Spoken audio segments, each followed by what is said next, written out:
yesterday, there was a mass shooter in New York City at this subway line, right? Not the 4, 5, and 6, but just New York City Transit, right? You guys know I'm from New York, my beloved New York, right? So on the NR trains, there was a mass shooter.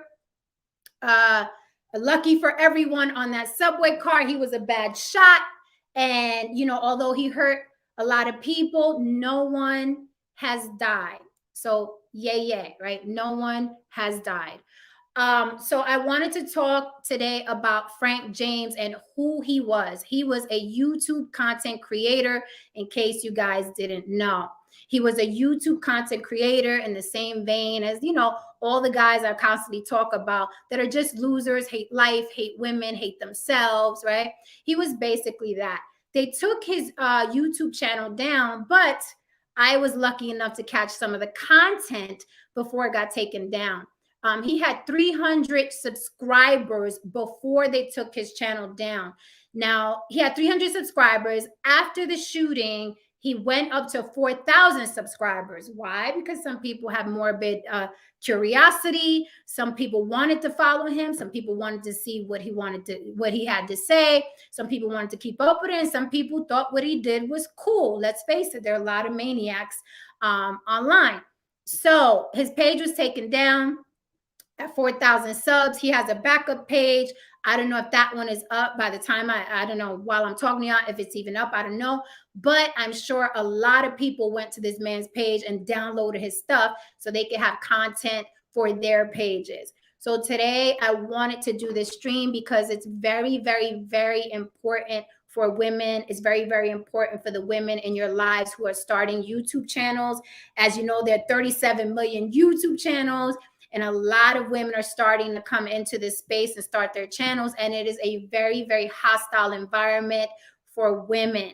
So I want you to share. You don't have, how people like, share this video. If you don't want to share the video, please share the ideas, the thoughts, and the sentiments from this video with the women in your family, whether it's your mom, your girlfriend, your daughter, your wife, your niece, whoever, your cousin, your sister, whoever it is, whatever woman is in your life and about to start a YouTube channel, because it's getting very, very serious. Frank James was a YouTube content creator. And when I tell you his theme was very, very similar to the talking points you'd hear on Kevin Samuels and Donovan Sharp and Tommy Sotomayor, he had the same quote unquote issues, right? Basically a reject of life who was not desired by women, acting out against everybody in the world, acting out against Black people, acting out against Black women specifically, acting out against white women, basically one of those incels that thinks the world owes him.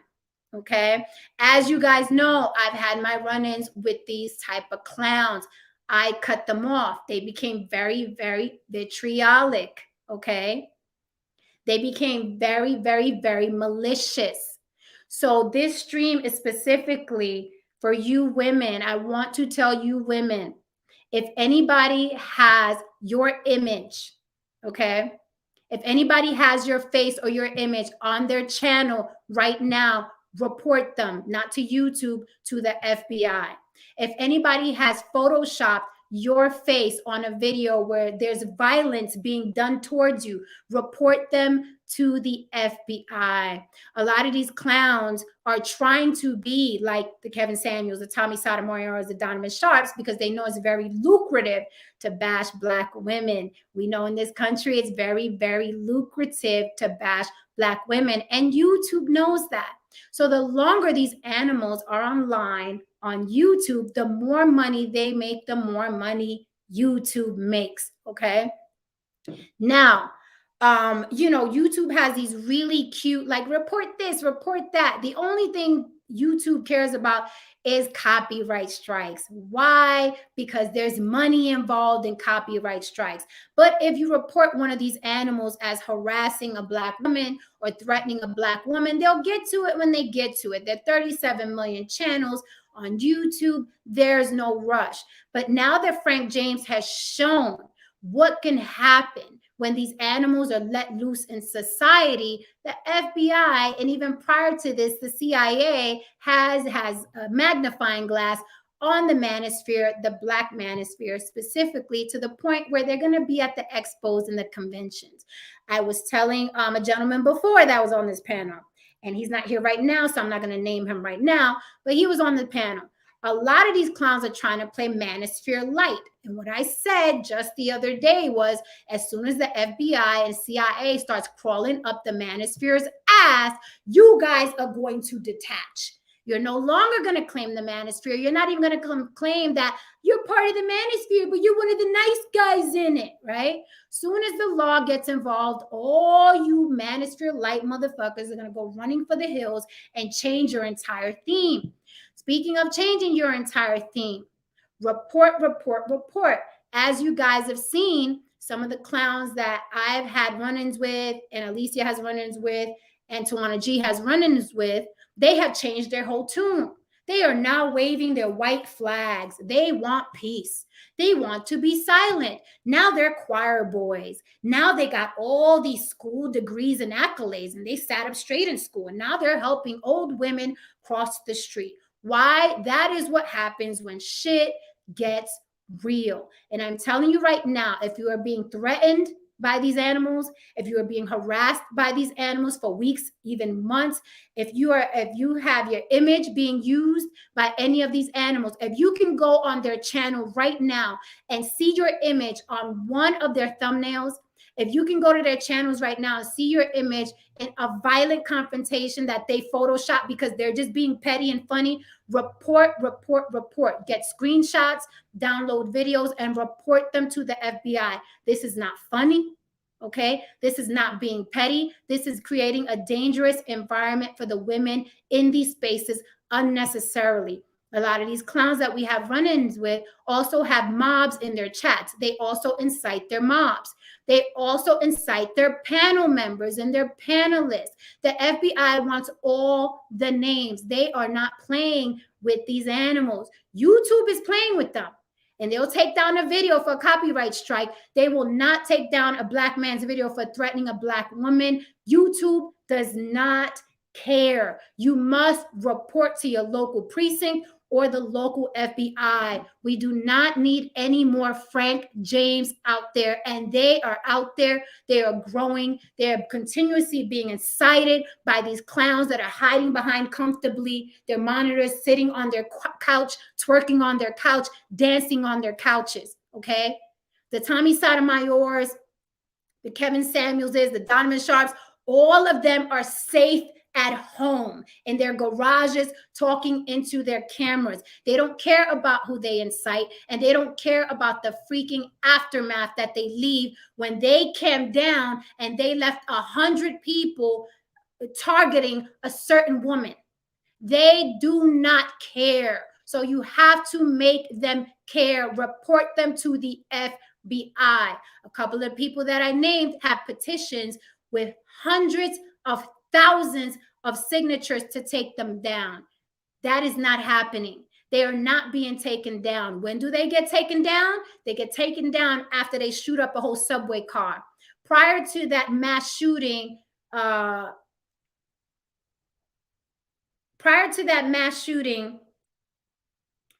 Frank James had a YouTube channel. He was a content creator. He was just talking, listening to his faves. He was a Kevin Samuels follower. He attacked Cynthia G. He attacked Tasha K. He attacked Black women, blamed Black women for being the catalyst to the downfall of the Black community. How many times have we heard those talking points in these spaces? How many times have we heard men, specifically Black men, blaming Black women for them being rejects, incels, unwanted, undesirable? Okay, how many times have we heard these talking points? The mass shooter had the same exact talking points. He revered the same people that a lot of these animals we have run-ins with revere. Report these motherfuckers to the FBI. Let it get real for them. This is not a game. This is not a joke. When you cam up and you have over 1,000 subscribers, and you are looking into your camera, inciting violence towards a woman, inciting harassment towards a woman, using that woman's image on your channel, using that woman's image on your thumbnails, knowingly, what can happen, right? While you're safe, twerking on your couches and hiding behind your monitors, okay? We have to make an example of these motherfuckers. If women don't stand up and men who love them don't stand up with them, they're going to be more and more and more Frank James. Because while Frank James may not be the guy twerking on the couch or the guy in the suit in the dim lighting or the guy talking about he only dates white women, while Frank James may not be that, he may be in their chat. He may be super chatting them. He may be hanging on their every word. You don't know who you're talking to when you cam up and you come on these public forums. You don't know who you're inciting. You don't know who you're setting off. You don't know who you're making snap, because you are safe, okay, in your ivory tower behind your camera. Shit has hit the fan. The mass shooter was a content creator, a Black content creator who didn't like Black women, who thought shit that Kevin Samuels said was cool, who had the same talking points. Stop letting these animals get away with murder. Do not cower to them, because they are the cowards. They are the ones sitting behind their monitors talking shit about women 24 hours a day. Do not let them get away with it. It is a crime. Harassment, threatening, talking verbally, violent, inciting violence, inciting your chat to attack women is a crime. It is not being petty. It is not being cute. It is a crime. And the FBI looks at it as a crime. Report, report, report. Take it off of YouTube. YouTube does not care. Where is YouTube now with all those people that got shot laying up in the hospital? Where is YouTube? Where are their community standards? Are the community standards bandaging and removing bullets from these people? These forums do not care. They let these animals run wild. So it is up to us to not only protect ourselves, but protect the women in our lives. A lot of you men that I let on my panel, amazing men, okay? Amazing men in this fight, amazing men in pointing out these animals and their behavior, their Maximus and Celius behavior, their reject behavior, their undesirable behavior, their disgruntled behavior when women do not want them. Frank James spoke about he buys hookers on a regular. Women do not want these men. And when these men are getting women, they are the women that they don't want. That's why we've heard these same clowns berate the women that they sleep with, because they don't want those women. They want the women that don't want them. And that's why they become disgruntled and will harass and obsess over a woman that didn't want them for weeks and months and use their image to harass them and say they're going to destroy them. These are words that were used against me, against Tawana G, against Annalisa. We were supposed to be ran off of YouTube. That is the dialogue that these animals are using. We were supposed to get run into hiding. Remember that? I know you guys remember that because you frequent all these channels. Remember we were supposed to go running into hiding? Remember that? These animals have put our pictures on missing milk carton boxes as a joke. That is inciting violence towards a woman. These animals have put our images, okay, getting hit by men. Report them to the FBI. The FBI is waiting for the reports. They want the men who came up with them, and they want the men in the chat. They are ready for these motherfuckers. Report, report, report.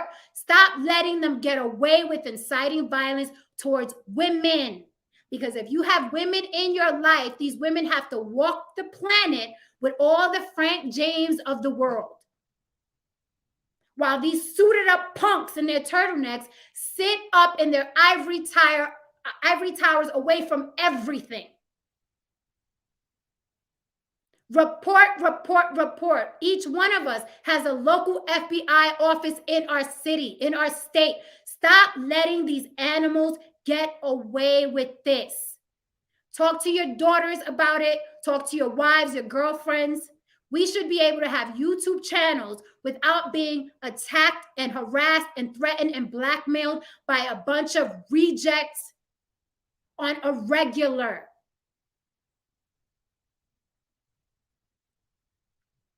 Report, report, report. If you can go on someone's channel right now and they are using your image in a violent way, in a harassing way, in a threatening way, in a way where 50 other people are also coming at you, report them to the FBI. These men have rap sheets. Frank James had a rap sheet. The men that I've had run-ins with have rap sheets. These are criminals that are let loose on social media, from Facebook to Instagram to YouTube. These are criminals who are on probation and parole. Take the time to make the calls. Keep the women in your life safe. Gentlemen, you have women in your life? Go with them to the fucking FBI office. Go with them to the precinct. Stop letting these criminals get away with it. This is not light. This is not funny. This is not content.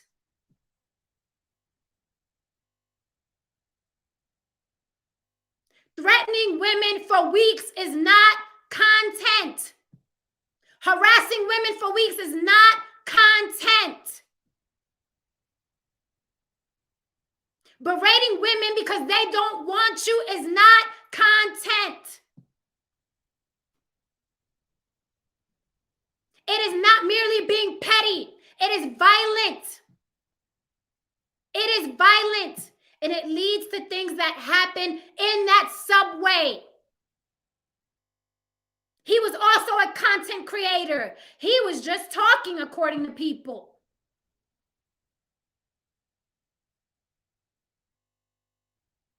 Stop letting these animals get away with this. If they are using your image in a violent way, run them off of YouTube. Call the FBI.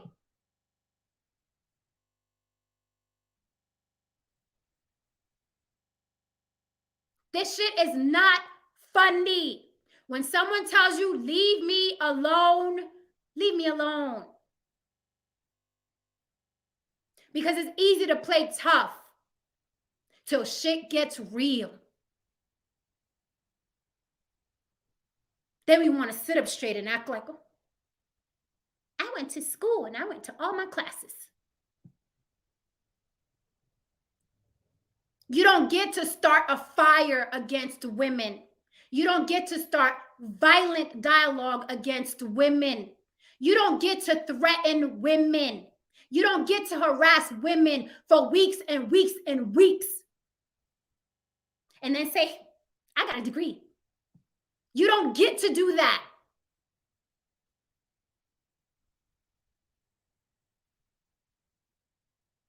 Report these animals to the FBI. I'm going to keep saying it. The FBI wants their names.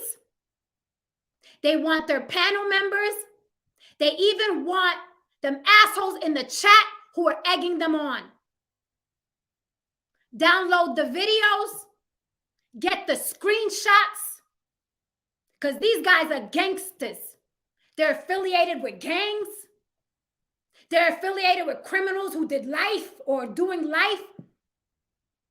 They cam up on a public forum and call their crimies on the phone in front of the whole world. This is how brazen these animals have been. This is how brazen these criminals have been.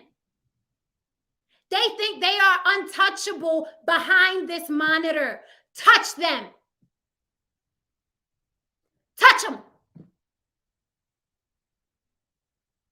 These are cowards and bullies that have attacked women. Women.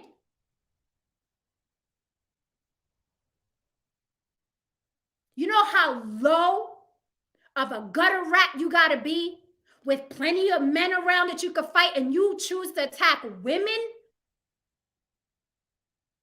Frank James was a content creator. But what's happening is these content creators are creating other animals just like them. And one day, one of them decided early in the morning, I'm going to go kill me a couple dozen people. That is what can happen. That is what can happen. The CIA is already on it, as you guys know.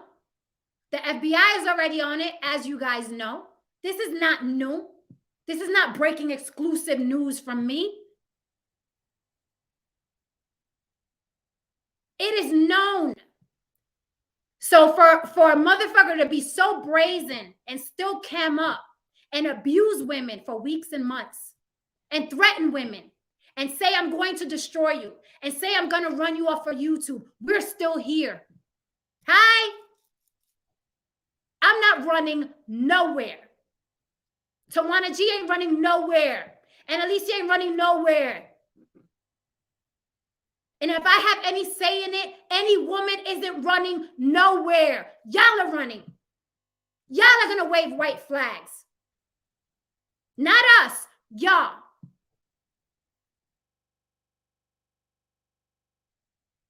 Frank James had a rap sheet. The animals I've encountered on these panels and had issues with have rap sheets.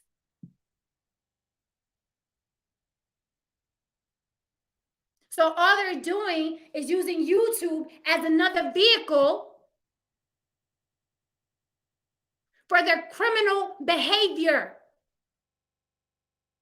It's just now they could do it twerking on their couches. Now they could do it from their phones.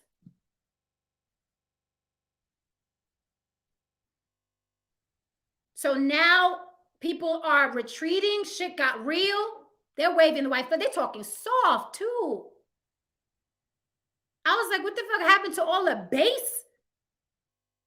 These people had so much bass in their voice. There's no more twerking. No more cigarette smoke. What happened?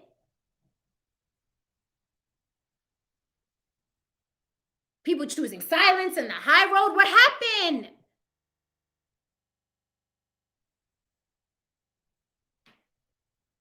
Humble these animals.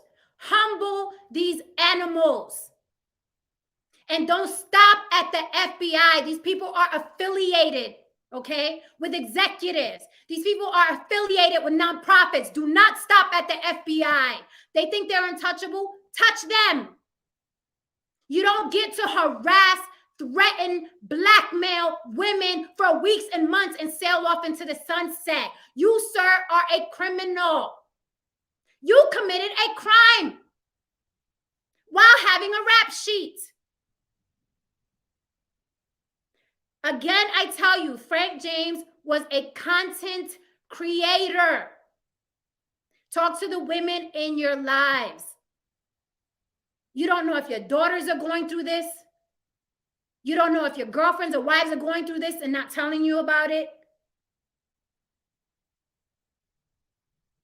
No woman should be on YouTube fearing that she's going to have a mob of animals in her DMs, or a mob of animals typing her name in a chat box, or a mob of animals paneling up with other animals to harass her for weeks and months.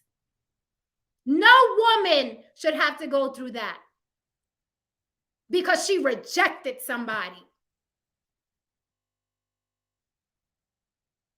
No woman.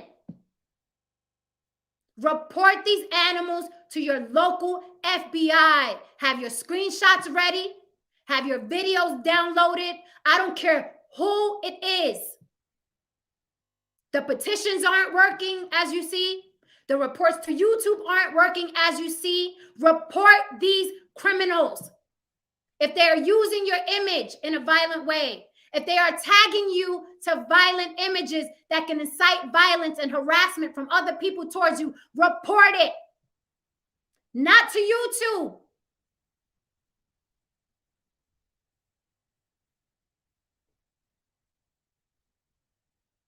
Frank James was a content creator, a Black content creator who frequented the Black Manosphere. What more proof than that do you need? This is not a game.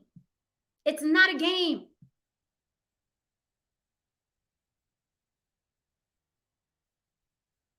Humble these criminals. These are criminals who are inciting violence towards women, period. That is what they're doing. That is not content. 4 or 5 men on a panel berating, bashing, and threatening a woman is not content. It is a crime.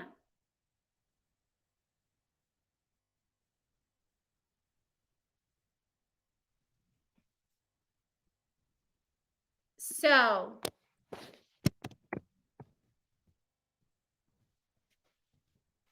I'm going to drop the link. I see Heron DeMarco backstage. Hola, mi gente. Yeah, it was sloppy. Hey, listen, I'm snapping because obviously, because it's like, I hate when I'm like, it's going to get worse. It's going to get worse. It's going to get worse. It's going to get worse. We've been seeing it. It's going to get worse. These incels are unhinged. And the last thing they need is some asshole in an ivory tower hiding behind their Mac or their phone, telling them it's okay to hate Black women, telling them it's okay to blame Black women for the dysfunctions in the community. It's going to get worse. They're trying to petition to get some of these animals offline. It's not working. So you have to go the next step. You have to go the next step. There is no other choice. And Frank James is not going to be the last one. There are too many of them. That's why when you see, when these head rats cam up, it's easy for them to get 200 people in the room. Animals relate to animals, and there are more animals out here than there are civilized people. Frank James is going to be one of many. He's going to be one of many. And if we don't get ahead of this now, it's going to get worse, not only for us, but the women that are coming behind us and after us. If we let these animals run rampant. If they don't want to listen to women say, knock it off, stop. If YouTube isn't doing anything about it, if the local precinct is saying it's not enough, FBI is waiting. They are waiting for these dudes.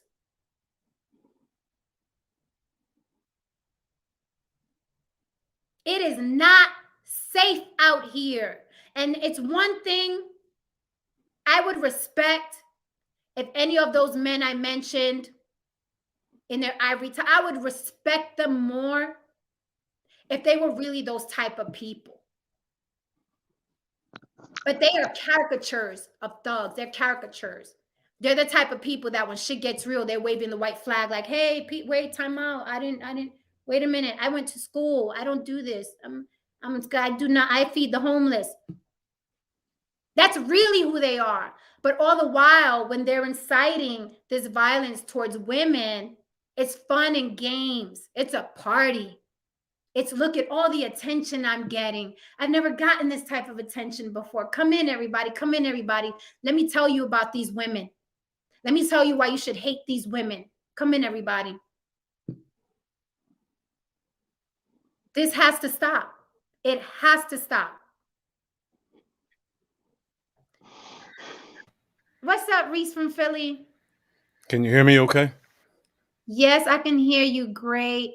And Alicia, I don't know if you heard me early in the beginning, or anybody else who has a wrench, feel free to delete, block, and get rid of anybody in the chat that you know is a fence rider, anybody in the chat who is seen on other panels talking shit about us, me, you, Tawana G, or anybody on my panel, or the men that came up on my panel. We know who these repeat offenders are. If you have a wrench and you are a moderator in my chat, kick them through the block uprights.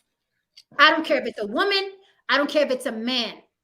If these people are passive aggressive about their little friends, harassing and threatening women and blackmailing women, and we've seen them, okay, go back and forth.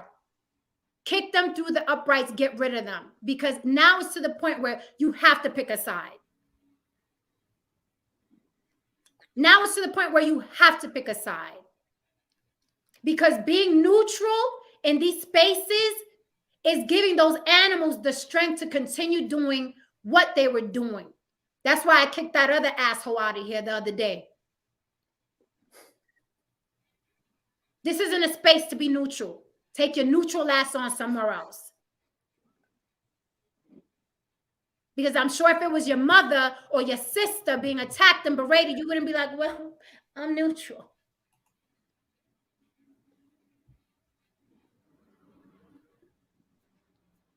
So if anybody is in this chat acting a fool, get rid of them. I don't care who it is. I don't care who it is. Get rid of them. Good evening, gentlemen. Good evening, ma'am. How are you? I'm really good. Hella passionate about this because it's something that I saw coming. Okay. We've had our discussion. This is something that I've been a bit of a part-time detective for the past couple of years myself, and I've been gathering a lot of info on the situation. If I can read a passage real quick, Please. if you don't mind. Please, go ahead. All right. So here goes. The media awareness of incels changed with the April 2018 Toronto van attack by a perpetrator who explicitly wrote, "For killing 10 people, the incel rebellion has already begun. We will overthrow all the Chads and Stacys. All hail the Supreme Gentleman." And they were referring to Santa Barbara. This is coming from the Santa Barbara perpetrator. While most of these perpetrators of mass violence killed themselves at the end of their attacks, the Toronto van perpetrator survived and went on to describe his knowledge of misogynist incel ideology in a police interview. This attack was followed by 6 months later by a 40-year-old man who had compared his younger self to the Santa Barbara perpetrator, opened fire at a yoga class in Tallahassee, Florida, killing 2 women, cementing the new attention to the ideology. Now, this is for people in the chat who believe that this is something new that has been bubbling. To be frank, Jen really didn't even have to really do anything. The FBI has been watching these guys for a minute now. Okay, it's getting serious. The Manosphere is being spoken in certain spaces, in entertainment, so on and so forth. I was talking to you about the episode of FBI where they were hunting down an incel who claimed the Manosphere, and once they did that, they immediately basically made the term incel synonymous with the manosphere. Now, here's my thing. You can sit here and you can waive the idea that it's really just the loud minority, bringing bad perception and press to the organization. But here's the thing: that loud minority is doing something. What are you doing? Are you policing them? Are you understanding that their antics and the manners in which they move are affecting the whole? See, nobody has the luxury of separating themselves from the bad apples. Nobody does. If that was the case, we wouldn't have racism. You have to really look at this from a very nuanced and, critical understanding. People are racist towards me, regardless of how many degrees, regardless of my IQ, regardless of my accomplishments.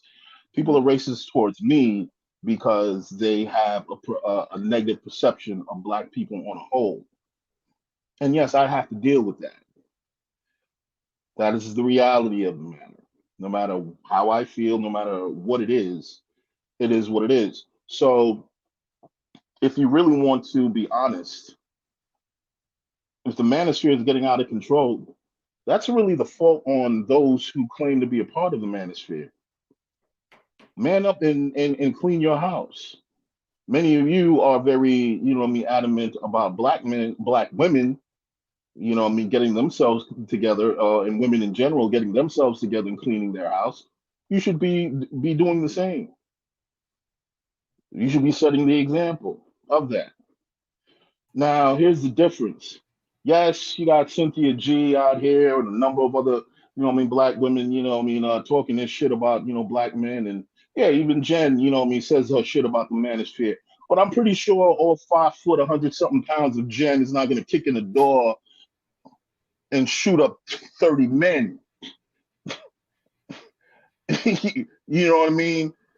She's just not as dangerous as the gentleman we're speaking about, who shot up the train station, and the gentleman I just gave you examples of. So let's just put our thinking caps on, even just for tonight.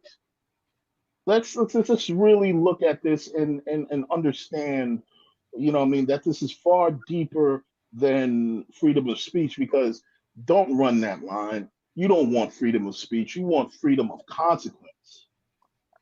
That's it right there. That's what you want. That's it right there. That's exactly what you want. Because the KKK scream freedom of speech, but let's be real, they want freedom of consequence. And no, you can't have that. That's not how this works. Because I guarantee you, if any of these dudes ever harassed my child or harassed any one of my loved ones, I'm not going to sit here talking about, it's just freedom of speech, and they're just, oh, it's harmless. Absolutely not. Absolutely not. And if you would let something like that happen to someone you love, well, then that just shows you what kind of man you are. And the second thing, another thing is that a lot of you guys need to stop trying to label or bully other men into being down with your cause by calling them simps and weak and so on and so forth, because they're not choosing gender over basic common sense and logic. If It's these funny, dudes don't, it's funny. if these dudes don't even, go ahead. No, I was gonna say it's funny. My daughter the other day said, it seems like social media is filled with men who hate women and also hate the men that don't hate women. Yeah, exactly. That's exactly what it is. It's my daughter talking. She was like saying she was talking about Facebook. She's nowhere near on this YouTube crap. But she was saying that's what it seems like. Like Facebook is an entire, like, just men who hate women and also hate men who don't hate women. Like, that is what this is what it's turning into. So it's not little pockets of isolated incidents. It's not the loud minority. And this is why I speak about the Manosphere light shit so often. And I said before, when the law comes raining down on your ass and they start collecting, oh, you Manosphere, that's when these Manosphere light dudes are gonna be like, oh, I ain't, wait a minute. I ain't claiming on Manosphere. No. You said you were Manosphere. You just one of the good guys. Well, since we're collecting all the Manosphere, you step in this office. Then I said, then people would detach. No, I'm not. No. I'm just trying to let them in. You have the uniform on, sir? Did you claim the label, sir? Are you in this guy's chat? Did you agree with that guy, sir? So yes, guilty by association is a thing. It is a thing. But how can you be anywhere near these type of situations when you've seen how these men talk about women? You've heard it repeatedly over and over and over again. You think that's not seeping in your feeble little mind, in your feeble little brain? We're on these things every single day, If we cammed up and heard somebody speak French as much as we cam up just to shoot the shit, we'd all be fluent in French right now. We'd all be fluent. So what do you think happens when you're constantly in these spaces, hearing women get talked about the way they're talked about? It desensitizes you to the point where some animal could bash women for weeks and months, where some animal could use images of women on missing milk carton boxes and getting slapped. And you look at it, it's funny, it's just being petty. You are becoming desensitized to women being attacked. And that's a dangerous place to be. Hey, Jen, I think shit just got real to a whole nother level. And I've been on 100 live streams and panels, and I've been saying it the whole time. Thing that bothers me is I've been on 100 of these Manosphere channels, all in the chats and talking about boxing tournaments, and that's violence right there. I rolled up 1,000 Dutches on live streams, and you talking about the FBI looking at us and all this. This is scary. And these Manosphere niggas brought this shit on. They brought heat to the block. I'm thinking about like chilling for a minute. For real. Well, a lot of people are chilling. Take a look at some channels that were the loudest. A lot of people are chilling now. A lot of people are changing their brand. A lot of people are schoolboys now. Because shit is getting real. And especially after that mass shooting on the subway, you think they are going to check for how these men are talking and who they're talking to and who they're talking with and what they're saying over and over and over again? They are going to have a field day on these channels. The first thing they do when they jam somebody is get at their social media for whatever their crime was. Of course. They're going to touch a lot of people just from this boy right here. And you understand, the good thing I got going for, go ahead, bro. Go ahead. Understand, Reese, that the internet is forever. So even if you try to wipe your, you know what I mean, your social media, whatever, clean, they can get a court order. They can find all those deleted files, and they can find everything, all your little ideas, and so on and so forth. So I tell people all the time. Sometimes I make jokes, but I'm dead serious. Watch what you say on the internet. Don't say anything that you aren't willing to stand by, just in case you are in a court of law. It might sound crazy, but you don't know what's going to happen. You don't know what you'll have to defend at some point in time in your life. Now what? Say if you're a dude who wanted to do one of these channels, and you just trying to get some clout, whatever, you clout chasing, you doing whatever, so on and so forth, and you get caught up, and you get a jacket because of this. What is your life after that? Can you get a decent job? Can you be in spaces where there are women, can you what is your life after that? A lot of these dudes aren't thinking ahead. Hey, you know what, man? I'm not boxing no YouTubers, so that little idea is going out the window. I'm lined up to play like 6 YouTubers in basketball 1-on-1, and I might go through with that. But all that boxing tournament shit, that's out. I got a rap sheet. I got a rap album. Shit, I'm up there with Hove and them. I can't be playing games with these feds. I got a federal case, dog, a strike. You know what I mean? The smallest little thing will sit my ass somewhere with a gray beard. I'm already 52. Oh, 20 years is life to me. Yeah, you can't mess around, B. Yeah, I can't be anywhere near these Manosphere. And here's the thing. There are 37, I'm sure more by now. I say 37 million channels on YouTube. I'm sure there are more from the last time I said that. A lot of people leaving. There are other spaces that you could frequent with where these animals aren't running rampant.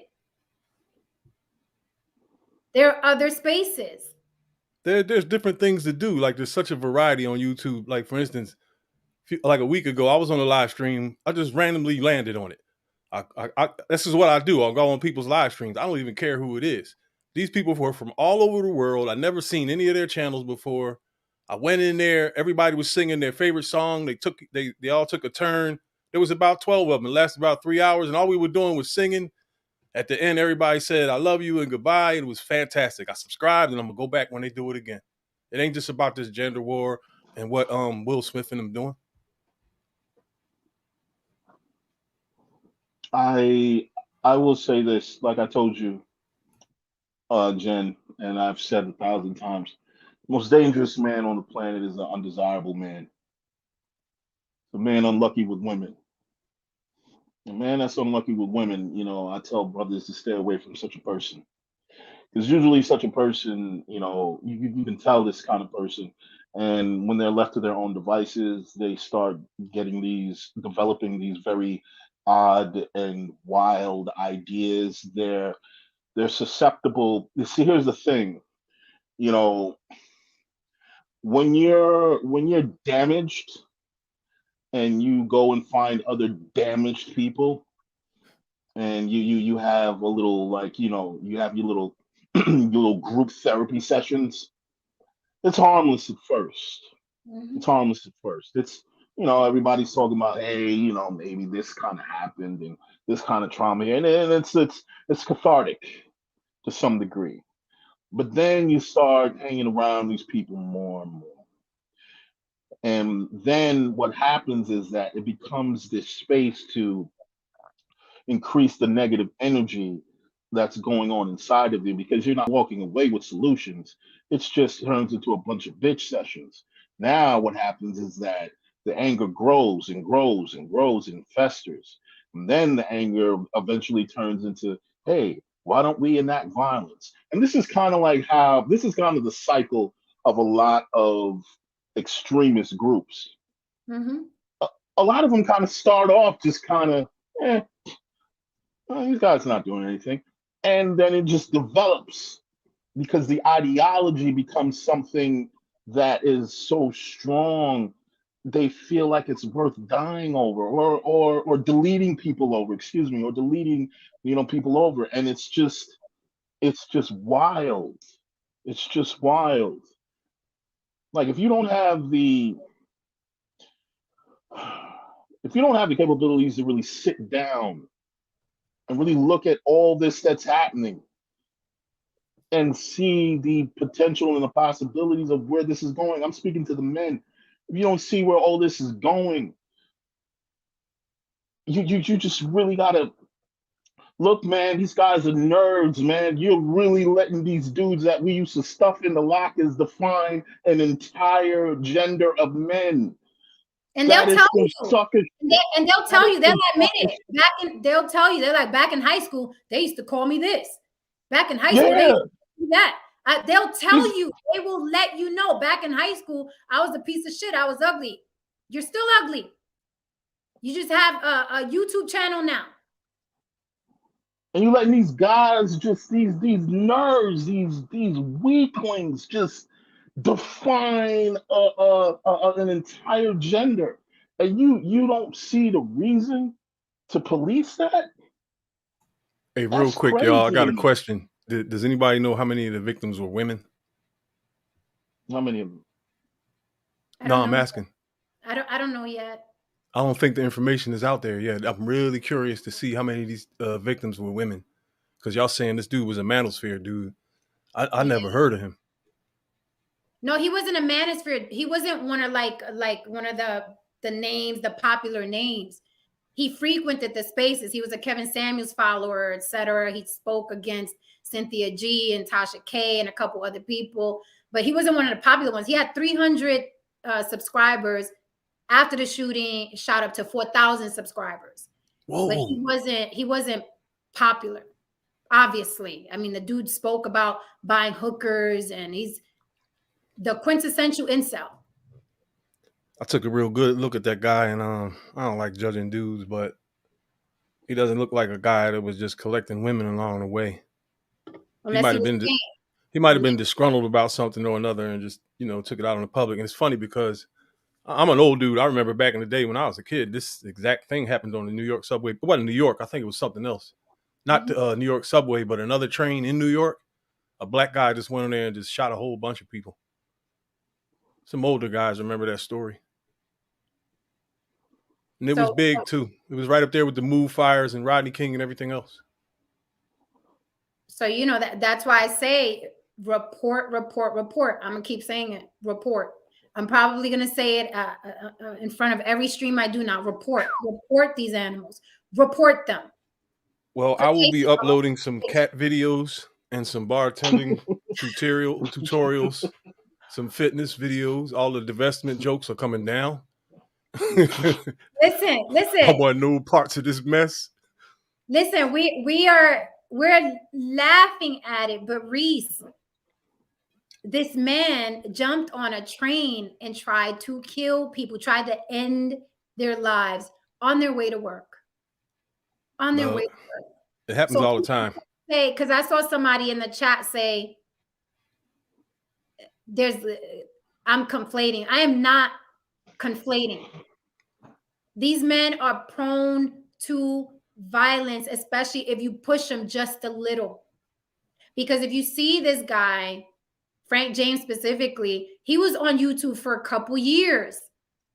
And if you notice, the progression of his videos get worse and worse and worse and more vitriolic and more violent. You see the videos that he started with don't look anything like the videos that he ended with when he was talking about murking people and talking about Black women. Well, wait a minute. He actually talked about killing people? Yes. On his channel? Yes. Man, you talk about dumb. Yeah, but a lot of these guys are dumb. They forget because they use these YouTube channels as venting spaces. They forget that people are watching. That includes people that you work with. That includes people that your mommy and daddy work with. Everybody has access. That includes people that you call friends. That includes people that you call enemies. Everybody's watching. All they got to do is click. He's about to have 4,001 followers because I want to see that shit. No, they took the page down. Shame. Right in the middle of me watching one of the videos, they took it down. I know the divestment community is mad about that. There was gold up in there. They took it down. Luis Conyer, no one is hating on nerds. I happen to be a proud nerd myself. I just happen to also have done very well with women in my life. And the L's that I've taken in my situations with women, I do not wear that on my sleeve. I've taken my licks and I've moved on in life. And I don't find, group therapy sessions to sit around and whine and complain about what happened to me in the 10th grade or the 5th grade or so on and so forth. All right. So that is to give you some degree of clarity. Now, I believe, sir, that you need to really understand the point of the situation. You're looking at this from a very from a very superficial lens, I will say. What you are hearing is the word manosphere being thrown around and someone not giving it the cookie that you think it deserves. That's what you're hearing.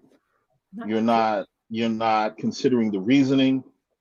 You're not considering the layers involved in the situation. I'm not too sure if you're considering the consequences of having a radical. That's what this gentleman was.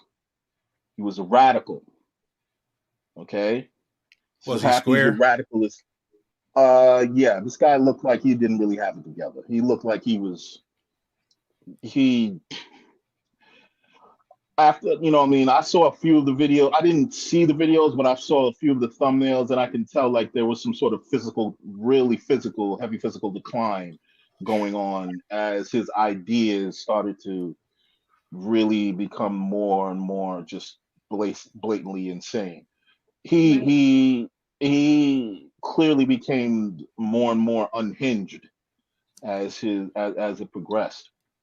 But anyway, like I'm saying, a lot of you guys need a lot of things, but I don't really think that it's the manosphere that you need, or it's these spaces that you think you need.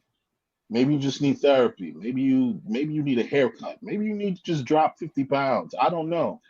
But any space that allows radicalization or turns its eye to that, because the space is lucrative, I think you need to sit back and just question it.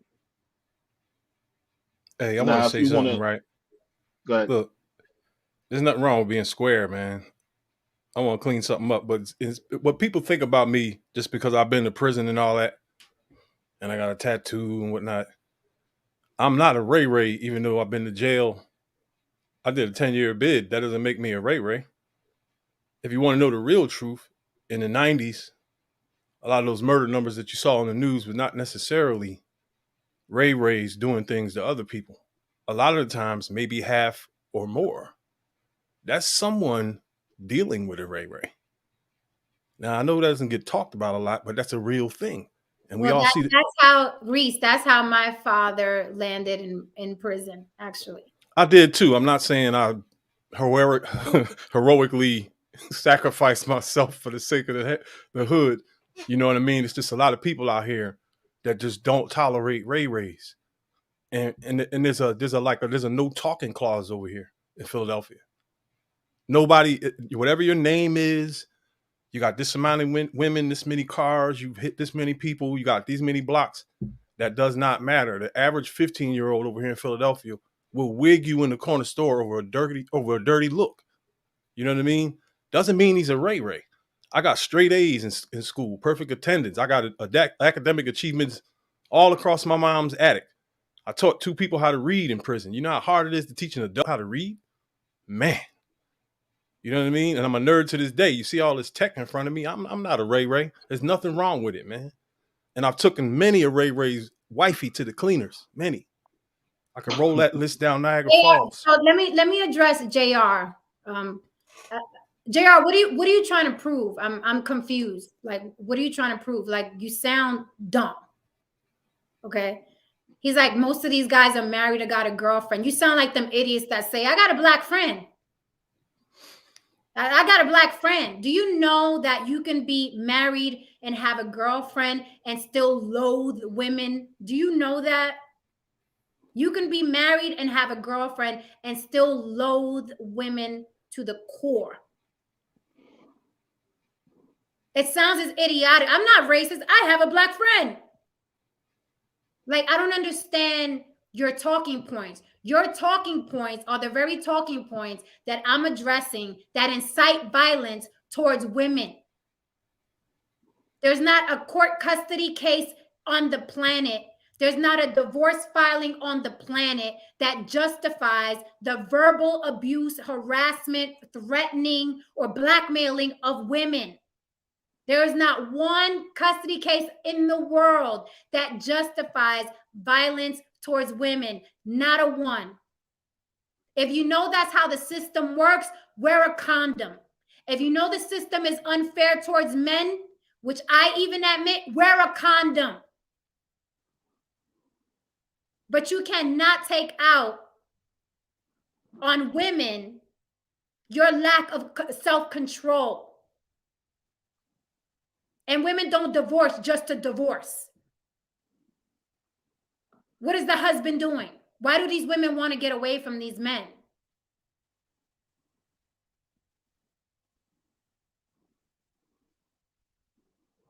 We lost Lisa. Yes, Mark Randall, you're absolutely right. This is Revenge of the Nerds. It's exactly what it is. Fresh and Fit, for example. I mean, you could take I never a good. watched the episode of them dudes. I seen one little clip when Tommy Sotomayor got into the fight with that lady. And you see those dudes, Jen, those two dudes, Fresh and Fit, whatever. You know, I forgot their names. You see these guys. I mean, come on. You can take one look at these dudes. You could tell what side of the scale they fell on in high school, throughout life, and so on and so forth. So, you know, these guys, a lot of them, yeah, they have the opportunity now to be the bully now. This is what this really is about. This is what it's about. They can be the bully now. They can feel empowered now. And it just shows that, and it's actually really sad because it just shows that a lot of dudes, man, they just really don't get over a lot. They stay stuck in a particular situation. Look, man, you know, we all take L's as men. I've taken my L's. You know what I mean? I've got into, arguments with the women that I've been with. Yeah, I've had to deal with gender politics and so on and so forth or whatever. You know what I mean? We all do in the midst of relationships. It is what it is. But in no shape or form will I ever run in any space on any camera and sit here and just tear women to shreds. For It's weeks, just not how it. months. Like, look, listen, man. Okay, Jen, give me this. Give me a second right now. I just want to talk on a few things. Go ahead. Just give me a second. Go ahead. So I'll run through the chat because I'm like, people are talking. All right, I want to talk about you, and I want to talk about Annalisa. All right, I want to talk about Annalisa right now. JR must be one of them Manosphere Revenge of the Nerds dudes. Get your life. Stop. Let me just say this really quickly to JR. Get your life. Get in the gym. Get your chips up. Your problems are not the fault of women. Your problems are your own fault. If your mama didn't tell you, if your grandmama didn't tell you, if your aunties are not telling you, JR, this auntie is telling you the problems you have with women are your fault. They are not the fault of women filing for divorce. They are not the fault of single mothers. They are your fault. If you have failed with women, it is your fault. Look in the mirror. Get your finances up. Get your body up. Get your interests up. It is your fault. I'm looking into the camera, JR. Your problems with women are your fault. I'm going to step in where your mother didn't. It is your fault. Whatever failures I've had in life are my fault. Whoever I've chosen and it didn't work out, it's my fault. Whatever my body looks like is my fault. If I don't like my tax bracket, it's my fault. If my credit score is bad, it's not, it's A1. If it wasn't, it's my fault. So you can sit in this chat, not for too much longer because I'm about to boot you, but you can sit in this chat and blame life's woes on women and how they file for divorce and how women are single mothers. Women are single mothers because men fail to be fathers. So instead of sitting here disgruntled about what women do, concentrate on what you do, and the women will come. The women will come. I don't understand why. And these men claim to be intelligent and have degrees and they went to school and they're nerds and they're smart. These are some of the dumbest individuals I've ever encountered on YouTube. Look at me, I graduated from such and such. The dumbest. These people can barely read out loud. These people could barely write and have the audacity to mention other people can't read. I'm like, these schools should be embarrassed that some of these dudes are claiming them. It makes you want to call the office like, did you really let such and such pass through your system? Because the dude can barely spell his name, let alone anybody else's. And he's claiming you gave him a degree. It is embarrassing that these people are representing your schools. It's embarrassing. So instead of sitting in my chat, crying about what women do and don't do, get your affairs in order. Get your affairs in order. If your affairs were in order, if you was making some decent money, if you looked good, if you smelled good, if you sounded good, you would not be in my chat talking about women file for divorce 85% of the time. You would not be doing that. You'd be on a date right now. It's like nobody who raised these people, who raised these men. It is absurd. Hey, Jen, you know what? It's funny that you brought up the school system because just pushing these guys through. They just here, take the degree and get out. Listen, when I was a kid, I had 35, 40 pounds of thick books this big in my book bag 5 days a week, period. Friday too. Now they're just kicking people out of high school. And the numbers, the amount of people that aren't even able to like make it through this new system is astounding, especially in these cities that have the high violence numbers like Chicago, Detroit, and Philadelphia. If you look at the dropout rates and the graduation rates and all of that, they line up right directly with the violence rates across the nation. You know what I'm saying? I've been in prison with dudes. One dude I had to teach how to read was 21. One was 30. You know what I mean? And I go on reading binges for years deliberately to keep myself kind of sharp. You know what I mean? So, you know, education is a big part of it too. It's another thing that you need to imply when trying to level up as a man, you know. Absolutely. Tap into something new that you may not be used to, a genre that you're not used to, and study some of that. Like I studied soil biology this year, just to give you an example. You know, now I'm a master at it. Now I can teach other people. I could do videos on it. A whole lot of other things. I'll dive into something else next year. Every year I do something different. So I'm going to do this all the way through my life. It's a never-ending journey. Absolutely. When you have determinism, that's what happens. It's like, JR, when Cynthia G is over here telling, why are you a grown man worried about what some woman is gossiping about on YouTube? Why are you a male born with a penis on YouTube worried about what some woman is gossiping to a room of other women? Because as far as I know, Cynthia G, the majority of her following is women. So you literally sitting in the middle of a hair salon. You're sitting in the middle of a hair salon checking to see what Cynthia G is saying. Why aren't you at the gym, sir? Why aren't you fixing your credit score, sir? Hey, Jen, you know what's funny? Learning about soil, sir? Why aren't you learning another language, sir? Why aren't you at the museum, sir? Why are you sitting in the middle of the salon with Cynthia G? See, this is the problem that nobody wants to talk about. Hey, Jen, if you notice, right, this generation, right, the two behind us, when you look at them in action, they're not as smart as us. That's clear. But when you see them on their devices, these kids can read faster than us. And they have developed their own fucking language. We didn't do that. So there is intelligence there. You know what I mean? It's being directed in the wrong directions. These kids are geniuses at the end. Look, man, me and my young boys when I was a kid, we didn't come up with a language. We couldn't read this. You ever seen one of these kids typing on their phone? It's incredible. I'm having trouble on a keyboard. It's hieroglyphics, these kids. These kids are smart. They're fast. They're just batshit crazy. And I'm talking about 35-year-olds. You know what I mean? 30-year-olds and on down.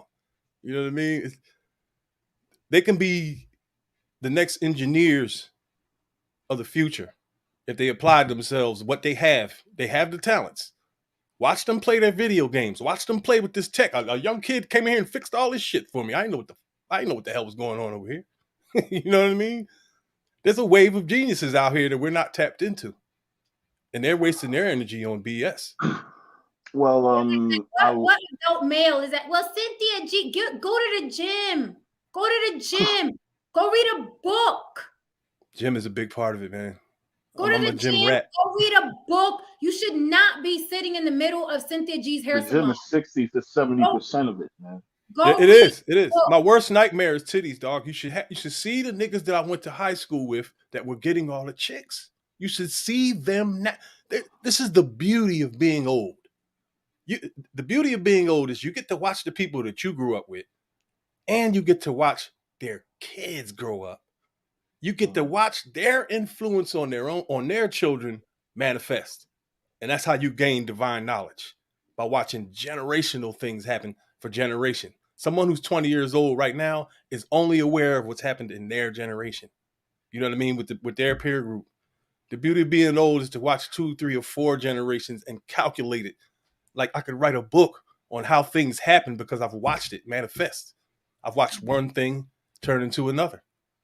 It's amazing, man. Let me respond to BMB.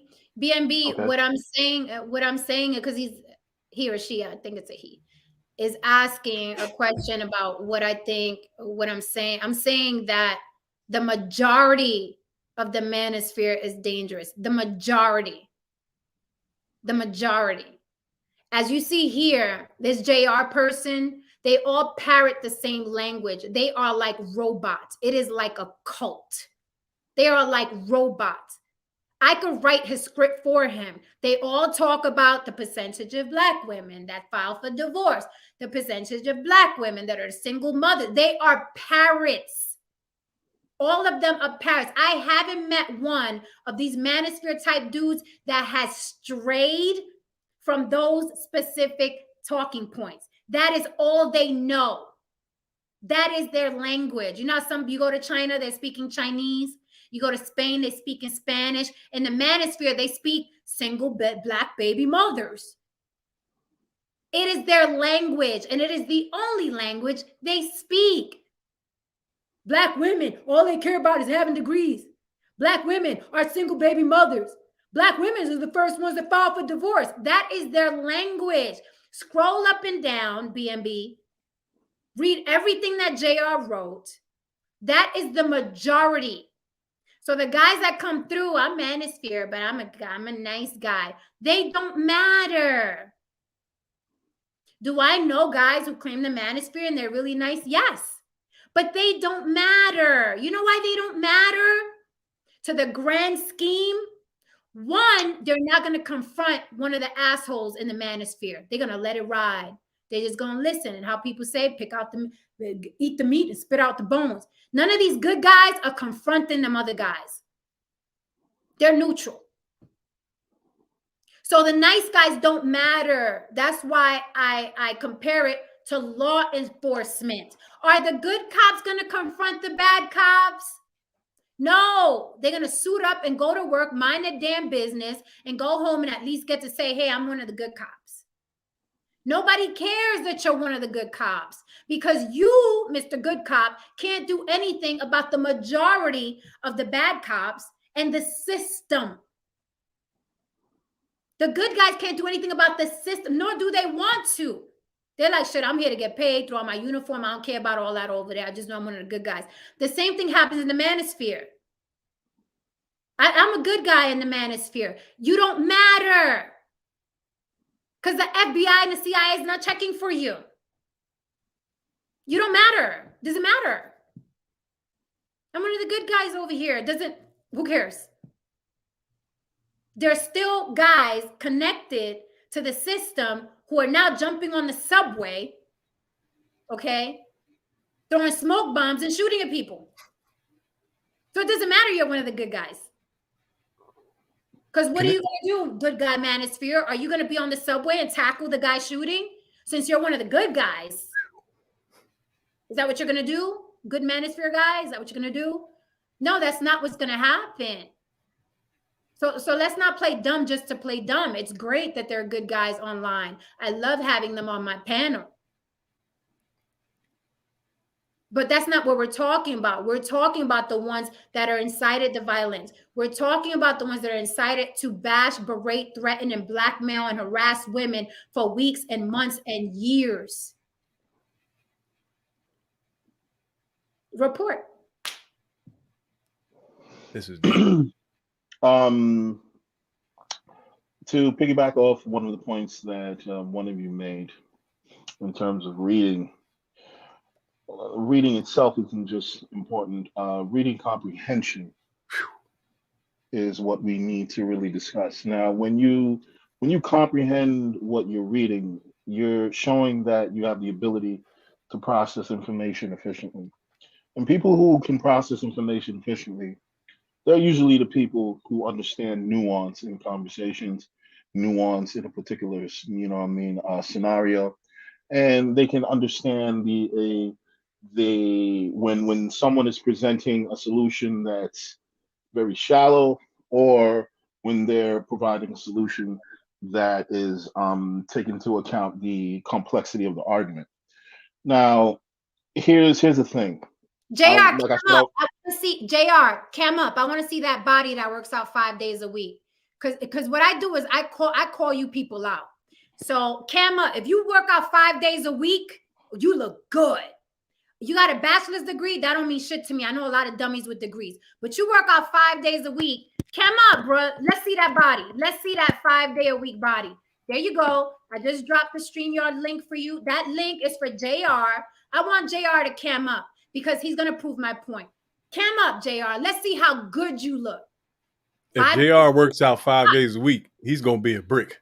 Yeah, he got to be a brick. He's going to be in shape. Right. 5 days a week. He might show you up. Cam up. See, now he's telling me take my makeup off. You think I have a lot of makeup on? Do you think I have a lot of makeup on? I got on lipstick and concealer. See this? These are my eyebrows. That's hair? You can't get me with that. Yes, it's hair. Fantastic. You can't get me with that, JR. You can't. They will not wipe off. You can't get me with that, JR. This is my real hair, my real tip. You can't get me with that.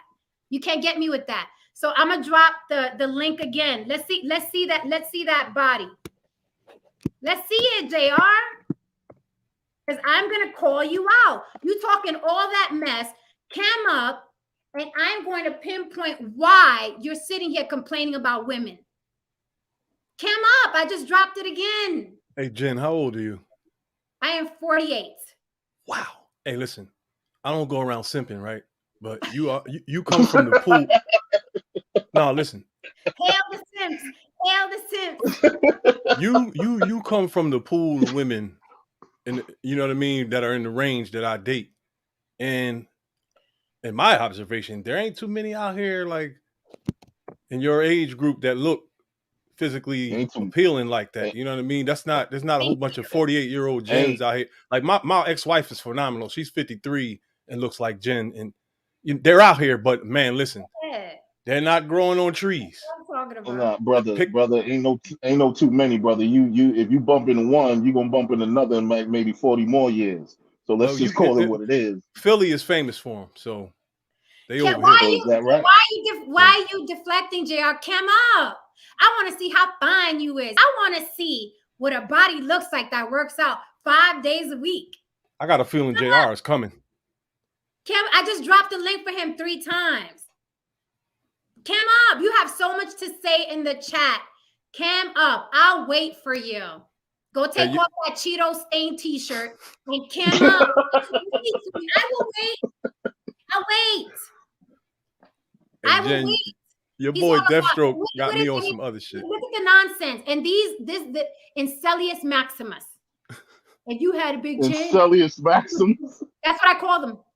That's what I call them, Incelius Maximus. If you had a big channel, you could promote mine. I don't have a big channel yet. Here you are in my chat. Why are you in my chat? Come up.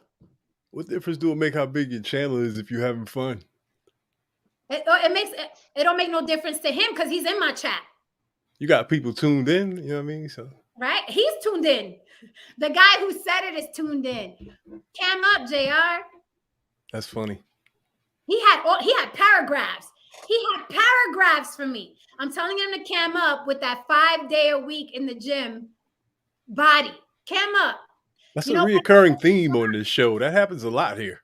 it happens a lot. It happens a lot everywhere, though. It happens a lot. These guys are talk trash in the chat because they're hidden behind that avatar. He's not going to cam up because he's going to prove my point that he's undesirable. Okay. And that's why he's blaming women for the condition of the Black community. Well, they file for divorce and they get money and they get custody of the children. They get the most money in the child support. They get, and Cynthia G and them said. And then they came up and you're like, oh, I get it. Do you see this nigga on my screen? Yo, he got triple D's, yo. You see him? This nigga is Sherman Clumps. Yeah. Oh yeah, That's why he had that smoke screen. He had to get his fat ass out of there fast. You know, he didn't just dive up them steps. Look, when you're in the crime and shit, you see a flight of steps, you taking 3 of them shits at a time. Cam up. That nigga was on the banister going 1 step at a time like a crippled nigga trying to get out of there. Cam up. Damn. Oh my God. He put that Batman smoke screen. Hold on. Jen talking. What'd you say, Jen? I'm telling JR, I'll refute his talking points on the panel. He's scared. These dudes are talking heads in the chat. They're disgruntled. They're bitter.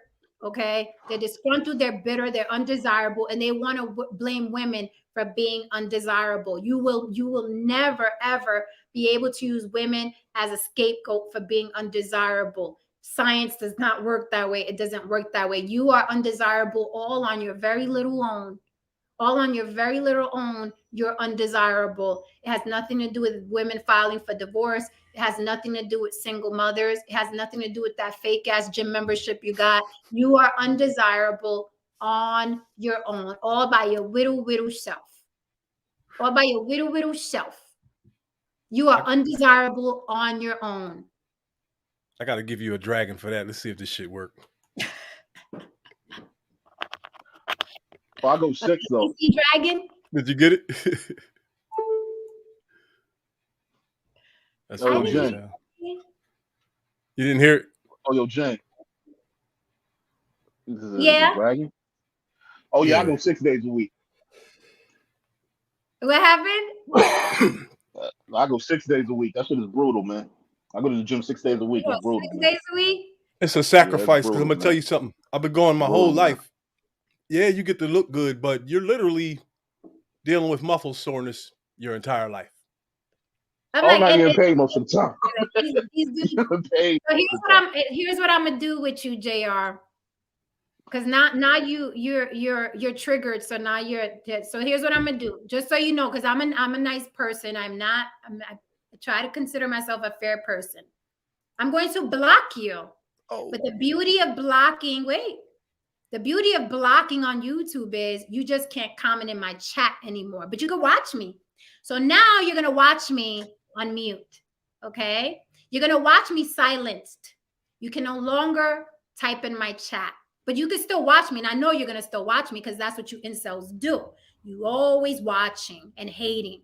So I'm going to block you real quick, but just so you know, you can still watch me. Just come on back and watch me. You'll just be blocked from commenting, because I don't want to see your anti-women rhetoric anymore, but you can still watch me. So welcome, JR, to my live stream. You just can't comment. So now you got to watch from the gate. You got to press your nose up against the glass. You can't get in, but you can watch, okay? I would have camped up. I would have ran to the bathroom, brushed my hair real quick, threw on a shirt. It didn't Right, matter what right, was going on. right. Threw on a hat, you know what I mean? Wipe some lotion the face. If Right, need be, no, grab shit. the clippers real quick. That only take like 15 Right, seconds. Boom, now what? Right. Boom, took my shirt off. What now? But Holla. I love how every time I have one of these conversations or these live streams, one of these guys always shows up to prove my point.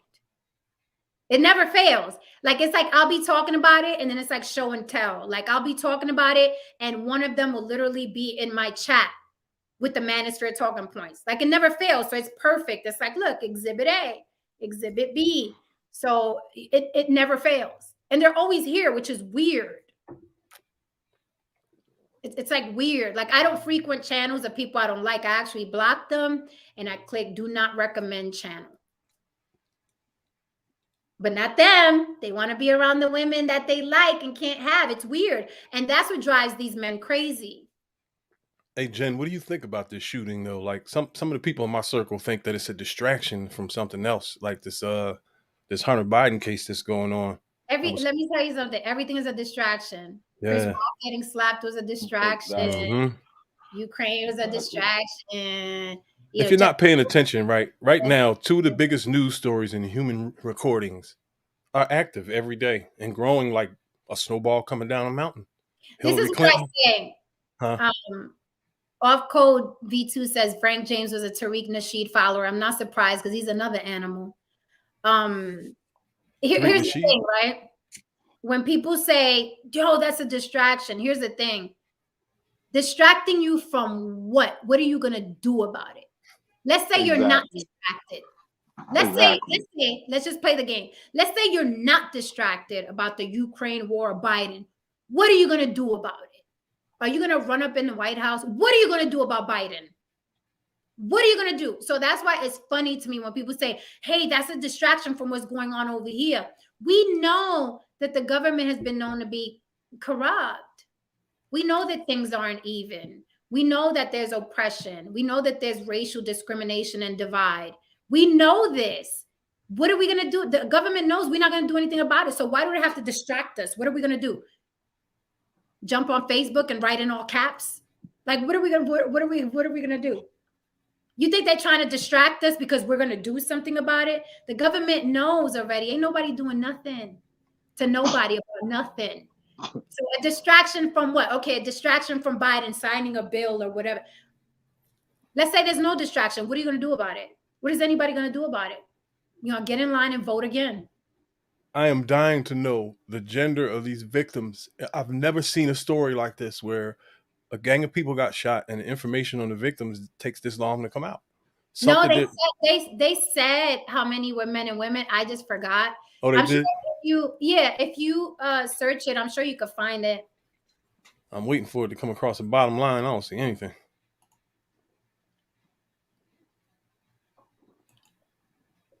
This shit just keeps getting crazier every day, man. What happened to our world?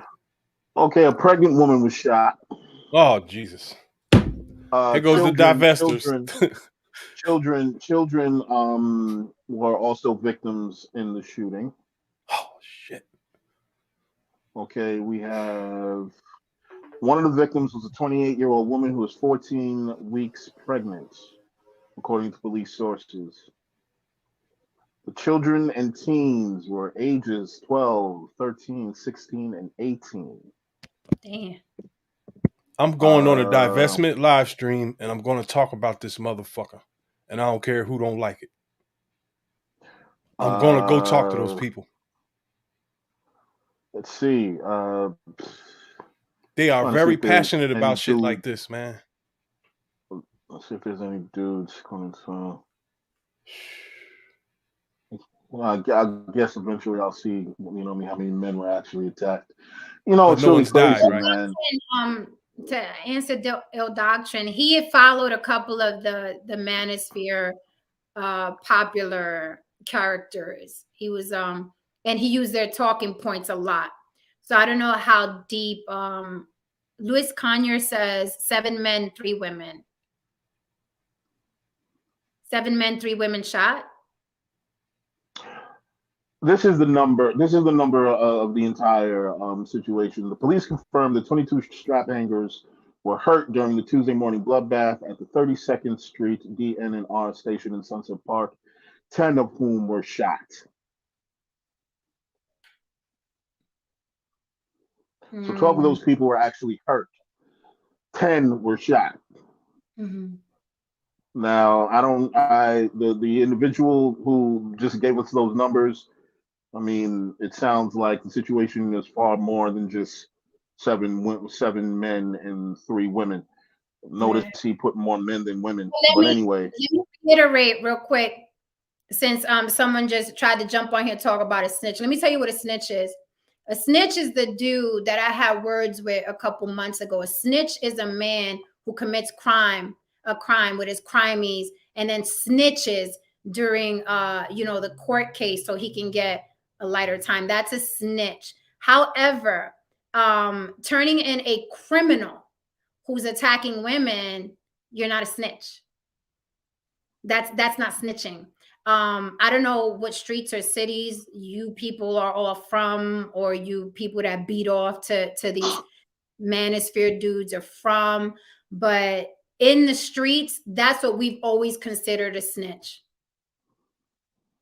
That's what a civilian cannot be a snitch. Someone who's part, right, of the crime, and now they want lesser time. That is a snitch. However, if you are a criminal committing a crime against a woman, I will point you, your mama, and your dead grandmama out to the FBI and the police, and whoever can put you in a cage. And you could quote me on that.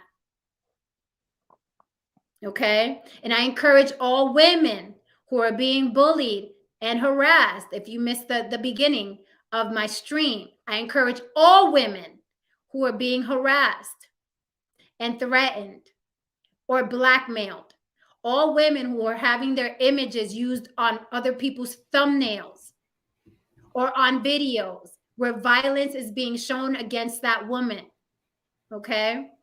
Or violence is being cited towards that woman by these animals and the animals in their chat.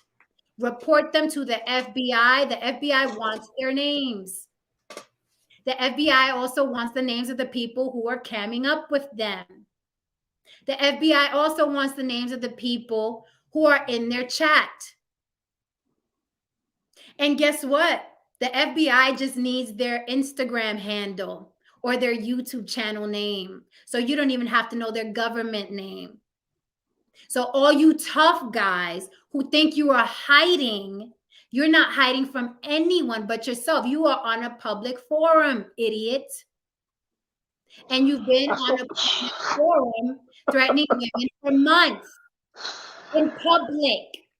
This is not locker room talk. You are not in your living room. You are on a public forum, and you've created so many enemies, you don't know where it's coming from. They got petitions and lawsuits against them going on right now. I don't know how far it's going to go, but it's there, and that's a problem for them. Against who? There's a lawsuit against the Manosphere. Oh, yeah. I don't want to say the shorty's name, and I've already come across 2 petitions that have people removed. You know what? It's just how much of a moron could you actually be to think that this kind of behavior will be allowed to go on without a shred of consequence? Like, well, how do you? That's a wonderful question, Haran. But that's a wonderful question. But I think that there are certain Black men, you could some not all up your ass. I don't care, whoever's watching. You could some not all up your ass, wherever it makes you comfy. But I think Black men are using against Black women something that's prevalent in society in general. They know crimes against Black women go unchecked. They know that there's no consequences.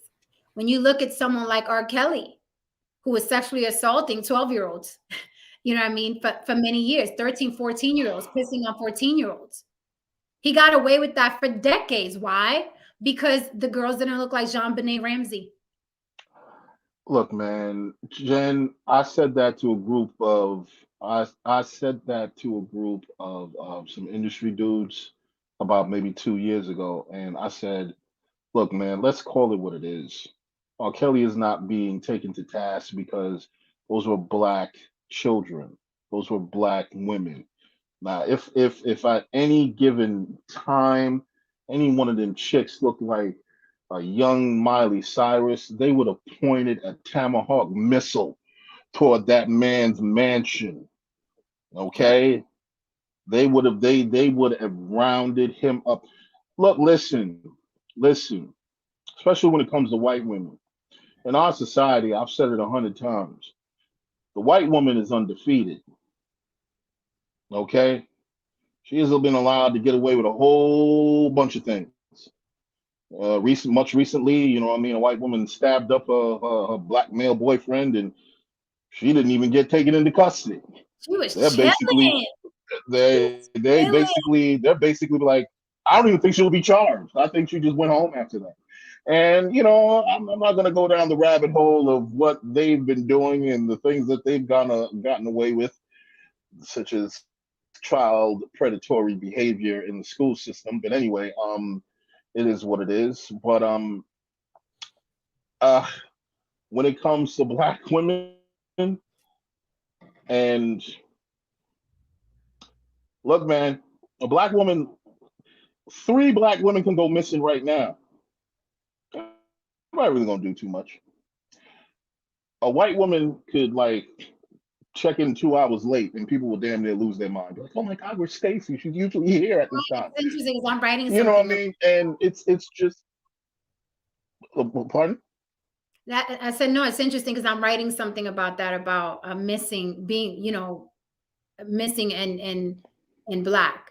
Mark Randall asked a great question: are black males being radicalized in America? They're definitely being radicalized by the manosphere. Are you asking, is there like a deeper, like a governmental radicalization of black men? Because if there is, social media is the a great vehicle for it because it's easy. What do you think about that, I Haram? think that I think that I think that okay, I'm going to be candid right now, and I'm going to speak on a couple of points that even Annalisa said.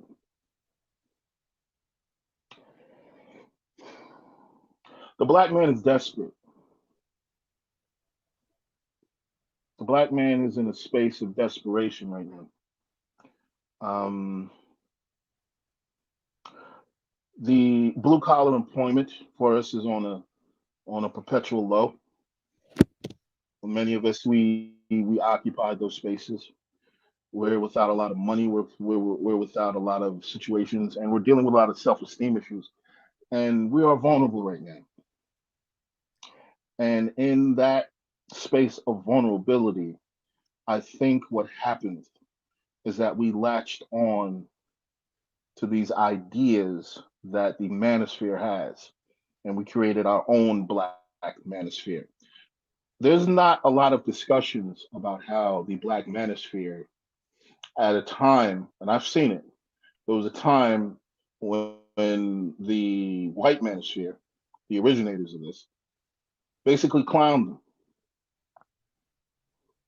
They didn't respect them.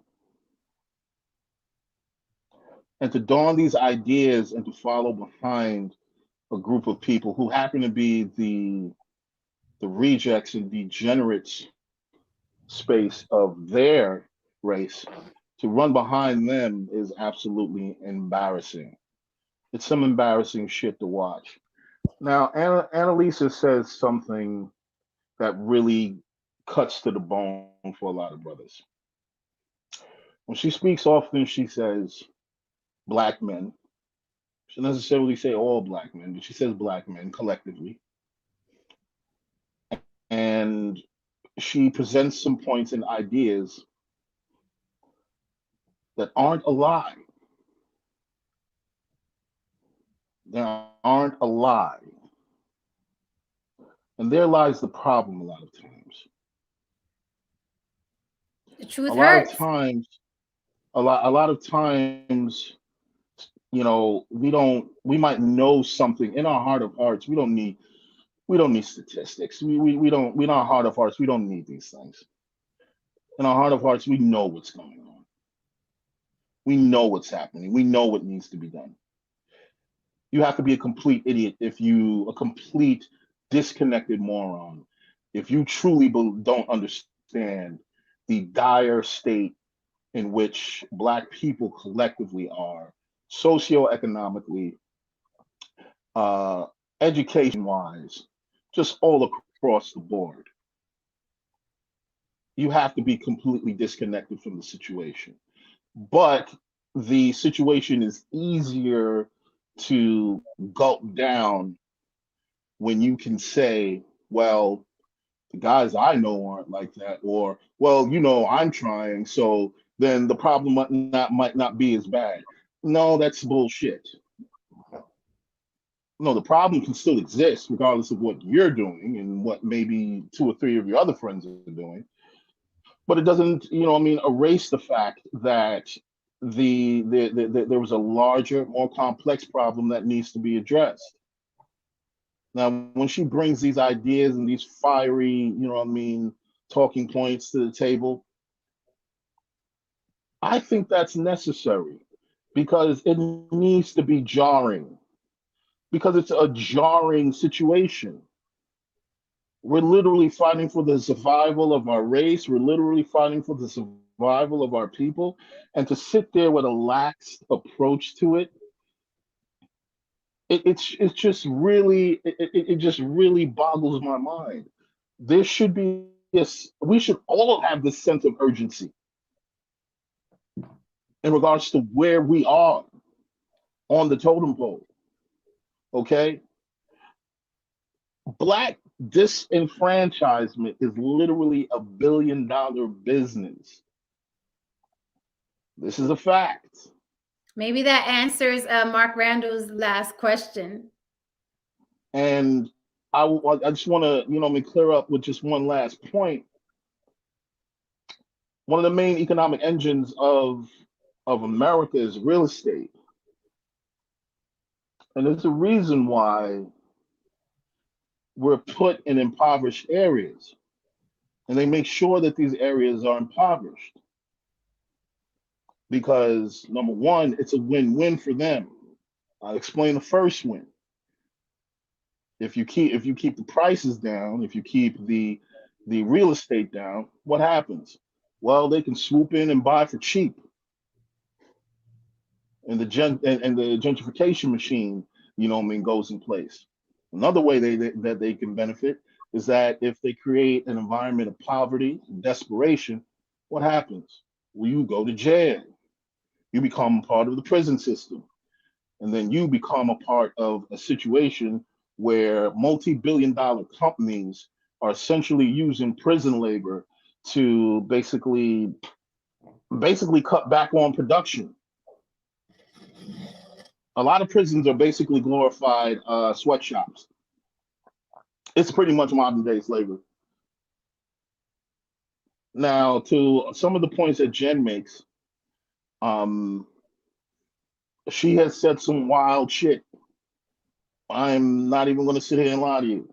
She has said some things that even I was like, wow, that's a doozy. But I can't necessarily say it's untrue. Yeah, the culture is toxic. Yeah, it is eating us from the inside. Yeah, you know, if we want to do certain things and be certain places as a people, we need to really let go of victimhood. We need to stop living in a perpetual state of victimhood. Because there's two things that continue to contribute to the subjugation of Black people, and that is white guilt and Black victimhood. And they work hand in hand. As long as there is a system and a group of people and an idea that will allow Black people, particularly Black men, to be coddled, to be infantilized, to be told that nothing is your fault, to be told that to behave like a 5-year-old child who is scared of the monster under the bed that is white supremacy, we will never be able to move forward. And I'm done with my rant.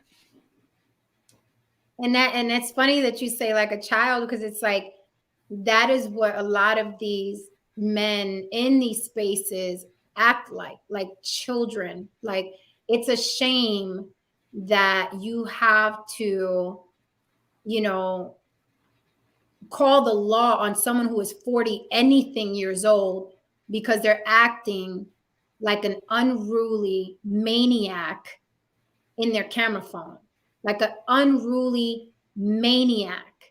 Like, you think a grown man, 42, 50, whatever, since age is always a factor in these spaces, right?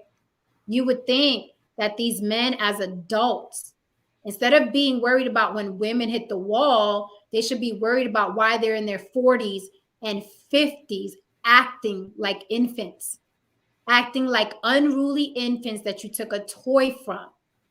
Oh, I'm not desirable. You don't want me. I'm going to become a raving lunatic and throw tantrums on my webcam every single day because you took the girl from me. Meanwhile, they're the ones that can't get the girl. It's nobody's fault, but they act like children. So they have to be made to stop. Can't ask them to stop. They have to be made to stop. And you're going to start seeing a shift. All the guys that used to act like a bunch of gangsters on these panels and on these channels, there's going to be a shift. They're going to start coming out in their Boy Scout uniforms now.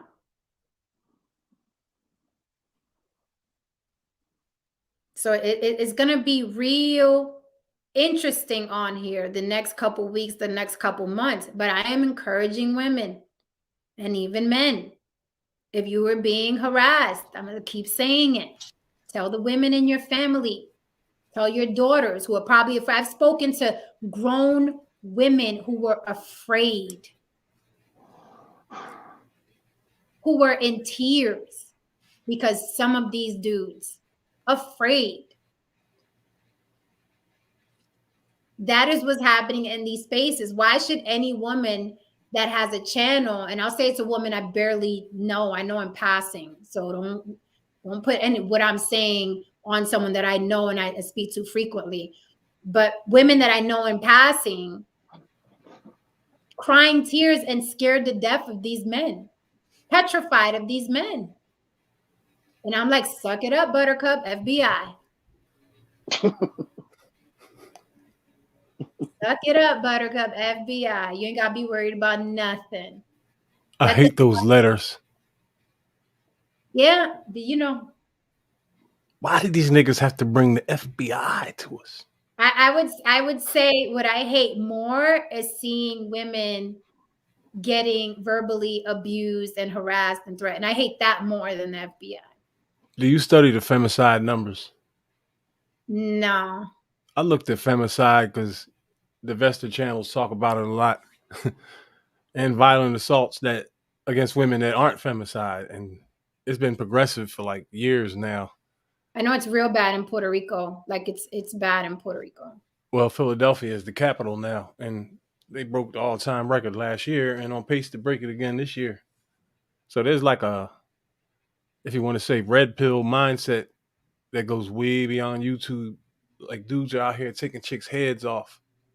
I've had women say vicious things to me. You know what I mean? Nothing warranted death. You know what I mean? Right. There was a case over here where these dudes ran up on a car full of women. I don't know what this argument could have been about in this club, but you know, the let out is like, it takes you 15, 20 minutes to get out the block. Everybody's bumper to bumper. Mm-hmm. Whatever went down in the club, these guys realized that these chicks were trapped and they chopped on the car. with a machine gun. I think it was 6 chicks in the car too, and hit everybody. Who chops on a car full of women with a machine gun? I looked at this so many different ways. You were mad at all 6 of them? That mad? Like, I tried to draw up a scenario in my head where I would be that angry with 6 women to let a machine gun loose.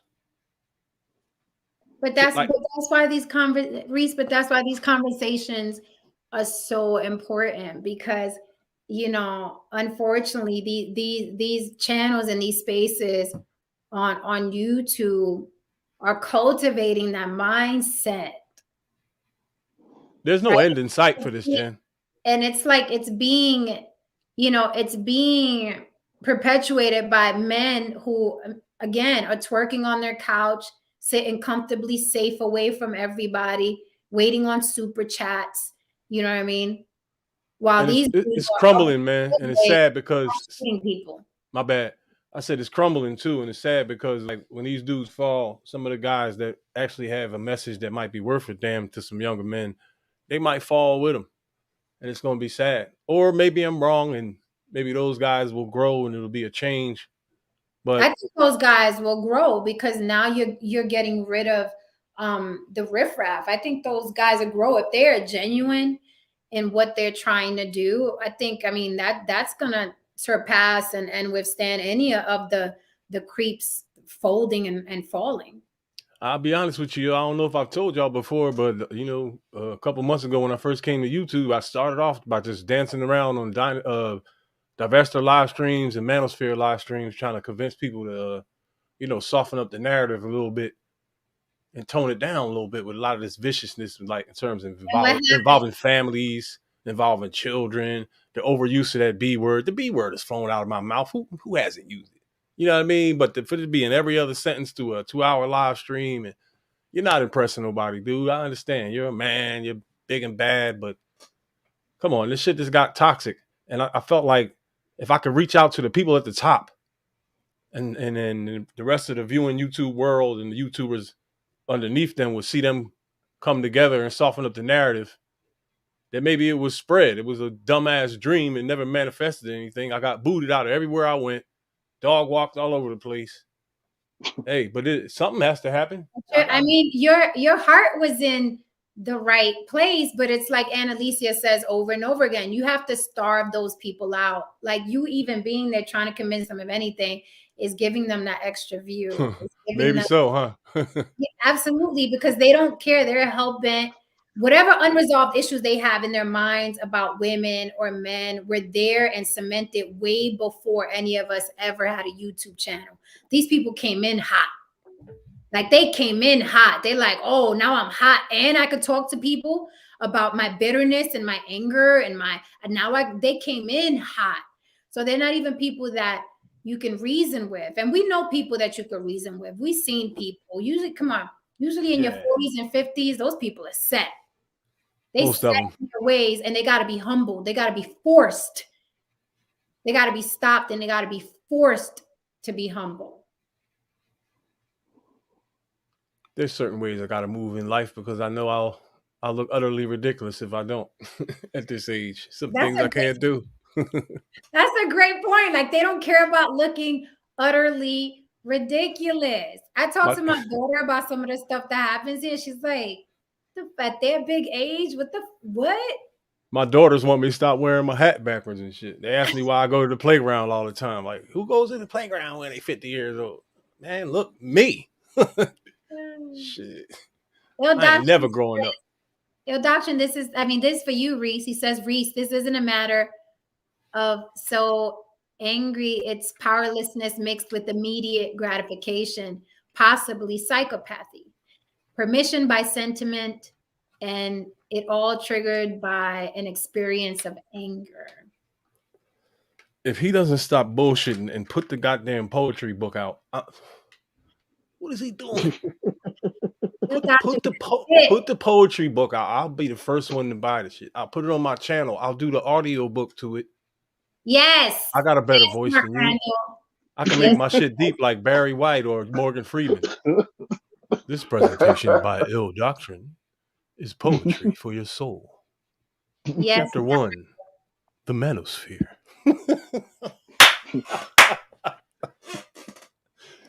Oh shit! Yeah, your doctor is talented. He be fronting. I You love better your not doctor. never come up nowhere if you don't come up here first. Yeah, he kind of owes it to you. For real. That would be treason if we should be able to like be violent towards him if Right? if he camped up somewhere else. He don't Yes, even gotta cam up. Just come up here and spit some game. right? Like he don't got a camera. Or maybe his responsibility is to keep the chat popping. You know what I mean? Mark Randall said everybody hates the cops, so they need one. I don't hate the cops. I have family members who are on the job, and you know, I don't hate the cops. I grew up hating the cops, but I've been so happy to see them so many times. Man, I guess that's what he's talking about. they saved my ass one time when I had a flat exactly tire and I was late for work. They took me to work. They got a tow truck to bring my car to the lot where I was working at and left it there. They called their own AAA and got me. Oh man, shit. I got fam from like correction officers to lieutenants to I'm just saying. Cops on the especially beat. when you reach a certain tax bracket. You gonna love the police then. Do you know that this guy? Then. Do y'all know that this guy turned himself in? He was trying to call the once he saw himself on television, he called in to turn himself in, and his phone went dead. And that's how they found out. Shannon Rawls is here, one of the good guys of the Manosphere. What's his name? Shannon Rawls. He's one of the good guys over there. Shannon. He helps old women cross the street. Shannon Rawls, like Lou Rawls? Yeah. Shannon's all right, man. I actually checked out a few of his streams lately. No, He's all right, man. Shannon's doing his thing. I'm just all right. I'm messing with him. He's The word women is never coming out of my mouth on my channel again. I'm about to do cat videos. I got 3 cats in here, kittens. You do? Yup, 2 black ones and a tiger. That's right. I'm a square guy with cats. I just see that's proof. What thug got cats? Don't they all got Dobermans and blue pits and pit bulls? Hold up now. I see niggas. Listen, God damn it. It's 1,000 niggas walking around my neighborhood. Look like they could bench press 500 pounds. Got pocketbook dogs. Early in the morning, walking through the park looking tough as hell, 25 tats with this little bitch ass dog. Somebody please explain that to me. I'm old. I don't understand. He got a little chihuahua in his wallet. Is the problem? Does the problem lie with me? Am I judgmental or am I out of pocket? Because I don't know. But in the 80s, listen. If you contrasting. Just be the balance is all I'm saying. You don't gotta be perfect. You can even have issues that you want to discuss about women or relationships and stuff, but be the balance. You don't have to be a complete animal to talk about issues that you have with the opposite gender. You don't have to be a complete buffoon and an animal on these channels. No, you do not have to do that. And I'm just waiting for some brothers to actually really get on these panels and really have an honest, candid conversation about some of the things you did and some of the things she did in the relationship. You know what I mean? You know what I mean? People remember. I'm just talking about the brothers right now, and women do it too. You know, but I'm just one of the things I don't like doing, and this is just a personal thing about me. I don't like sitting here, but well, you know what? Girls do it too. It sounds feminine. You know what I mean? And it sounds very childlike. Well, you know, Mark did it too. Mark started it, you know, and it just doesn't sound like that's what JR was doing. But women. Yeah, like it just doesn't sound like you're ready to take control. That's that Nino Brown shit. You know what I mean? You're not really ready to take, you know what I mean, onus for certain things. You know what I mean? As a man, I truly feel that, look, if you're doing your job and you're setting the stage, you're not going to have that many problems.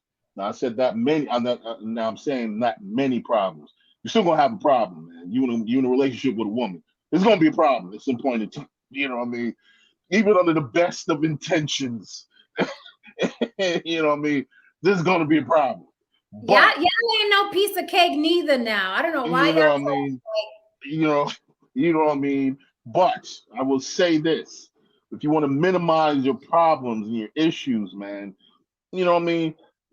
You will be amazed how great of a relationship you have if you just handle the basics consistently.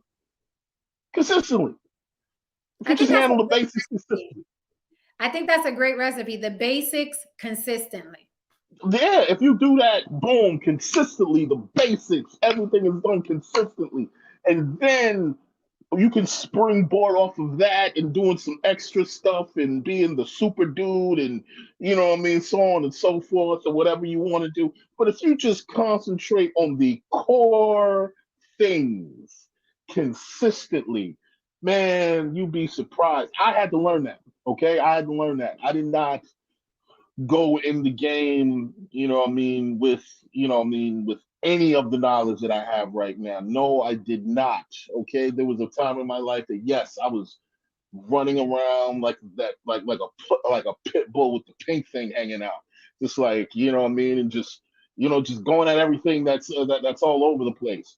But you learn in life when you start really sitting back and saying, okay, let me stop behaving like an animal and really start really listening to what this person is saying, really listening to how to be in a solid relationship. And it took me a while. I had to learn, man. I had to learn how to communicate. I had to learn how to communicate. Look, listen, my inside voice, I'm from New York. Our inside voice sounds like our outside voice. This is It does. true. Jen will attest to this. Like, you know what I mean? Like, if inside, if we're saying, what the fuck are you talking about? Outside, we're going to say, what the fuck are you talking about? Which isn't really the best course of action all of the time. Sometimes my inside voice will be like, what the fuck are you talking about? And outside, I should be like, you know what, let's have a dialogue. This appears to be a problem. Let's have a dialogue. And by sitting there and keeping calm and concentrating on the solution, then we can come to the table, and really, really fix certain things. You know what I mean? And I had to learn that. I had to learn that. But that's a part of manhood. It's a part of this thing of being a man. You know what I mean? You're born a male, but you have to learn how to be a man. You have to learn how to be an adult, man. And yeah, okay, yeah, there's a lot of quote unquote unfair stuff that you have to go through as a guy. Yeah, it happened to your dad. It happened to his dad. It happened to Jesus if he got involved back then. I'm sure. It'll always happen. That has nothing to do with the fact that you still have things on the docket that you have to take care of as a man. I just wish, Okay. if I had one wish for the genders, like I really wish that men could comprehend that women go through a lot of shit, and that women comprehend that men also go through a lot of shit. There seems to be this narrative that men, well, we go through X, Y, and Z, and then women are like, well, we go through X, Y, and Z. There's a lot that both genders go through. They're just different. They're different things, but it still weighs a lot. And some people, like you said, let them die on the vine. Some people you cannot communicate with. Some people you cannot help. And I'm one of those people, let them die on the vine. I'm one of them people, chuck them in the 300. 300. I'm very much like my dad in that way. Like, life is long. We just waste a lot of time, right? People say life is short, but I think I go with life is long. We just waste a lot of time. And sometimes we waste time with people that we should not be wasting time with. We concentrate too much on the toxicity of stuff when that person over there is at least healthy enough to love you the right way. And then we don't hold ourselves accountable for picking these people, the men and the women, Because if these men and these MGTOW, Red Pill, Manosphere, whatever, if they took accountability for picking those women and staying with those women, if they took accountability, like maybe I did stay with her too long, maybe I did only pick her because she got a fat ass, maybe I did only pick her because she had a good job, maybe I did only pick her because she had real hair. Like if they held themselves accountable, right, for how they participated in that union, they wouldn't be on here talking about, well, women file for divorce and they're single mothers and they're. How did you contribute to that relationship? How did you contribute to that situation? And it's freeing. It's very, very freeing when you look at yourself. You're like, well, Jen, why did that relationship go that way? And why did you stay so long if it wasn't good? And it's freeing. And then you can move on healthy, in a healthy way, because you're admitting your participation instead of going online and I'm gonna subscribe to this person because they're gonna talk about men ain't shit every day. Like I'm not doing that. I'm not. Hey Jen, you know what? There's been situations where a woman has done something devastating and completely fucked my whole life up. But there were situations where something would go wrong and I would know in my head that I could have stopped it. Like I made the choice to deal with so-and-so and I could have just strayed away from them. I knew it in my head, even though I would play the blame game on the woman. Damn, this bitch did me dirty, da da da da da. But I saw the signs. Like I knew what she was about. And in some cases I even heard about her doing other niggas dirty. And I thought I was gonna be Mr. Macho and Cracker and shit, you know what I mean? Be the one to, crack the code. And so those situations do come around. And when it does, you can't play the blame game there. All right. If a woman does you dirty and ruins your life and it wasn't called for, all right, talk about it. But all of your problems came from women. Nah, there was those few occasions, nigga, where you knew goddamn well you should have went the other way and you fucked your life up a little bit, took a little setback or loss because of it. Maybe even a few days behind bars or something. You know what I mean? Because rolling the dice because you seen a fat ass or something. That's how it goes, man. You gotta be real with shit like that. I'm glad you admit that. I'm glad that you gotta be real about that shit. That is what we do. We know, we see the signs and we're like, oh, he looked good though. Look, listen, man. It happens. I think we also need to admit that both genders have a degree of privilege depending on the situation. Yeah. Like, like in the courtroom, in family cases or child cases, assume that if you are walking in with a penis, you're going to lose. It's just about how bad you're going to lose. It's just how bad the courts are going to just break you over. You know what I mean? But they're gonna bend you over. It's just how bad it's gonna happen. Now, no court system is taking children from any woman unless this woman is completely incompetent. I mean, and you have to prove this. You have to prove this. You know what I mean? Like she has to probably literally be damn near dead. Excuse me. You know what I mean? Deleted. But anyway, as a man though, I'll give you a scenario. I don't have to worry about. I was telling the dude, I was trying to explain to him about one of the privileges we have as men. Like I can walk through the Bronx or Brooklyn at 2 or 3 a.m. in the morning and be drunk, walking around, be vulnerable in that space, and so on and so forth. And I'm not most likely going to get attacked. You know what I mean? I'm not, I'm about a good, 200 pounds, about 5'9", 5'10". You know what I mean? I'm a pretty, big guy. That's running But back shit right there. The fact of the matter is that, the fact that I'm built like that puts me in the space where I don't necessarily have to really worry about people just wanting to randomly run up on me. Now, if someone, who has Jen's dimensions, yeah, that person, she has to think about these things. And she has to be ready for whatever, and will, most likely do whatever, But that is a example of privilege. I don't have to think about those things. in that situation. Just like the woman doesn't necessarily have to even think about losing her kids when she walks into that courtroom. I mean, But and we don't want to have. but here's the thing: it's a daily thing that women Right, constantly. right, Not like right, it's not like men have to think about that when they go to court, right? But right. women, every single day, we have to think about how late am I leaving work? Where am I parking my car? Do I have my gun on me? You know, who's gonna be there? Let me call my. I bet you guys have never called your dude and said, "Listen, I'm going with this guy. Take his license plate."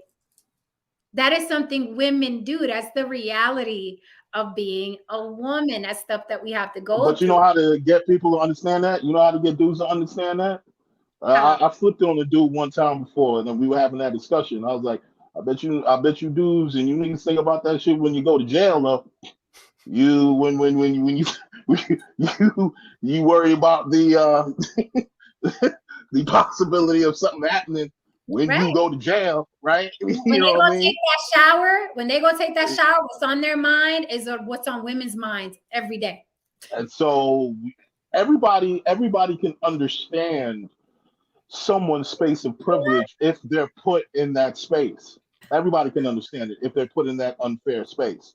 But yeah, you're right. I can't understand how you guys go through that every day. I don't I ain't never been robbed. I mean I've been jumped, you know what I mean, but I ain't never been robbed. Ain't nobody running up on me like that, you know. So I can't necessarily, fathom saying like, oh, should I park my car here, or should I do this here, or should I do that? And me in my mind, I'm like, no, I wish a nigga would. You know what I mean? Like, You see, Tawana G in the building. Hey, what's up, girl?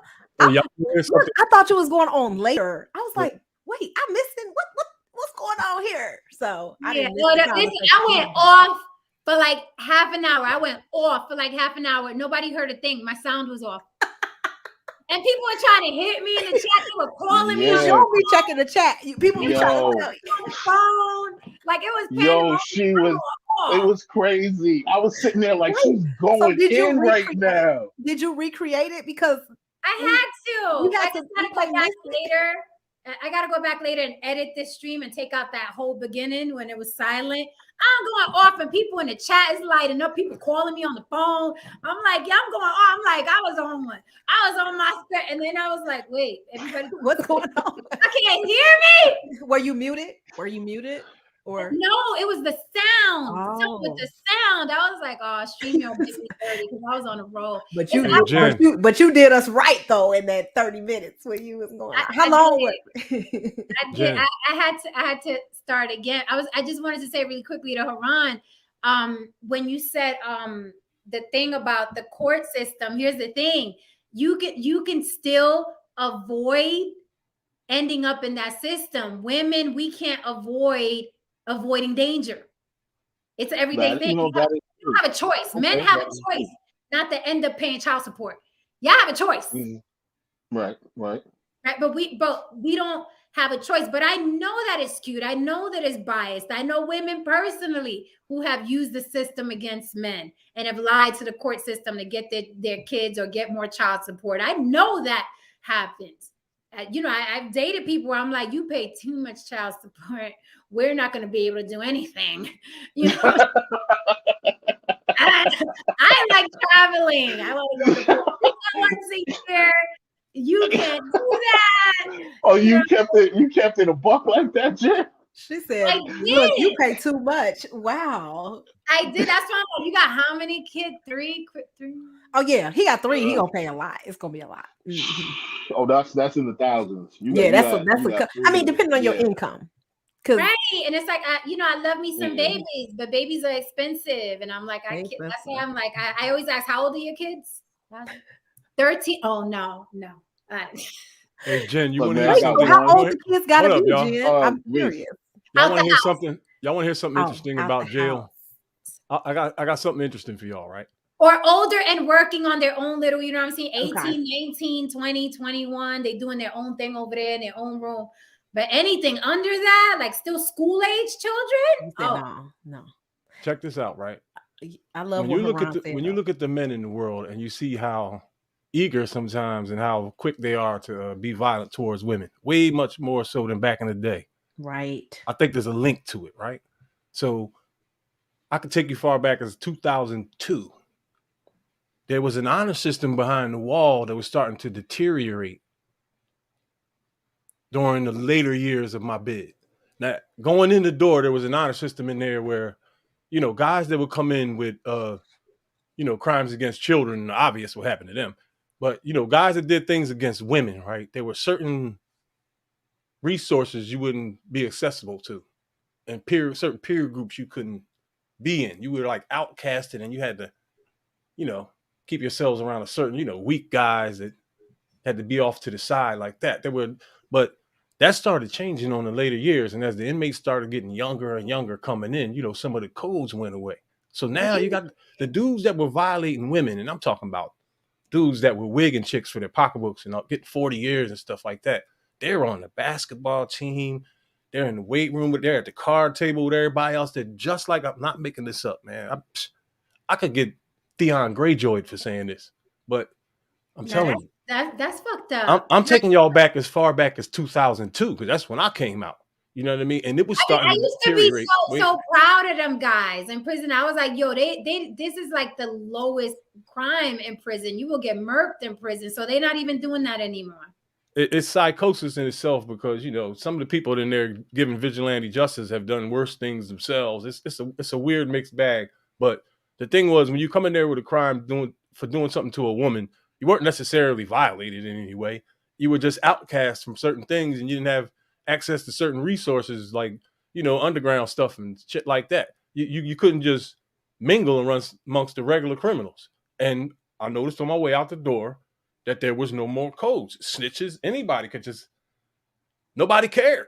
It all went out the window. I mean, I haven't been in for a long, long time. Somebody can straighten me out if I'm wrong, because I don't know what it's been like since then, but I saw that starting to fade away. It makes you wonder, like, if the word gets this to the street, then of course guys are going to be more likely to, attack a woman. Shit, I ain't got to worry about nothing if I go to jail.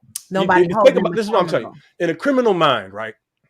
When you're in the crime circle, you're going to decide what your lane is. What crime some people jack cars, some people break a crib, some people sell coke, some people do, online crimes. So if you're going to be doing crime, you're going to think, okay, wait a minute. They do this to women. They do this to guys who hurt women in prison. That will deter you from doing it. Okay, I'm going to go sell coke. I ain't going to do that. I know I need some bread, so I'm not going to attack no shorties, because if I get behind the wall, I'm fucked. If you're not walking around with that fear anymore, right? It's a lot safer to attack a woman, right? For her pocketbook, jewelry, whatever, than it is to run up on a man who might be armed, or run up on a car, a bank. You know what I mean? Blue collar, digital crimes. Everybody gets caught up in that. It's a real easy, a real easy lick. So it makes you wonder, like, some of those codes that are missing might be dialed into some of this new trend we've been seeing for over a decade now. And even goes far back to like when Chicago fell apart in 2007. You remember that, Wine of Chicken? Right before Barack came in, Chicago was in hell for like 2 years. Women were getting their heads blown off left and right. Well, it's like what Karan said, no consequences. And these dudes online, especially, they feel untouchable. They're behind the screen. And it's funny because men say that a lot, like, oh, you wouldn't say that in my face. I'm like, you wouldn't say what you're saying either if you weren't on this panel or on this channel. You wouldn't either. That's why we're going to see a shift in content in the next coming weeks and months. Mark my words, because I told y'all, put cases on all these motherfuckers, like Denzel said in the training day. Put cases program, nigga. I think y'all don't do this shit to me. Listen, put cases on all of them. I recommend it. Talk to your daughters, your wives, your girlfriends.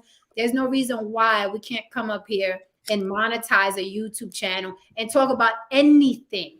I don't even care if it's talking about gender wars.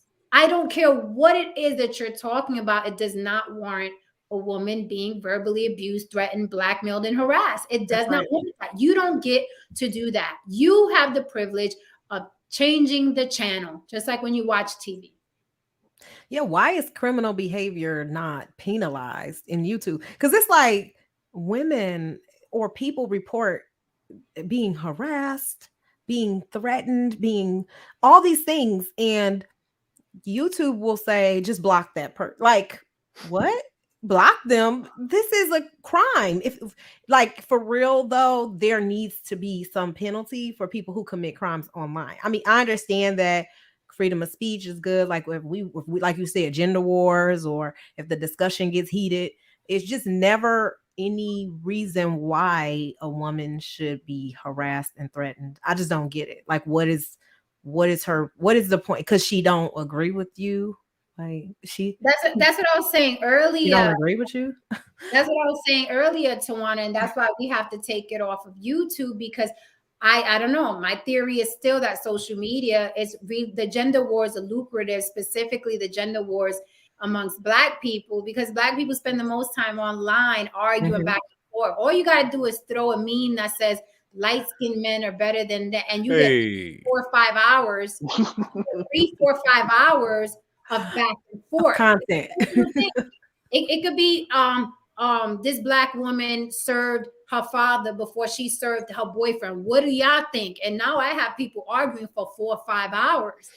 So, and they know it's lucrative. The longer you stay on, the more money these systems make. And if you notice, the only time that they act is when you claim a copyright. Why? Because there's money involved in a copyright. But when there's lives involved, like people literally getting harassed, threatened, blackmailed, they don't care. They don't care about that. Y'all stay on arguing. It's more money for us until something like this subway thing happens. To give you an example, the Kevin Samuels petition, remove Kevin Samuels from YouTube and Instagram. It's been going on a while. Okay.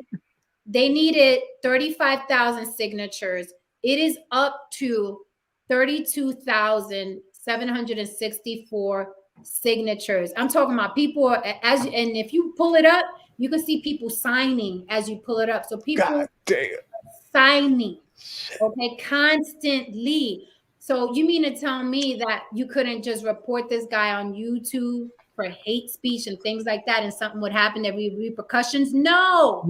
The petitions aren't even working. That's why I said FBI. And I know Reese hates those letters. Reese said, "Don't be a snitch."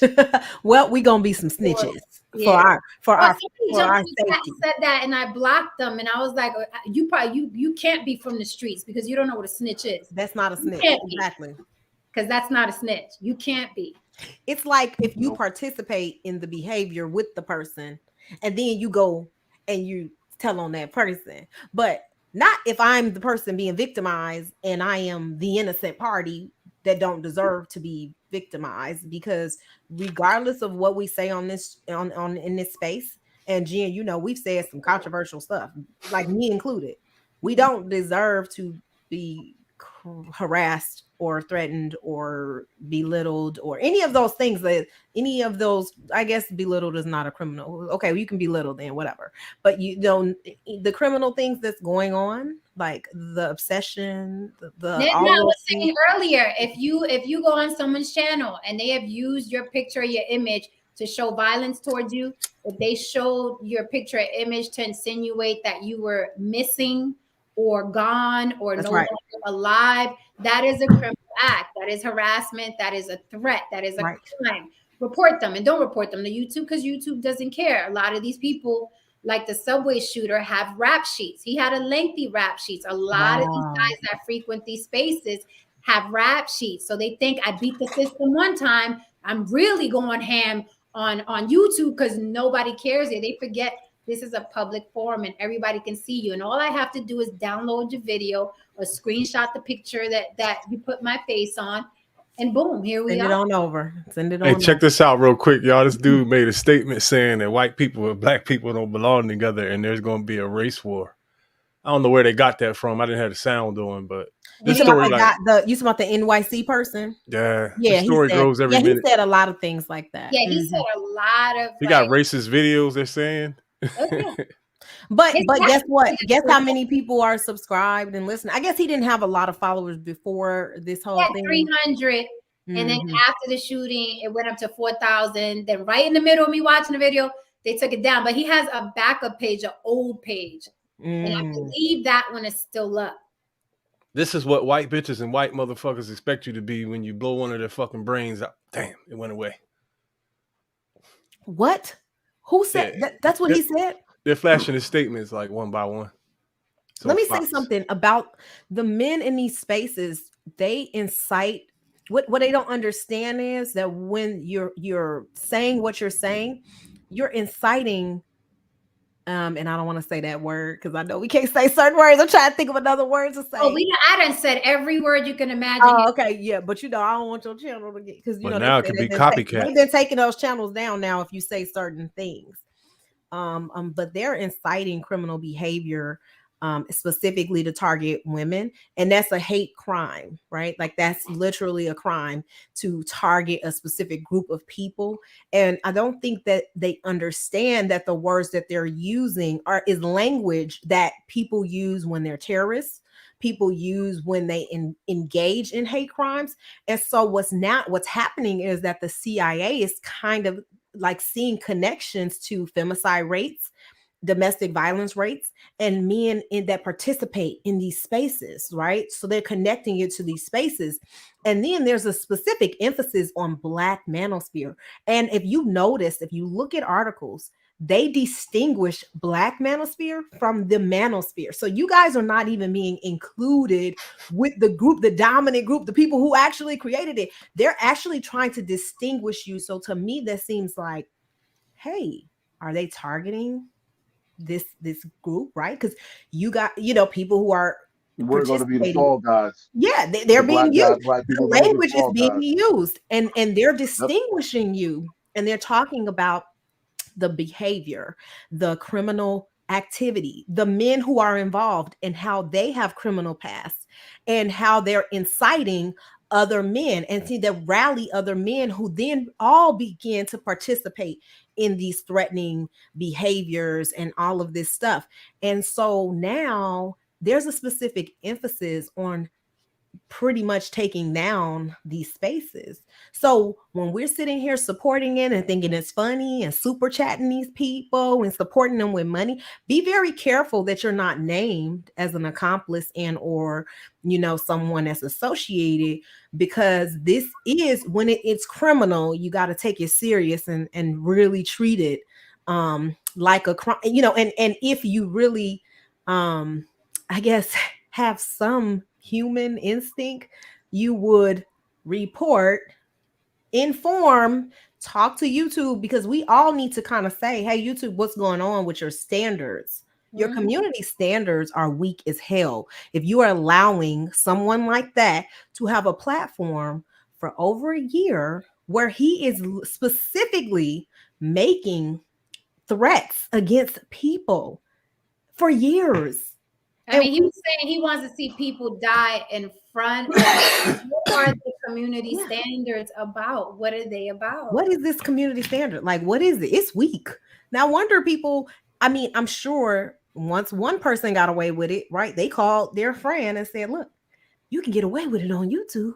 You can really bring out this deviant side, right? On YouTube, because it is harder to catch because people don't use their real names. People don't know who they are. A lot of people, what we do, we block people because we don't want to be associated no more. And then we don't do anything else. We just block them and we just ignore them, and we don't take action.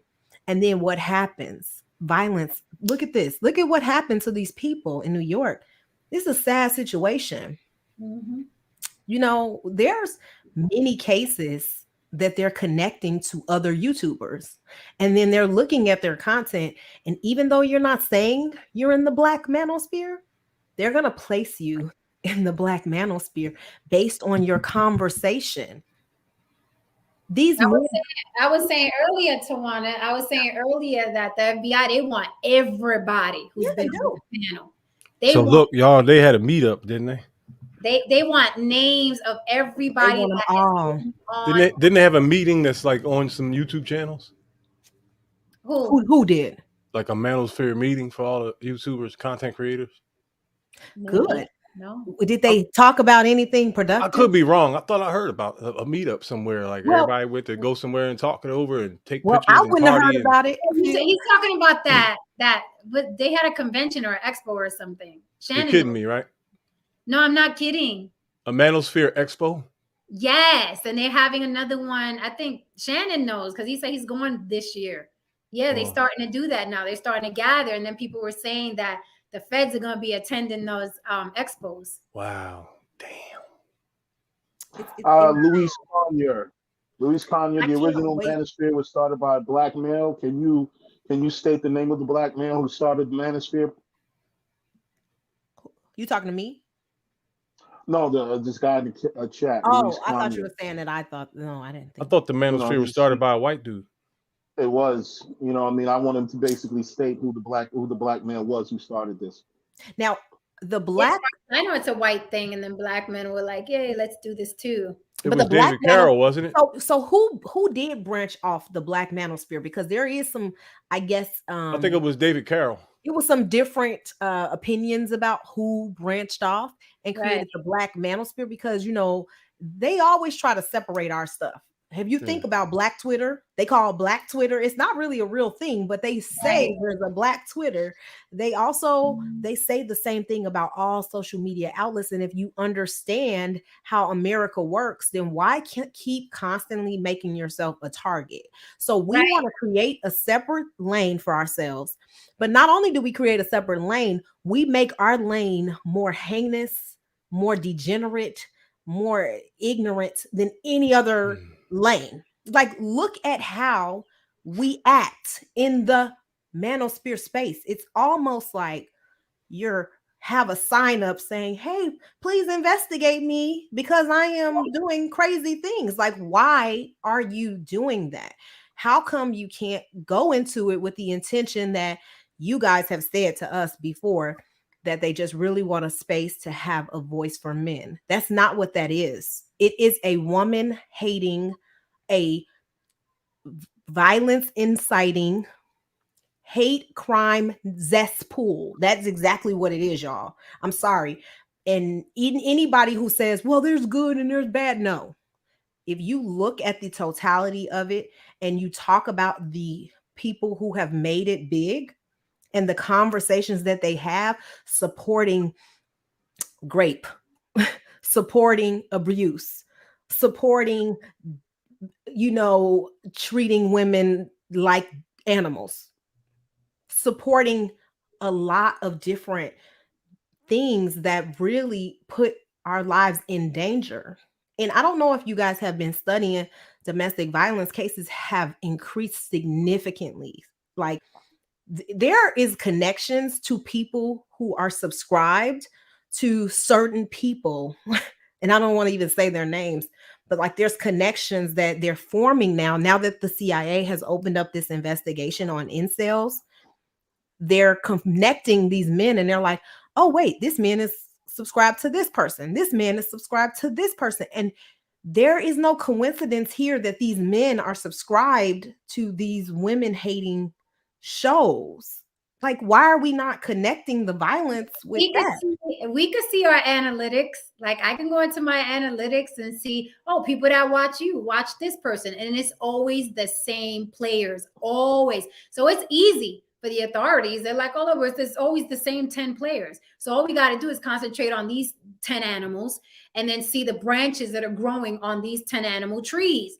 It's literally the largest database of easy access to criminals that there is. All these, even the people that I was saying earlier, Tawana, the people that we've had a run-in with, they all have rap sheets. These are a bunch of criminals running around online, continuing criminal activity. It's one thing to have done a stint in prison, learned your lesson, and move on with your life. But these dudes have rap sheets. That subway mass shooter had a rap sheet. These are misfits of society. And Jen, when you're in this space, you're trying to collaborate with people and network with people. And honestly, because we're in a virtual space, I think I underestimated my safety, right? Because I was like, well, We virtual. What can you do? I could just log off. It's not that simple. It really is something that you should take more seriously. Not that we can't affiliate or associate with people who've had a criminal past, and like you said, have like because like Reese from Philly, he talks about how he's had a past all the time, but Reese is no longer interested in participating in that lifestyle, right? Like he's recognized, hey, this is what I used to do, and like now I'm moving on with my life. These men, they're still engaging in that behavior even online. It's materializing and it's showing up in this space. My baby going crazy. And we are like, and we're actually on the receiving end of it, me and you, on a lot of ways. That like we have been receiving some of this behavior. And I know other women who are afraid, who have left YouTube, who have been who have been threatened because they gave a different opinion. I know so many women who have stories that are like, look, I'm scared. Like, I don't even want to be vocal. And you know how it's hard to get women on your channel to speak about these issues. It is. It's not a lot of people like me, you and Anna, who will talk openly about this. These women are afraid to go against men, to the point where they will go against the woman. And like they'll actually start to help the man destroy the woman. And they don't even know how far these men will go, because they don't know these men either. Right. Well, they don't know that these men are doing stuff. Episode. I told you I'm gonna do a flying monkey episode, because there's a lot of concentrated talk on the narcissists. There's a lot of concentrated talk on the manosphere maniacs. But there's not a lot of talk on the people that sustain these channels, who egg on these men, who are in the chats, who are in the super chats. So the flying monkeys got a lot to do with it. Without the flying monkeys, these channels wouldn't be shit. So that's something that we have to address as well. But I'm just telling people, stop, don't cower to these cowards, because these people are cowards. People that bully you and incite other people to bully you cannot stand alone. There hasn't been one person that's gone against me in these spaces where he just stood alone. He needed a panel of 4 or 5 other people. I talk shit by myself. I've talked shit over the phone to people, like, do not text me, do not call me. Those conversations are one-on-one. You know what I'm saying? So it's like, no one can ever say that I'm not the same person. But I'm like, no, these people are acting like children. It's funny, my daughter was even saying it. She was like, they're acting like little kids. So get somebody to stop them that they will respect. They don't respect their parents. So get the law involved and get them to stop like little kids. Like, they acting like little kids. They don't want to stop threatening and bullying and black men. Then get somebody to stop them.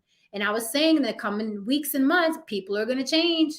I'm seeing a couple choir boys pop up now. I'm seeing a couple schoolboys pop up now. So the atmosphere is going to change, because shit just got real. It just got real. And now that this happened in the subway, like the FBI, the CIA, they really going to be watching these people like a hawk. And so call. Don't leave it to YouTube. They still trying to take Kevin Samuels off after how long? I just want to respond to Luis Cornier's statement that the Manosphere was started by a Black person.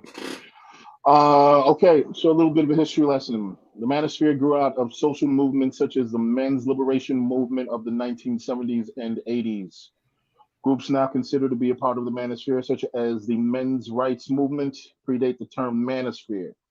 The term, a play on the word blogosphere, is believed to have appeared on Blogspot in 2009. It was subsequently popularized by Ian Ironwood, a pornography marketer and author.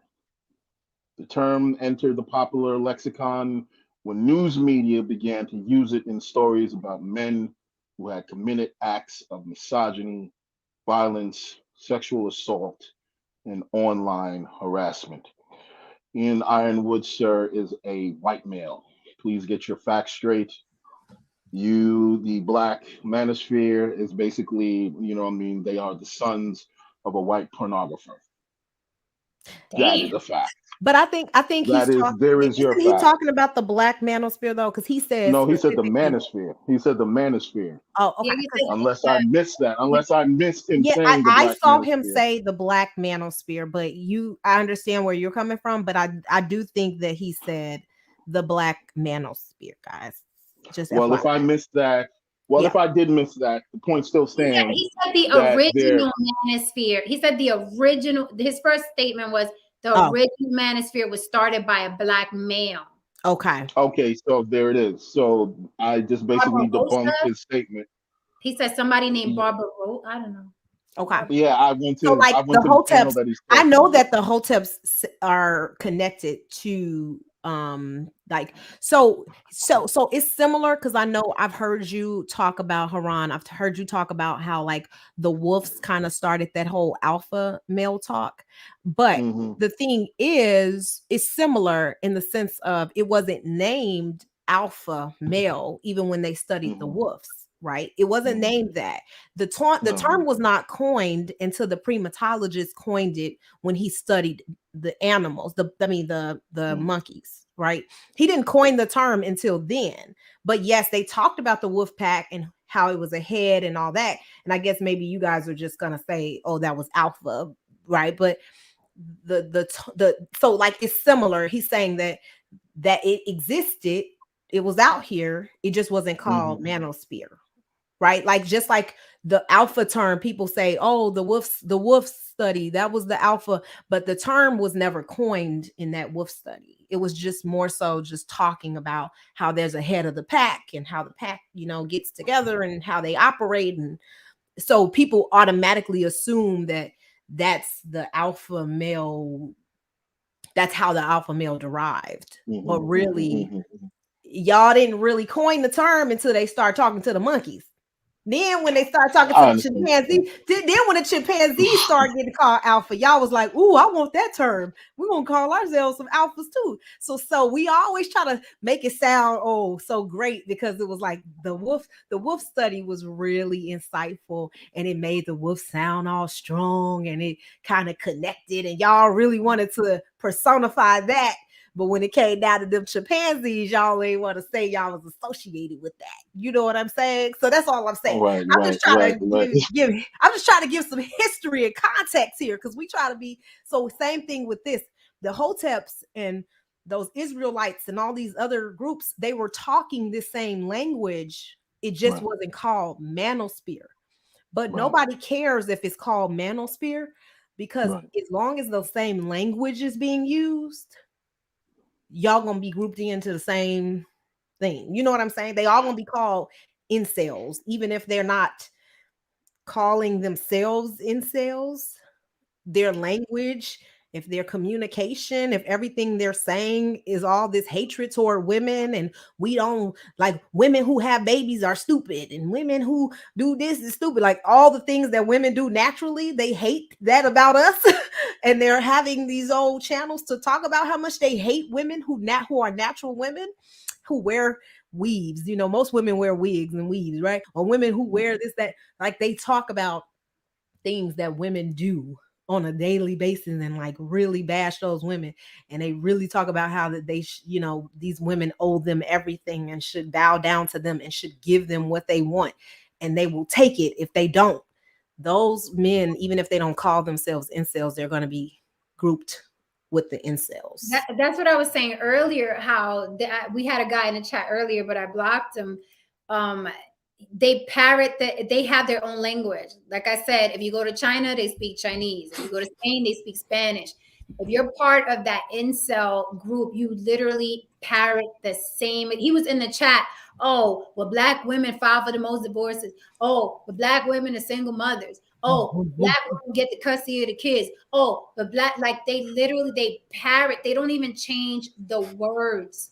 It is literally the same statements that I heard the subway shooter say on his angry Black woman, independent Black woman. He had a stream that he did, independent, strong, Black. Oh, he didn't say choose better too, because that's one of their lines too. Yes.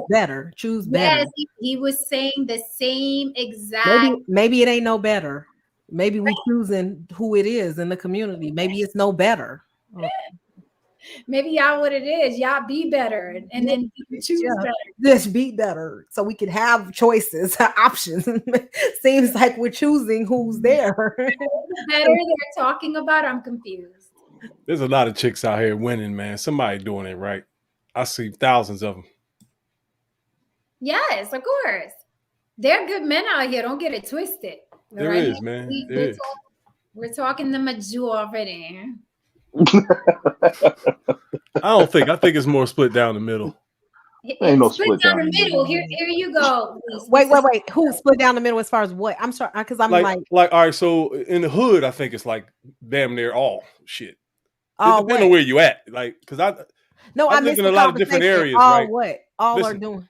I've lived in a lot of different areas. When I lived in Greenwich, Connecticut, all the black people I knew were pretty solid and family oriented. You know what I mean? Same thing when I was in Hawaii, Mandarin, Atlanta back in the day. I don't know what the hell Atlanta is now, but Atlanta, but even Philly back in the day. Philly is like it was a really solid place back in the day, and it still is now. When we have our events, you see thousands and thousands of families, man, holding hands with the kids. Like, there are people out here doing it right. The shit, they need to come on and make some YouTube channels. Tell us how they did it. But you know what the irony of all this is? There's an irony of all this. There's an irony of all this between you, Jen, Juana, and Annalisa. I mean, you're branded as this three-headed dragon, and so on and so forth. There's an irony about this. There's an irony about this. The irony of it is that, from my perspective, the three of you are very compassionate to the concept of just wanting people to do better, just wanting people to become better. As you all know, I came in telling you that, hey, if you're defective, you're defective. And you just need to just be thrown away. You know what I mean? We should not sit here and put our time and resources in trying to convince you. You know what I mean? Some toys just come out the factory broken. You put it in the trash. You know what I mean? And you go make some more toys. Now, and I think that I say these things and nobody really says anything. You know what I mean? And I say these things all the time. But you guys, you're actually saying these things, and the things that you're saying are based on you just wanting people to be better and compassion. And you really actually care.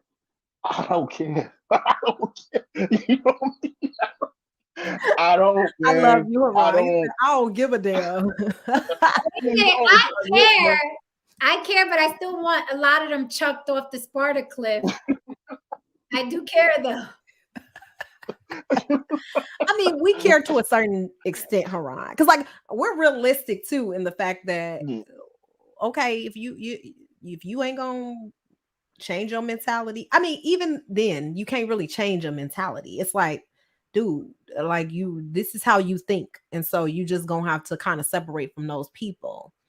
But I'm cool with collaborating with people who their mentality is right, their mental health is right, because like Louis said, he did say that we need therapy in our community, and you can see that you're talking to a group of people. Most of the men who are on these spaces and they have these platforms where they have all these people following them, they know that the men have significant mental health issues that they're talking to. Easy pickings. They know it. They know that these men are just really like not completely 100% right. They don't care about those people. They don't care about what they're saying to those people, how they're going to interpret it. They don't have no kind of empathy or like, they don't care. They don't care about that. They care about their purpose, why they're on there, what they want subscribers, they want follow, they want people to feed their ego. And they know that people kind of get obsessed with them in these spaces and they will feed their ego. And that's more important than creating monsters. Like that's to them, that's like, well, yeah, he a monster, but he support me. That's all I care about. I don't care that he a psycho. Like they don't care. And so when you're operating from that kind of mentality and mindset, yeah, you need censorship, because you absolutely, like, if YouTube, if they don't have a purpose and they don't care, YouTube, fine. But y'all need to care, because this is your platform, and this is like, it's too many people on here using their voice to incite and do things like this NYC shooter did. And I mean, when is it going to, how many people do have to lose their lives or be deleted from this planet before they start to take this stuff seriously? When are they going to say? You have like the top tier, like the Kevin Samuels, and then you have like the dust buckets. And if you notice, when you look at the dust bucket panels, they're all dust buckets. Like, it's like they're not good enough to fit into that, you know what I mean, category. So it's like, let me come down here with the dust buckets, and then the dust buckets get dust buckets that are even lower than them, right? It's never like, oh, the dust bucket is intelligent and 3 idiots are here. No, they're all idiots. They're all dust buckets. If you notice, they want to reach that level of like the Kevin Samuels and the but they can't. So it's like they have to play in the dust. But those are the most dangerous, because those are like the guys like the subway shooter. They have nothing really going on. They're literally life's rejects. And I said, even the ones that act like they're shiny and got it going on have to be with women that they're not attracted to. And we've seen that over and over again.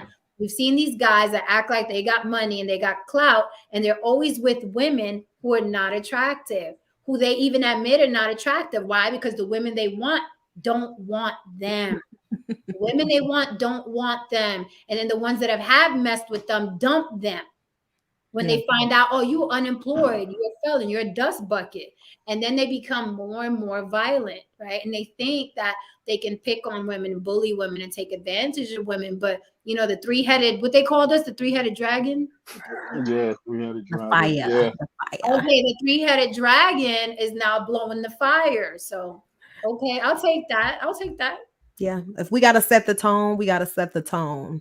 So what are you doing here? We were supposed to get ran off of YouTube. Like, what are you even like doing we're here? supposed to be. We're supposed to be hiding out by now. I'm supposed to be gone, hiding in shame. My life is destroyed.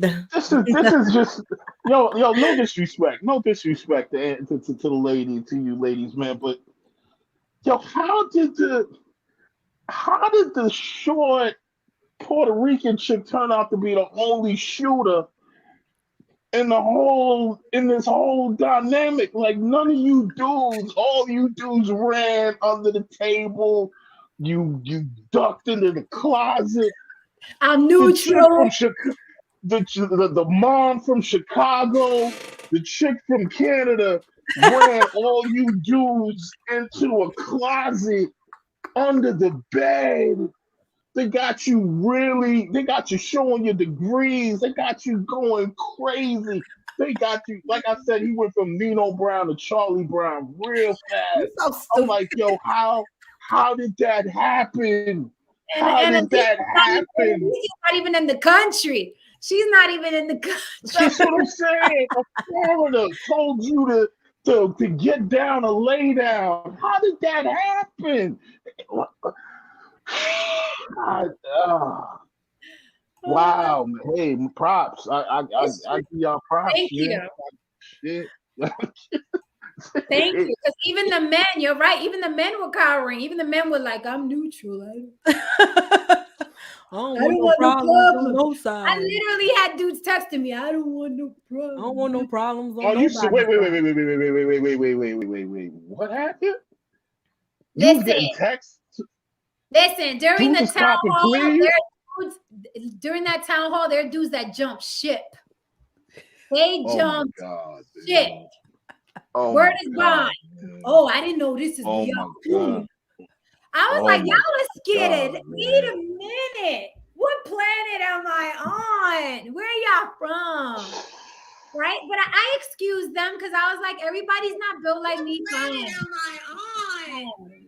Who got that YouTube on? That's my bad. I was like, "What? You got to turn it down." Look, no, I'm telling you, dudes jump shit. They were like, "Oh, that's what's going on over there. Let me get out of here real quick. I need to be friends with everybody." Yeah, it happened. But that's what happens. That's what happens. But it's just disheartening when men do that. I understand women not wanting to be confrontational, and it's like, look, I can't take this. I got my own. I totally understand that. But men, men would jump in shit. Man, I'm neutral. I watch everybody. The fear. I mean, I'm just, and you know, it's funny because the word fear. beta The male and men do alpha not male. want to confront other men. Haran, I'm sorry, Haran. I didn't mean to cut No, you they off. don't. No, not at all. No, you're absolutely right. No, They don't want to men confront other men. don't want Now to they will confront come other on my channel and confront me and tell me what I should be saying and try to qualify me based on who I'm married to and who I'm dealing with. But they won't go and check no other man. And so, to Reese's point, because there is no fear that anybody's going to be checked, right?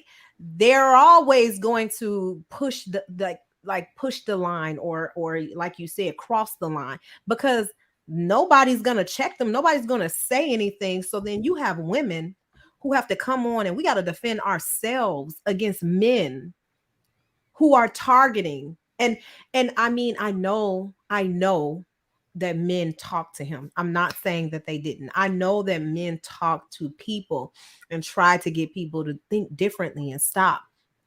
But it's just like there was so many people afraid to speak out against something that they knew was not right. Like, you know, just so many men who just didn't want to affiliate, didn't want to stand on the, it's like, why are you afraid to check men? And then we had like the AJs, the Ishmaels, and the men like Haran, you know, the people who came on and was like, no, this ain't right.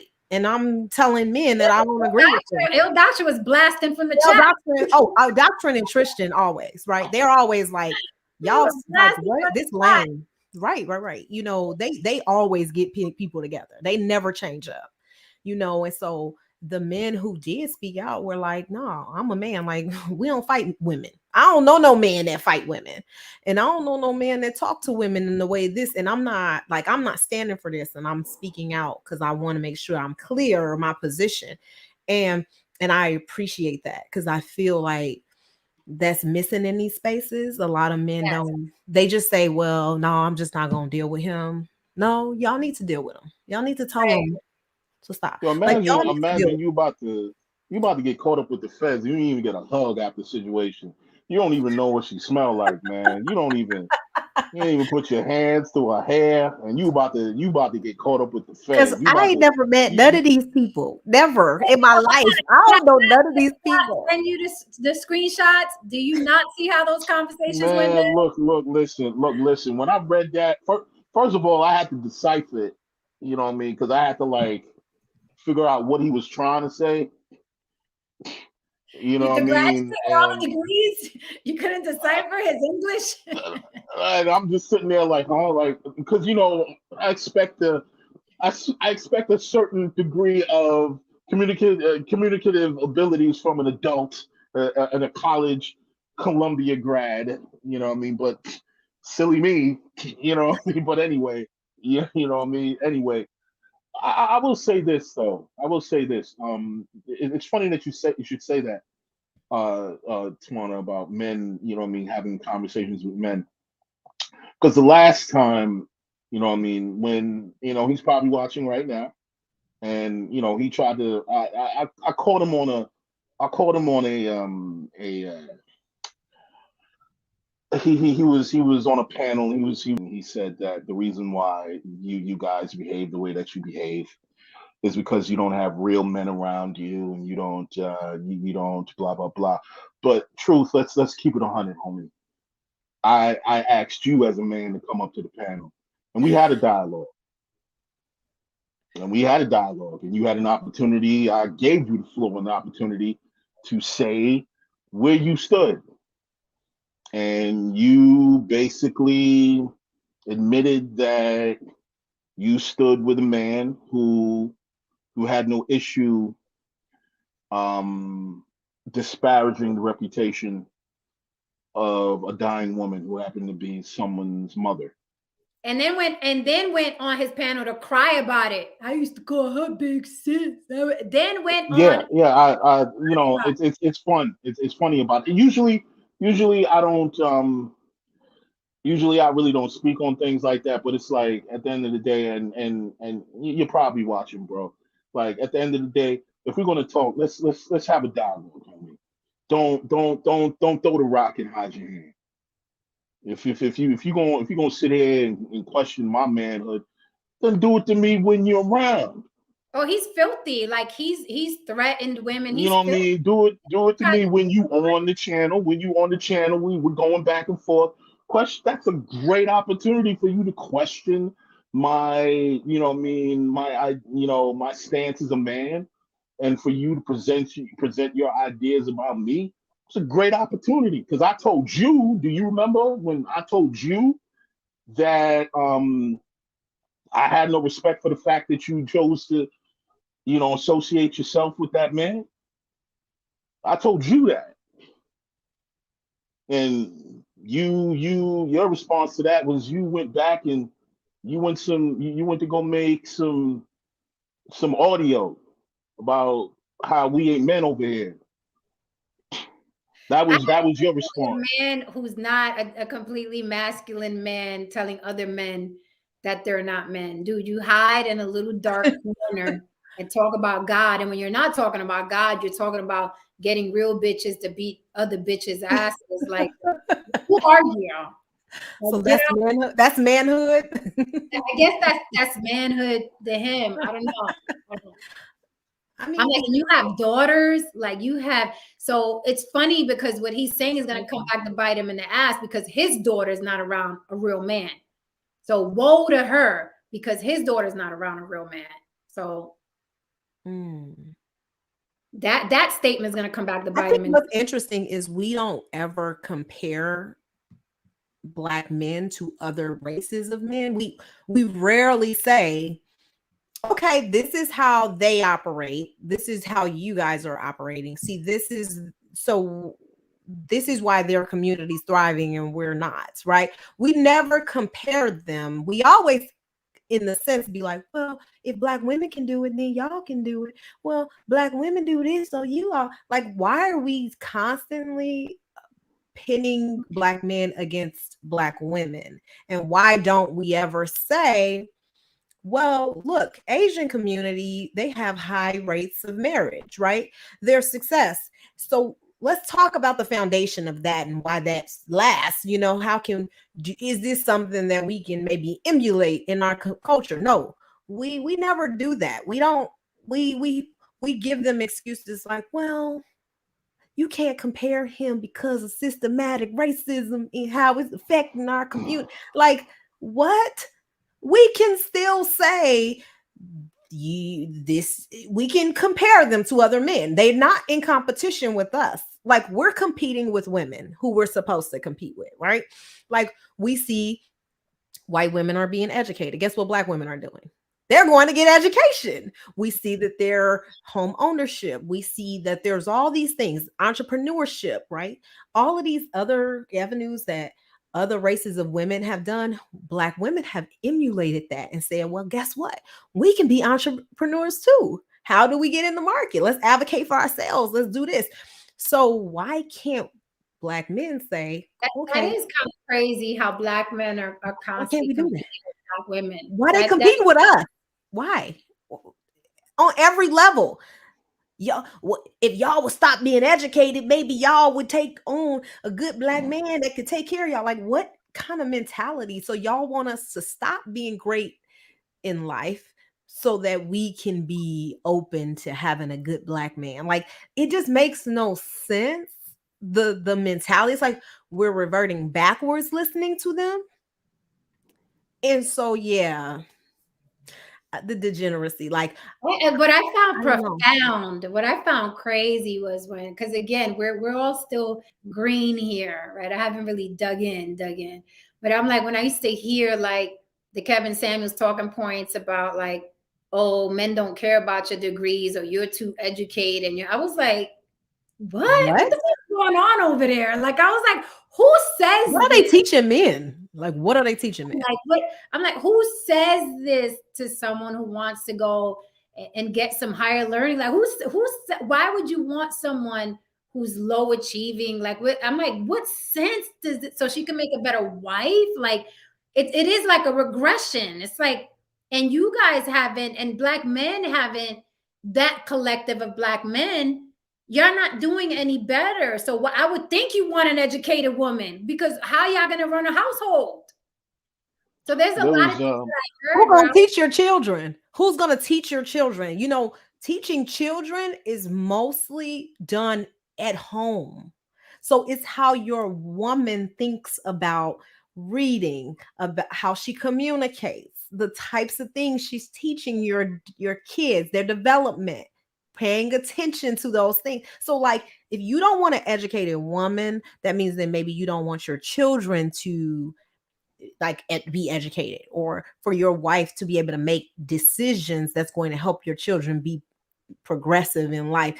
I don't understand why you would say that that's it's not important to me and my family. That's what I'm saying. I don't even get the mentality of men in those spaces, because every man I know cares that I, like we like I have a degree. Like that's important to them, that I am my entire life I heard that's so important for a woman to have her own, for a woman to be educated. Yeah. And here I come to 2021, 2022, and I'm hearing now it doesn't matter. Men are telling women that.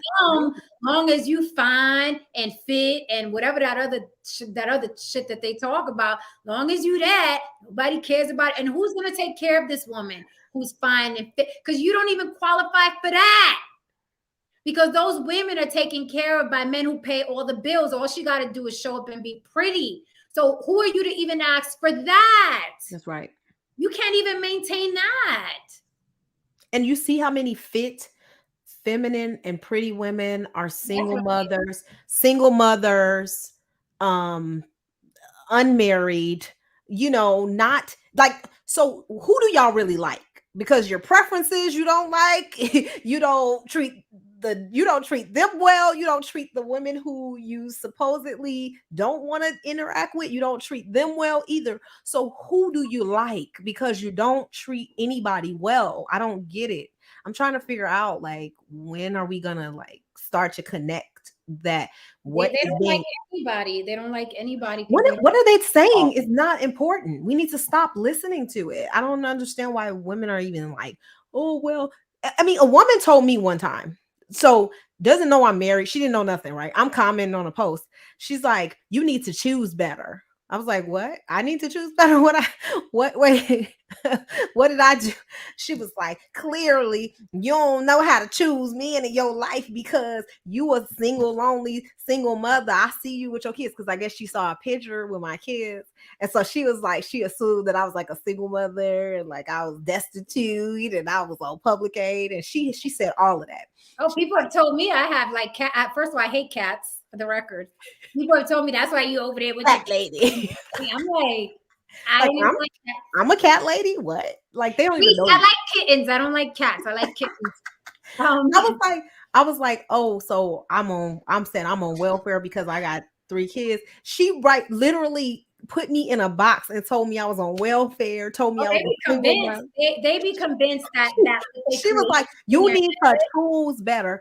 I was like, And then when I told her, I was like, well, so my husband takes care of his kid, so I don't know what you're saying. Like, I'm not exactly sure what that has to do with my point, but I said all that stuff and then she never responded. I said, she just stayed. Yeah, it's like, I don't have any cats, man. Like, I don't know what to tell you. I was like, well, I don't know. I've never had to do that. So I'm not sure. I'm not really dogging anyone that's had to do those things, but I haven't had to in my life.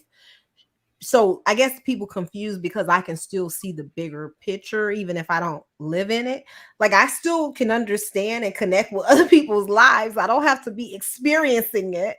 Like I don't understand people. They can't compartmentalize. Like I'm not, I think I'm a perfect example. I'm not into marriage or about marriage, but I respect and love marriage for people. It works for. It is a system it works for.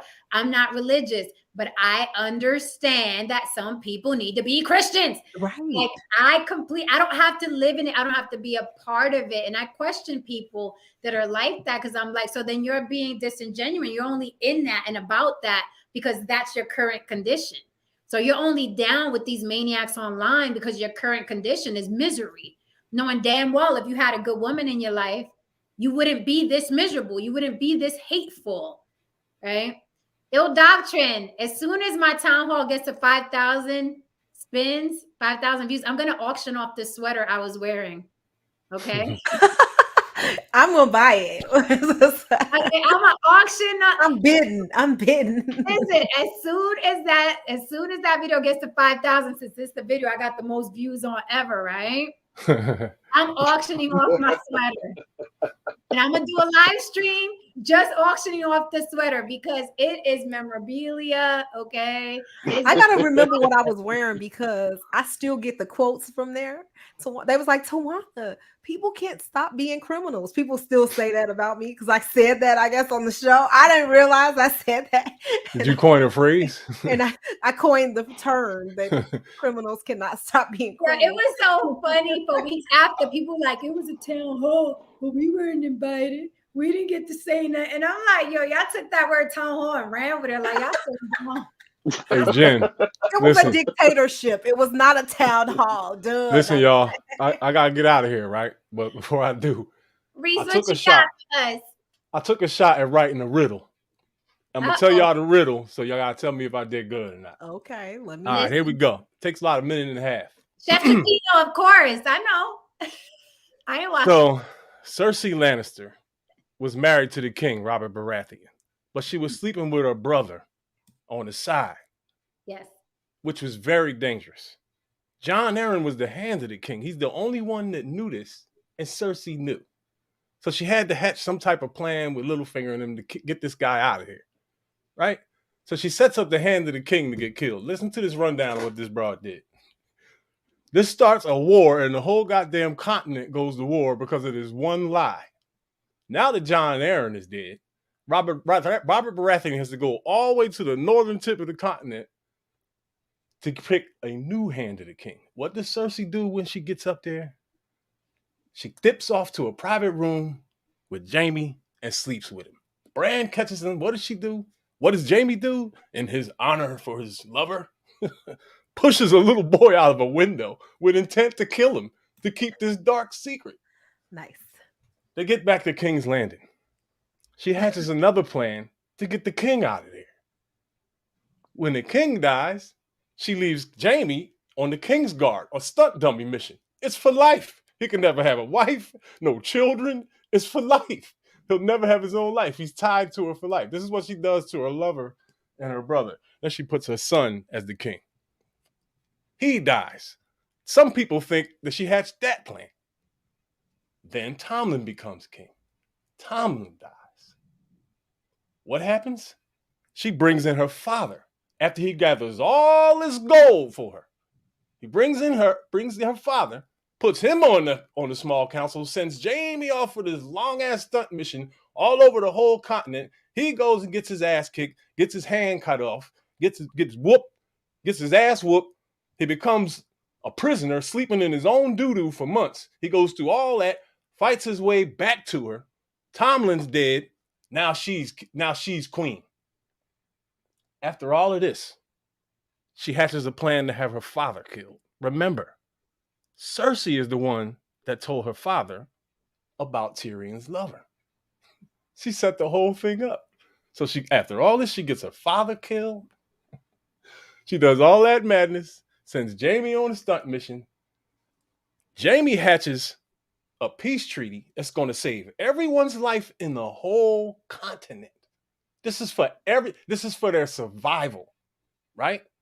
That's the only way they're going to live is if they have this peace treaty. What does she do? She reneges out of the peace treaty. Tyrion can't take it no more. She tried to kill him twice. Jaime can't take it no more. He gets out of there. They go through all this hell fighting the Night King. They tear Winterfell is in rubble. Everybody's beat up and cut. Jaime goes through all this. He hits Brienne. And after all that, what does he do? He still goes back to Cersei. He sure Gets did. back to Cersei. What does Cersei do? She marries Euron Greyjoy.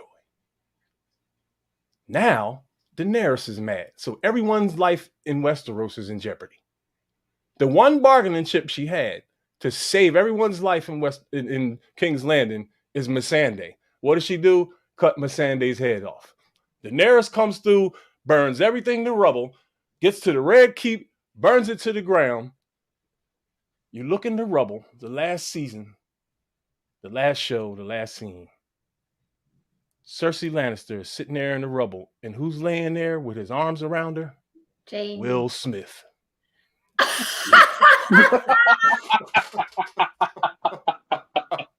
I hate you right now. You're insane. You're in. I was like, where this going? Where this going? Hey, I love all of y'all. Y'all can use that riddle whenever you want. Anybody who Hell wants no, I'm not using that riddle, man. I'm out of here. Very Yeah, man. What the hell?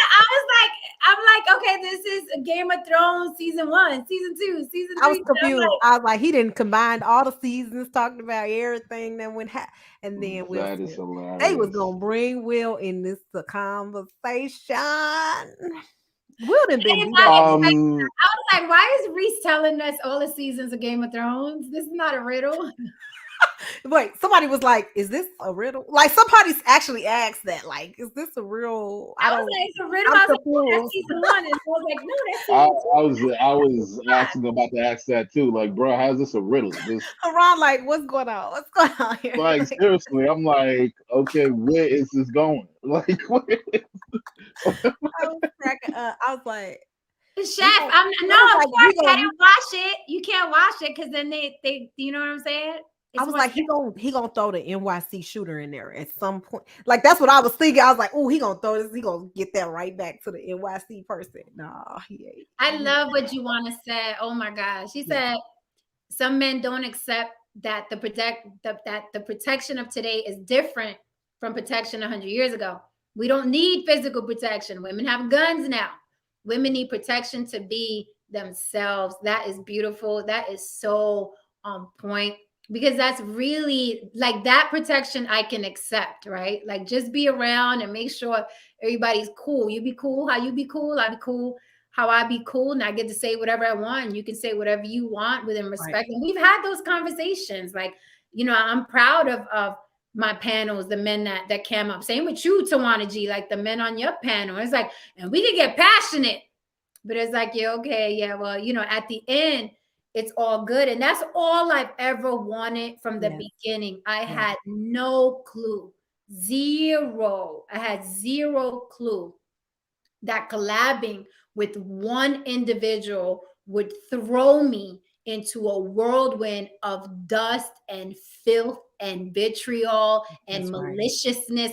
I had when I tell you no clue, I was green to YouTube. I was like, okay, yeah, I'll collab with whoever. I'm open to collab with whoever. You know what I mean? Cross promo. I was all in. I was like, you want to collab? You want to collab? This is good. This is good. I had no idea that one dog would expose me to so many fleas. And it's a lot of fleas. Like I'm trying to get out this algorithm. I don't want to see these people. I looked at my analytics the other day. My heart broke because you know that little thing. It says, people that watch you watch blah, blah, blah, blah. I was like, ew. I don't want to be in this group of people who watch you, watch this person and watch that person. I don't. Yeah. You was like, get them out of there. You want to get them out of there. But I'm like getting, you know what I mean? Collabing with that dog exposed me to all those fleas. So I'm slowly trying to force my algorithm to change. I'm trying to get white people up here. I'm trying to get Asian people up on these panels, Indian people. I'm trying to get is it Let me tell you. I get a talking monkey up here. I'm trying to change the algorithm. I don't care what. Let me tell you what I did though. Like I saw that analytics. I still have the people I hate, right? Like that they follow.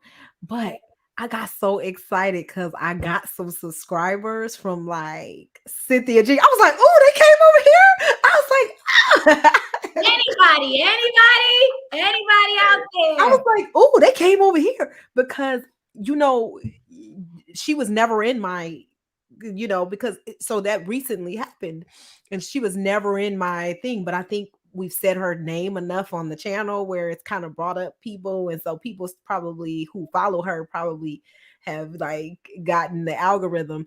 But also it was another lady, her name is Chrissy, and I don't know her, so I had to follow her because some of her people have followed me. I was like, who is this? And so she's like very similar. So I was like, okay, how did these people? So I think it depends on the type of stuff you're saying, right? During your videos that make people come in there. But I was like, okay, so I'm start following these like crazy people so that then I can start bringing different people into my algorithm. Cause like you said, but what I wanted to say about who we were associated with, one thing that I thought was powerful was that like we got to meet.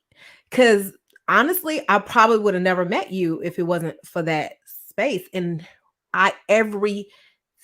everything that could possibly separate us, that they tried to do, right? Like they literally tried to make us enemies, you know, for whatever reason. Like they were hard. oh, They tried hard. oh, they tried. They was like, oh, we're Hard. gonna hit her with this and we're gonna tell her that, and we're gonna like none of it. She said worked. it. She said it. She said it. And I was like, I knew that was happening because I saw it. I was like, I know exactly what's going on. So I was like, I'm gonna wait a few days. And I reached out to you myself. You know what I'm saying? Because I was like, ain't no way I'm about to let these people like separate, because I felt like that was what the intention was, and I wanted you to know like that's not who I am. So I mean, they literally said that was the intention, though. Like that was these the are intention, right? criminals. These are the words. They literally said that was the intention. Like they were gonna separate us. Yes, and the power, it's so much power in like just being like, girl, like we ain't even nothing that's being said is gonna make us separate. Like it's gonna be me and you. If we don't want to be friends, like it's gonna be us that make us, like not y'all. Like, and so, but that to me, it was like, okay, I honestly was like, oh, I'm being associated with like these great women, and really, I only met you. You the only great woman that I met in that space, and that's fine. I'm glad. That's the best relationship that I could have formed, and that's it. That's all I care about. And I'm like, cool. It's always a purpose. You know what I'm saying? We're strong women. The things that we have endured in this space, there is no woman that can tolerate the things, the scrutiny that I have been under. There is no woman that could tolerate this. I know it. And then, and women don't understand like the things that have come my way that I'm like brushing off, that I'm ignoring, that I'm like moving forward and still doing. It is hard to do that in this space, but I don't think there's many people who could tolerate what I've been able to tolerate. So I think it's a reason why it's like, oh, you know what? Y'all women, y'all could probably make a change in this space. Y'all can actually make things, like highlight things and, bring attention to things that maybe other people have not been successful in doing. And so that's why I'm so supportive of this show and what you did, because there's not a lot of women who want to speak out against these things and really want to highlight it in the way that you're doing. And people don't understand how brave you are. And people try to say all these bad things like Jen is this, Jen is that. Like, what? Y'all don't even know. Like, y'all don't even really try to get to know her and try to figure out the type of person she truly is. And so you think I'm going to support somebody that's doing that? Like, you need to think twice about what you say about her. But there's not even women who is willing to say the things that you're willing to say. They don't even know how like monumental that is, what you're saying, because most people, they're scared to even talk about this, to be on the platform with you after you say something like this. Yeah. They're afraid for their lives. They're afraid for their families. And we're really speaking out against this. And trust me, we get backlash for this. It's not like we saying this stuff and it's like, oh, nobody cares. No, we get backlash for this. We do it because there's a bigger purpose. We care about the direction that this is going. We care about the women that's going to be affected in the future now, whatever. We care about like what's going to happen to people if we don't change. Yep. And I don't know if people thinking about that, because people don't always have foresight and they don't really see, like, I can see how this can ruin our community, how this can damage people's lives. Like, this is not fun and games. This is actually like people who don't respect families, people who don't respect women, people who don't value what people bring to this world, like the balance that's created. It's a real issue when people are teaching you that those balance and that this behavior is not valuable, and it's not, you don't need women, and you don't need to support or value them and their place in this world. And I think men are not understanding what that conditioning is doing to them. Like, we need to highlight what that condition is doing to them, and also show them that it's not true and it's not okay, So yeah, I just don't know if people give enough respect to us, and people like you who dedicate an entire show to exposing this type of information, because like it's huge. Like, I think that somebody gonna talk about you in history, like, and like you gonna be in like the books, like, man, it was this one chick that was like She said, call the FBI. like, I think people don't understand, like, this is something that people are going to like. There was some women who used to do this and who stood up for this and who felt like this was something was wrong. You know what I mean? So yeah. Well, we got Crazy Legs in the chat. Yes, Crazy Legs, Rock Steady Crew, hip hop icon. What's up, Crazy Legs? Dope. What's up, family? First of all, Tawana, thank you for saying that. You know I love you to death. It is ironic. It is poetic justice, because they literally are the ones that put us together. Yes. Haran, we didn't do it. They brought Annalicia on to be my enemy. Do you know that? Oh, really? Yeah. Yes, really. They brought Annalicia on, and it was like, oh, this is going to be, they were calling it Clash of the Titans. They were saying, oh, they got to get Jen up here, get Jen up here. Mind you, Jen already quit that panel. Jen wanted nothing to do with that panel. They were literally DMing me, yo, there's this girl named Annalicia. We want you to debate her, Clash of the Titans. And I was like, who? I had no idea who the hell they were talking about, Haram. So I went, I checked her out. I was like, okay. And then she had hit me one time. I had posted one of my I know what happened. I know why that happened. No, I was actually on the stream that night, and they were talking about polygamy, and she showed up. She showed up, and nobody knew who she was. Nobody knew who she was. No, this guy got her. Dusty recruited her for that panel. Yeah, and she showed up, and I think dude said something to the effect that, yeah, we heard that you're a fierce debate or whatever. And, I'm just sitting there just watching, and yo, I shit you not, she commenced to washing these dudes within minutes. I was like, yo, it got my attention. Because before that, it was just like, some of these guys, they really know what they was talking about. And there was some dust head dudes up there, you know what I mean? At least with the Queen's Court shows, I used to like those, because you guys talked about some interesting things, and you brought some interesting perspectives. I thought they were great, but I thought they were great, but I did agree with the chat when they were like, why is he on the panel if it's the Queen's thing? Like, why? That's what I'm saying. That's it. And a lot of times he felt out of place because he really didn't contribute anything to the conversation. I don't know if that was an intentional thing or if he was just out of his scope. But anyway, either way, it just really didn't make much sense. But anyway, like I said, she just commenced to just washing these dudes, and she was washing like she came into play because I quit that panel. So Dusty, I'm gonna replace Jen with this woman Mind you, she Right. ended up taking everybody's head off. And then one time I posted something and she was like, oh, I'll definitely show up for this. And I was like, wait a minute, Alicia, she's commented, this is the girl. So I said, let Right. me go to her page. Let me tell you something. I had, you know, the little stars in your eyes. When Right. I heard Right. this woman talking, Yeah. I was on that panel. I was like, ooh, who is this lady? Like, oh, I just like I followed her and everything because I was like, ooh, when she go live, I gotta hear her again or whatever. I And tell y'all a funny it thing was just though. like powerful. I tell y'all a funny thing that y'all probably wouldn't know. I kind of date women like that. I kind of attract and date. I kind of attract and date women like that. You know You what I like mean? the puzzle. Well, look, man, look, listen.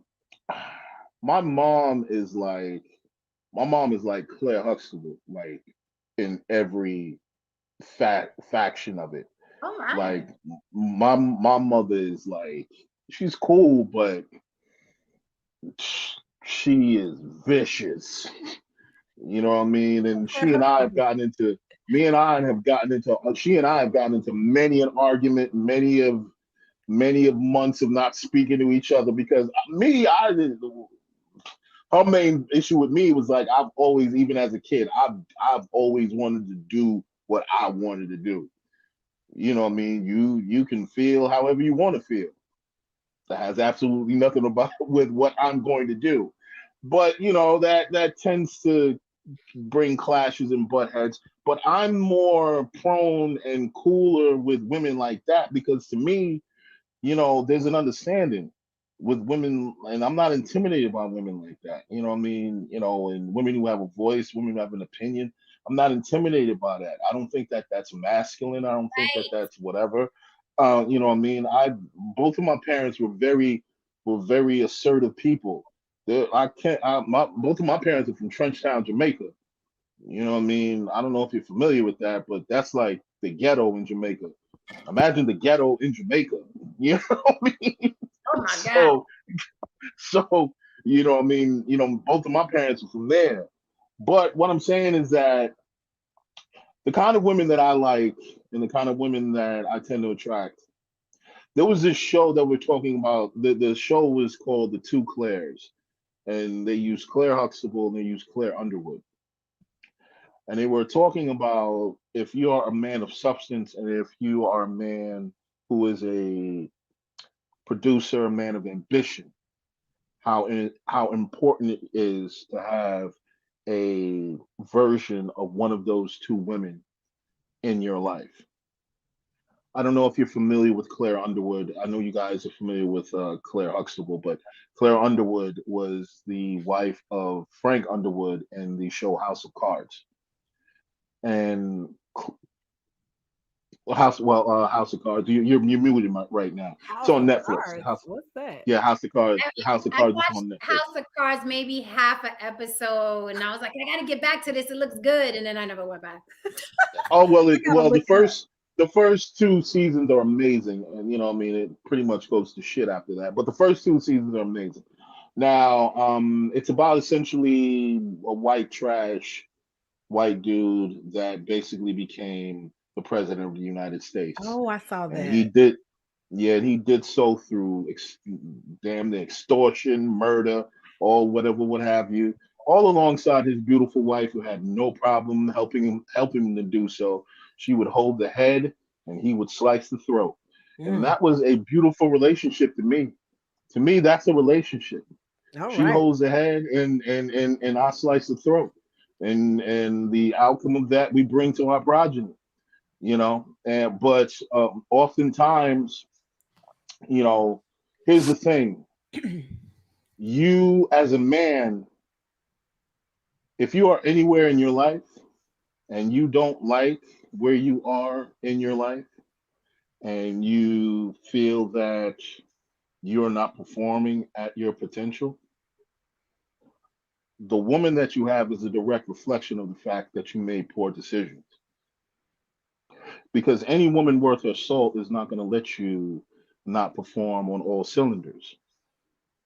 So if you are with a woman who allowed you to get a gut, who allowed you to become a shell of yourself, who allowed you to wrap your arms, you wrap yourself in a sheet of coddling and quote unquote positive affirmations. You know what I mean? Speak You life put into up with him. yeah, exactly. If you allowed yourself to be with that, then you deserve whatever you deserve, man. You deserve whatever you deserve. You know what I mean? And personally speaking, you know, Joanna Washington, she said that Claire Underwood was the devil. Yeah, yeah. Tomato, tomato. We can agree to disagree. I was like, We can agree to disagree. So I'll call her necessary. That's just what it is. I mean, they were in the game of politics. Who isn't the devil in in that world? this is true. This is There true. there is there are no angels in politics, just like there are no angels in finance. There are no angels in when we are in the pursuit of power. If you are, then you will die within 5 minutes of opening the door. It just is what it is, But again, my overall point is that you Don's should comment have is funny. you should have a woman that represents where you want to be in life. Yeah. If you're gonna shoot above your weight class, then get your weight up. Mhm. That's Oh, just that's essentially it. If you're gonna shoot above your weight class, get your weight up. If you're gonna go after a woman that is usually out of your scope, then ask yourself, how can I make myself desirable to that woman? That's what I was That's just telling my whole point. homeboy. That's what I was telling homeboy who was crying in the chat a couple hours ago. I was I like, gotta look. you know what he said? Juana, he was like, I said, because you know me, I always challenge him, cam up. Let's see how fine you are. Cam up. He was like, Right. I work out 5 days a week. I said, oh, then we're about to see a 6-pack. Cam up. I Right. threw the StreamYard link down like 10 times. He didn't come up here. Of course. He didn't come up here. I wanted to see. I'm like, y'all are the problem y'all talking about. You are the problem you speak of. It's not about women. It's not about single mothers. It's not about degrees. You are the problem you speak of. I want to say one more thing about us three, the three-headed dragon. Oh, they gave me a great idea for our next announcement of our next live, by the way. Good. They gave me a great idea. I want to say that they underestimated, and sometimes, Awana and I will discuss this, like, damn, like, how the fuck didn't we know these people were a bunch of animals, right? And it's like, you always catch yourself, right? Hindsight is 2020, but Awana, let me tell you, we underestimated them, but they underestimated us. Oh yeah, they definitely they underestimated us, and they underestimated that we respect smart, intelligent women, because they thought I would think like them. They thought I would see Annalise and feel intimidated. Exactly. Or it's like, oh my God, what am I going to say? Well, I mean, to the point where men are trying to get a woman to battle another woman. If that's going to say something about your manhood, I don't know what does. A three-headed monster. There you go. Three-headed monster. I love that. Yeah, they didn't have nothing for that night. They didn't have. They didn't know that we was going. They literally thought, like, we got a bond. We were like, oh, this what you? Okay, I was like, oh no, she needs to be over here. I was like, she needs to be over here. What's her name again? It was so good, like, that we all like. And we, even if we disagree, we just, like, we love each other. That's what it is. Like, they don't understand. That bond is like, it has nothing to do with whether we all think the same, whether we all feel the same. It's more so like, we respect each other. Like you said, we respect each other so much. It's like, I agree with how Jen, her approach is totally different from mine. And that's good, because, like, it's a different insight. Sometimes I watch your shows and I'm like, I didn't even think about from that perspective. Same with Anna. She say something, I'm like, damn, she got a point. Like, and I watch your shows, and I'm like, okay, I don't have to cut everybody's head off. Not everybody. I could be nice a little bit. A little bit. I can, I'm just doing it. I can do a little bit. I can do a little Hi, Freezy. Hi. I love Freezy. I love Freezy. Like we like that's like my little brother that I hate how he think about stuff, but I like want to fight him on the show. You know what I mean? So it's just like it's fun. It's just I'm fun. like, I don't, okay, you know. You no, know but what? You know what's funny? dynamic. It is. And we it's a dope dynamic. Even the way when you have respect, you're going to be able to disagree with somebody. I think disagreements are hard when you don't have respect that Yeah. someone has their own fucking mind. But we've disagreed plenty. We'd be like, no, come on, that's too much. Like, no, that's not what. Oh Lord, Jen. Oh Lord. And then we move on. It's like, oh, okay, you know, I like that she have extreme views. It's actually comforting because I'm like, well, okay, I'm gonna call her and see how she feel about this. And then if it's real extreme, I'll be like, okay, let me try to get in the middle somewhere. Like I think and while he calling me and I'm at home, it's just sharpening my samurai sword, like, oh, Juan is calling.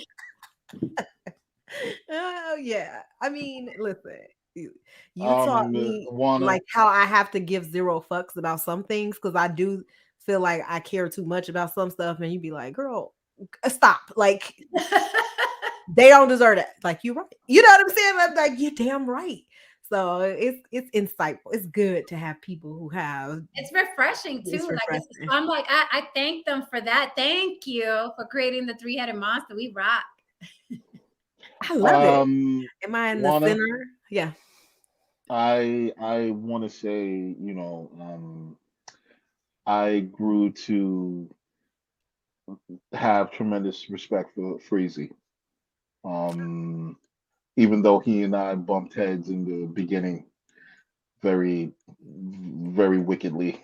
Yeah. And I admit I admit I can be a bit of an ass, you know what I mean, at times, you know what I mean, you know, the New York knee jerk happens sometimes, and you know, sometimes I might let things get away, you know what I mean, from me. But I can say that you both have a great dynamic, man.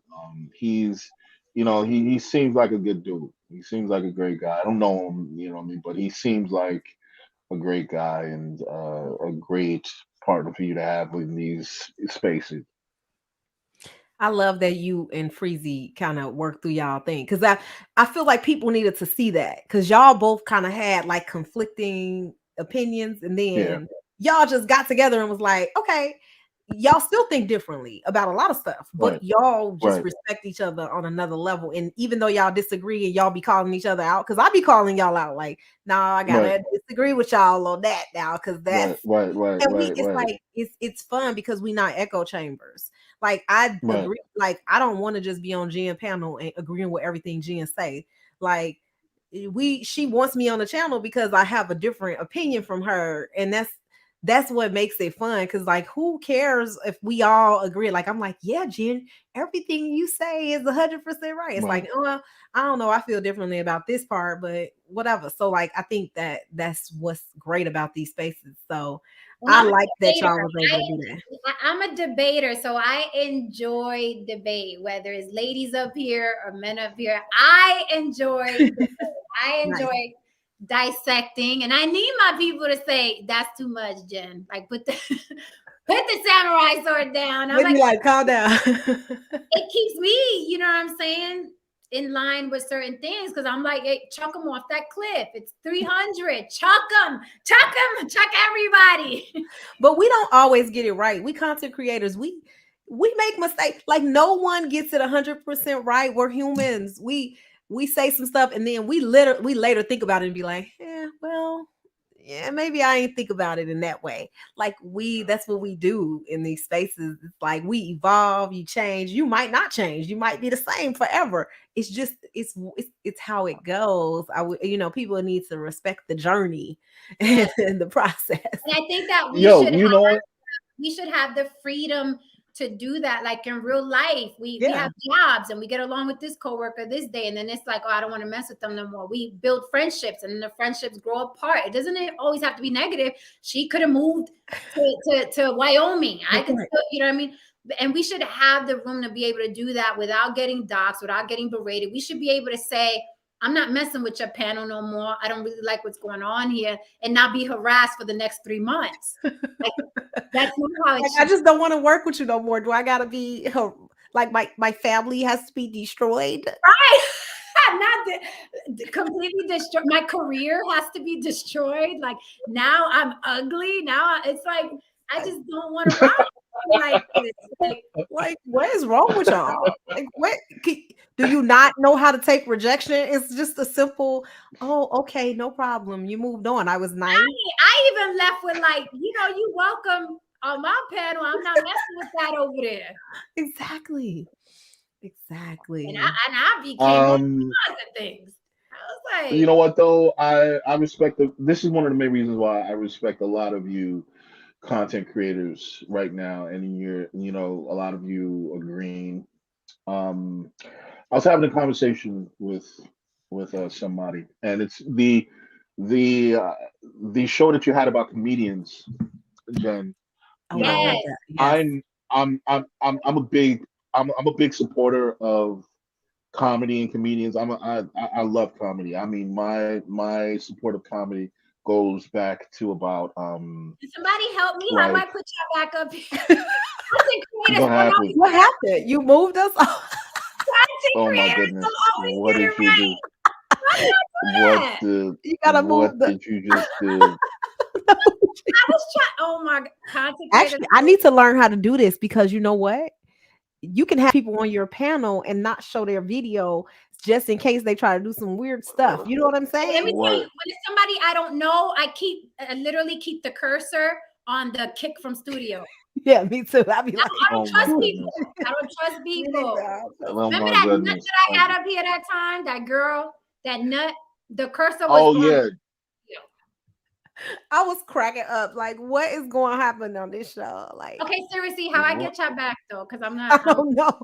I don't know. You picking the different things. Listen. You panicking. Oh, There you go. Yeah. God damn. All right. You I got want to know how you you did have that one though, of for real, because I like to do that one day. Content creators don't always get it right. We don't. now that is a clear example of the segue of my point right now. So here it is. No, seriously, ironically, that is a clear example of the point I'm about to make. Okay. In the beginning, and this is based off of the comedy show that you did, Jen, and the points that were just being made by a lot of these comedians about just starting from the dive bars and honing your craft and learning what it is to be a comedian. The point that I'm making here is that I miss true and solid artistry. Okay, I miss artistry. I'm an artist. An artist since I was about maybe 9. In various disciplines of creativity. But there's a moment in the beginning where you're woodshedding, regardless of how naturally gifted you might be. You have to woodshed. You have to hone your craft. You have to get better. You have to make mistakes, like like fuck up and only have one person on the screen. When you mean to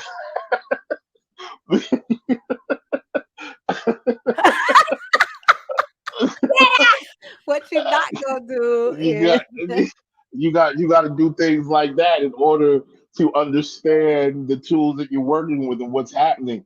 But I think that we've become this society that's all about capturing every single moment.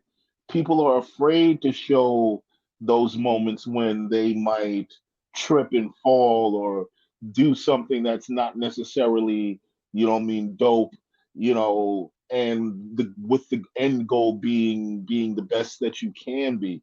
Like, for instance, and that's one of the things about Ti that was just kind of like, no one's going to take this serious, because, like, dude, you went straight to the stadium. You skipped every line possible. You went straight to the stadium. Who's going to take you seriously? Who's actually going to take you seriously? And he was he couldn't understand, like, oh no, why am I not, being allowed to? What do you mean why you're not being allowed to do that? Like, no, like if The I would have entitlement. respected him, if he said, like, look, I'm gonna take this to Caroline's. He still would have got booed, but you know what I mean, I would have respected him if he said, I'm gonna put the work in. It's the same thing, like, look, Eddie Murphy can't. Eddie, one of the main reasons why Eddie is like he doesn't want to do a special is because he said, like, look, I haven't worked the room in such a long time. I'd have to start from the bottom. You know what I mean? And imagine Eddie Murphy trying to work the kinks out of his act. You know what I mean? There'll be thousands of people with cell phones and so on and so forth And that's trying the to thing get a about an glimpse. artist. Like, that's the thing about a true artist, right? Like, when people try to come at me about my acting and my career, I'm like, motherfucker, do you know that since I was a wee bitty little girl, like, this has been my life and my love, and our lives, we have lives outside of here. Like, my daughter has to see the type of woman I am. She has to see how I treat people. She has to see how I'm taking care of myself and my dream. Like we have these abundant lives before anybody decided to have YouTube channels. So it's laughable to me. Like, I'm not kidding. This is not a front. This is not cap when I say, motherfucker, you was a little mouse who I met a couple months ago. Do you really, really, truly, in that tiny little brain of yours, think that anything you do or say will affect me emotionally or physically or financially? Or I'm gonna cam down and be like, but the rat said that I can't act. Whatever shall I do, mama? Like, does he really think I'm gonna throw everything away that I've ever wanted and dreamt of? What I'm trying to do for my child and my grandchild. Like, I can't. What? Oh my God! What am I gonna do now? I'm ruined. Like, so it's laughable to me. Like, it's like, I know you a couple months. You mean nothing. You are nothing. Seriously. But these people think because they think they can, turn themselves inside out, the hate and the pain and the insecurities they feel, and the lack of love they have in their lives, and the lack of love they have with their families and the people that are in their life. They think they could turn themselves inside out and throw it on you. But I'm like, I made it this far doing what I do, loving what I do, loving my family. You think that you're going to turn yourself inside out and throw that rat shit on me. And I'm going to be like, oh my God. Like, they don't even know how psychology works. They don't know how human beings work. They don't know how anything works. I'll be damned if I've been through what I've been through in my life, hell and back, hell and back, hell and back. Like, I'm saving it for a book. There's some shit that I'm gonna tell you I went through, and you're gonna be like, nah, that didn't happen to you.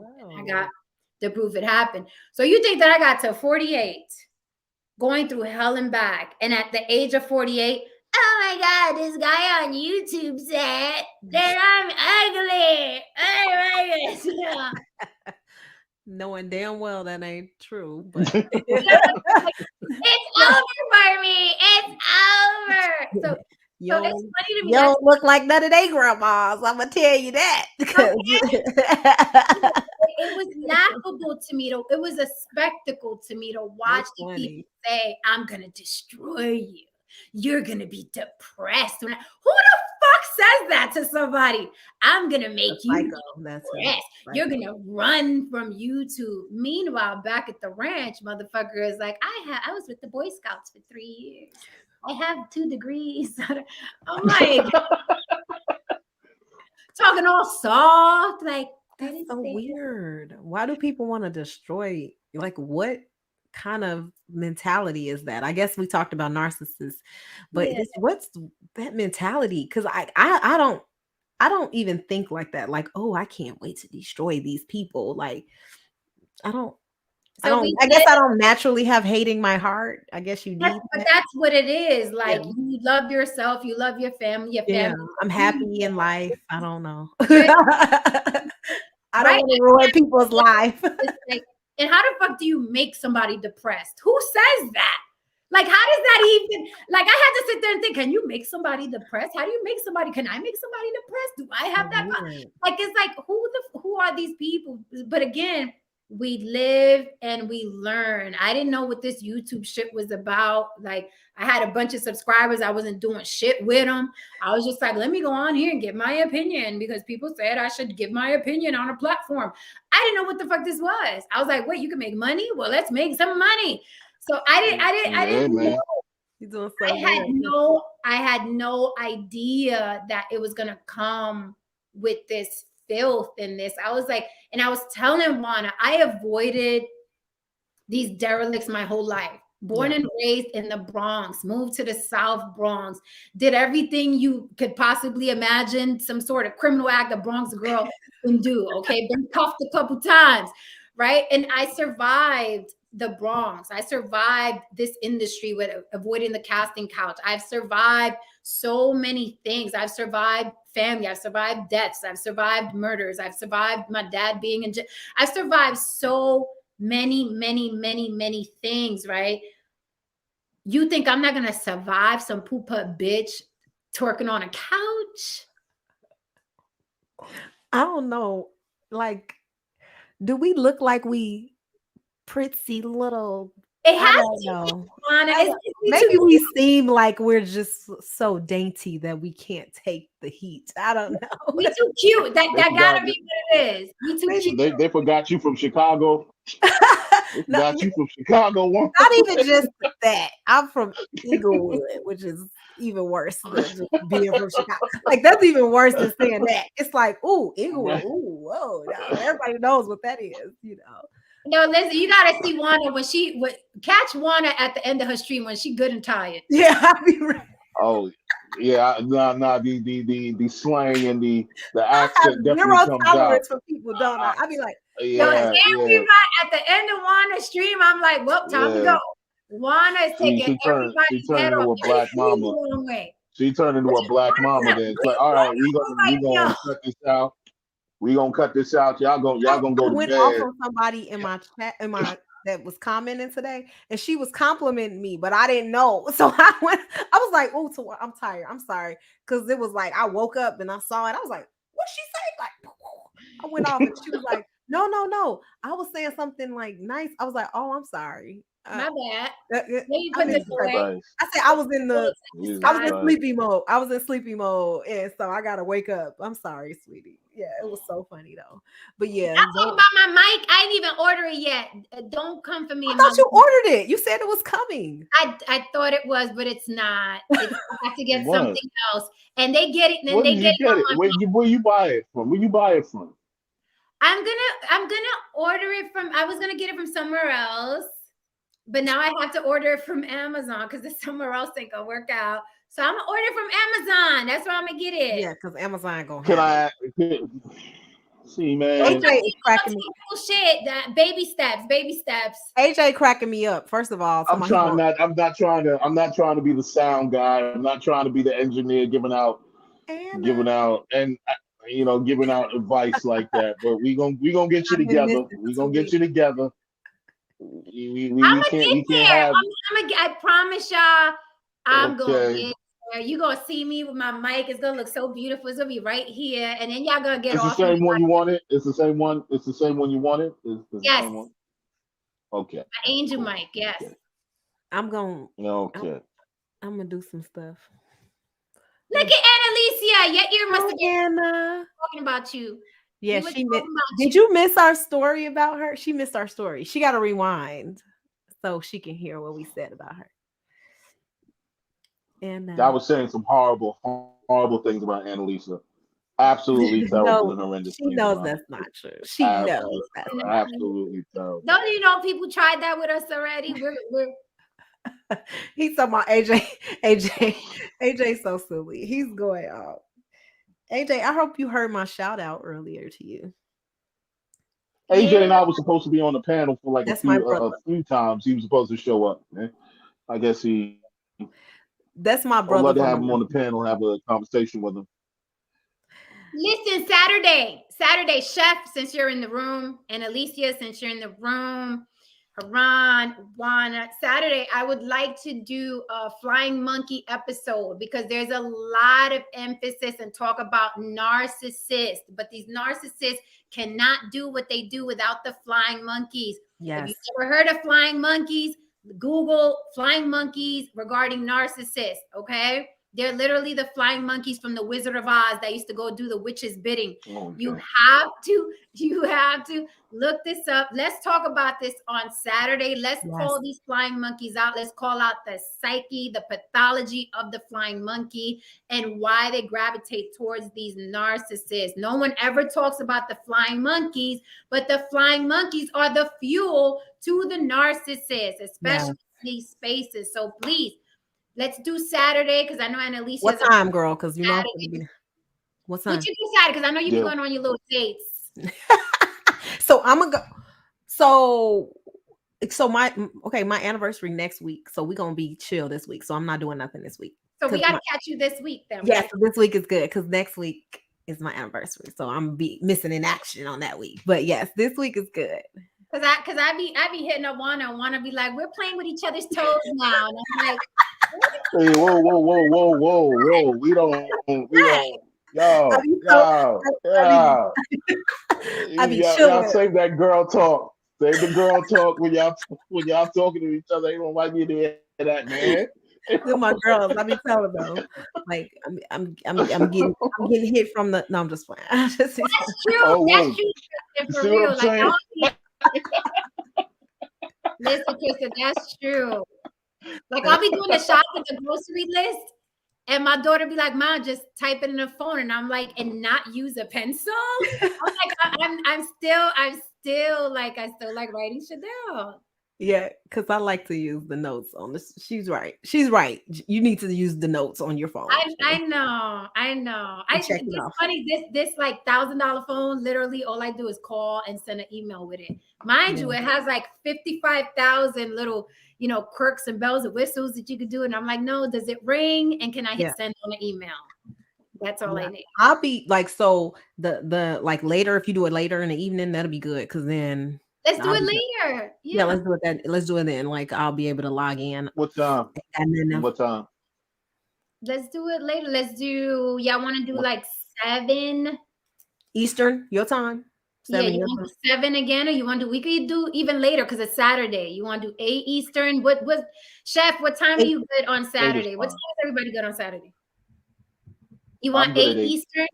8 Eastern. 8 Eastern? Mm-hmm. That's good. All right, so let me write it down with my pencil. Because I got a lot to say about these enablers. 8 p.m. Eastern. Because we definitely got to talk. It's beyond the pick-meshas and the pick-me's. We got to talk about the flying monkeys because that's another reason why these maniacs get away with what they do because they have so much support. So let's talk about that on Saturday and make sure we ain't falling into no flying monkey category and stuff like that. And I tell people all the time, don't freaking, attack people on my account. I attack people fine. Oh, Jen, and Wanda, just to let y'all know, I'm planning on moving forward with my own channel this fall. You let us know when. You let us know when, and we'll be there. What day you thinking? You don't know yet. You don't know none of that. I don't know yet, but I'm putting in some thought into what I want to do and so on and so forth, and the ideas of the direction that I do. I won't be dragging women. Thank you. So I guess you dudes will be calling it a simpish channel. I have no clue. I'm here for the simps. Now to keep it 100, I will be talking about my own scoundrel days, at times and so on and so forth. Good. I will not be. Everybody's here is ringing. Freezy's here. Freezy. Yeah, I will not be. Freezy, we was talking about you earlier, Freezy. You don't have to rewind. We was talking about you. Yeah, we was talking about you, Freezy. Not like in a bad way. So I won't. I will express my ideas a little bit further on, the gender wars and some of the things that men do and women do that I don't agree with. But don't come there for women bashing. Ain't gonna be no women bashing on my channel, man. You know what I Got mean? enough We, of we we that. don't do that over there. And Yeah. because most of the time the men who will be on my channel actually do have sex with women, real women. You know what I mean? You know what I mean? They have no interest in sacrificing their supply for you. So yeah, that's the kind of dudes I'm gonna have on my joint. Ron will be the last channel I subscribe to. Well, I was telling Ron, AJ, I'm so like, stupid. important that I wish Trisha would start a channel. And we'll support 100%. Yes, for sure. Thank I'll Okay. be there. I'll be We'll there. support Thank you. 100% because we have to support channels of men who are just normal. I just want a little normal. They don't got to be perfect. Right. You guys, men, It's a little bit normal. hello, men, y'all don't have to be perfect. I just want normal. I like the word normal. I just want normal. Can we just have normal dialogue? Freezy said, what did he do? No, Freezy, you got to go back because it's like you got to hear what we said. It was just so Yeah. in the moment, Freezy. It was in the moment. It was just in the moment, It was Freezy. good though, nothing bad. Only good things. The only thing I will say, Freezy, is that I love you. That's all I did say. Is that I love you like a brother. You know what I'm saying? So No bad things. before they say I'm, flirting with you, let me clarify that I'm talking about brother. Oh God. I tell you the bad things I think of you when we're on the same panel. Don't worry. No, they'll cut this and be like, she said, see, look, she love him. Do you know what I'm saying? And then it'll be 5 shows about how I love Breezy. And then they'll take the comment and change it up. Ron was egging them on. You love him. She said, see, what she said? She said, you. Remember, you means it derives from the word that means. Okay. She said, We looking at the eye of the storm now, people. You mean it's all that coming together. You mean so the U stands for unity, but she's dividing us. So that's how is she unifying? Yeah, they just don't make no sense, and we listen to it. It's ridiculous. But anyway, Freezy, go back and watch what we said. Master Vito said just for a place men can go without having to lie about shit. I mean, let me tell you how crazy my apartment was in the Bronx on Fordham Road. Let me tell you how fucking crazy, okay? I have my little thug friends, real thugs, by the way, not caricatures. I had my little real thug friends in the living room. I also had me some friends that were the police in uniform. And they would come through while they were on the job, okay? Sit down, watch the game. I would give them some beers. We would chill. And my thug friends would be like, what the fuck the police doing in here? You gotta unite us? What you doing? They would watch them walking like, yo, Jay, what the fuck? I'm like, they cool. They cool. Don't worry about it. They cool. They cool. Don't worry about it. Y'all can commit crimes. They ain't gonna arrest you. Yeah, they not gonna be cool. If you commit a crime, it's gonna be okay. I was like, that's Mikey. No, I had a barbecue and a police officer came and it was a girl there that he had arrested. Oh. And I was like, what? Oh, that's hilarious. I don't know what to say. I'm sorry. And she was like mad, like that's the officer there. I was like, listen, okay, what you want to get arrested again, or are you okay? Because I feel like you need to relax. I didn't invite her, you know what I'm saying? So it was like, okay, you there with my friend. I wasn't opposed to her being there, but she was like getting all turned up. I was like, well, he was invited, you weren't. So either behave, because he cool. He cool. He was like, I mean, yeah, I arrested her because of whatever, and it was cool. But she was kind of like turned up. So yes. In my neighborhoods, like those worlds collide. Yeah, it collide. But they would be chilling in my living room. Their walkie-talkies would be going off, and they watching the game, chilling. Be like, what's up, Jay? I'm like, chilling. My friends used to be like, what the fuck is this? I bet you 10-1, your boys were sitting there. All their sentences were short. Them niggas like, yeah. Like, yo, Mike, you want something? Yeah. No. No, I So don't we want doing nothing. that later? I don't want We nothing. ain't I don't doing. want nothing. I don't eat We barbecue. ain't doing. What you talking about doing later, girl? No, I don't be doing nothing. No, I don't be doing nothing. Nothing at all. They like, no, I ain't hungry because people who no. Right. I don't want to eat nothing.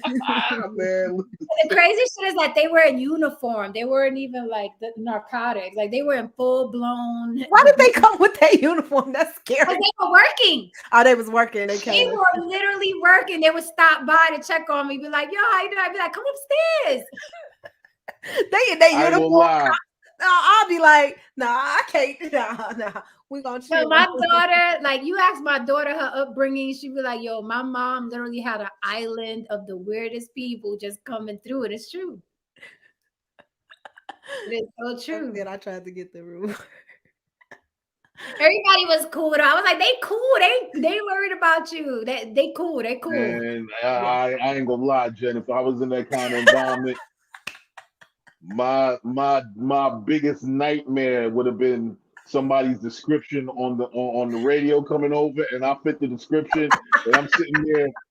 I got a drink in my hand. He got a drink in his hand. We over there going like, yeah, go Bucks. And I'm like, and I'm looking at the radio. He looking at me, and I'm just like, just give me 10 minutes, man. Just give me 10 minutes. I would have not let that happen. I would have not let that happen. Suspect has I would have on. like, now, you know, I would have told Mikey, I would have been like, now you know you gotta give my boy a head start, right? Like Exactly. Just give me a 10-minute head start, Act man. like you ain't see him for just 2 seconds. Just act like you ain't see him. you know you gotta give my peoples a head start, okay? Let me say it was some It was good, cool. interesting times. It was funny. That was cool. That's funny. The words collide in them neighborhoods. Seriously. Yes, they do, man. Yes, They do, especially when most of the time they have to. So in Chicago, I don't know how it is in New York, but like in Chicago, they have to work in the area they live in. So you know, if you know your neighbors or you know anybody, you're gonna, you may encounter somebody who you arrested within your neighborhood, or they have to live, within a certain area. So yeah, I'm like, yeah, that's sketchy. You only want to hang around the area because you like, I don't know who I'm gonna see at the bar, so I'm gonna go on the other side of town. Tristan got me died. Tristan, start a channel too. We all need to start channels so we can be the balance in the cesspool. Hi, Tristan. What he say? Welcome. These niggas he said, listen, I start a channel. Literally, first show gonna be like breaking news music. Tristan, welcome to TNWAN. These niggas are wilding again news. Wilding again news. And just start clowning. I know that's right. Oh, AJ, you got the Bad Bunny going? Bad Bunny. AJ so silly. He been cracking me up. Yes, Freezy. We done talked about that crazy ass shooter already. Yeah, we did. We talked about him. We talked about it twice. I did it in the beginning. I was on mute. Then I did it again. Then we did it again when Juana came in. I gotta go back and watch. Like I'm gonna try to go through the mute part, but I'm gonna try to read your lips so I can be like, oh, she didn't say that. She didn't say that in her second point. I was going ham. Comprende? I was going ham. I was completely. I mean, look, wait. You was going edit it. Well, I mean, seriously, we were sitting there watching you just go in, and we was just like, I'm just sitting there in my mind like, yo, this is gold right now, and we can hear it. And you can't hear the hand gestures, the gestures, the hand gestures, the eyebrow movements, I was like, yeah, I know that whole New York Bronx accent is just shooting out right now. Look at me go though. Look at me go. Oh yeah, you going in. Look, you rolling them eyes. She's just going in. She's going in.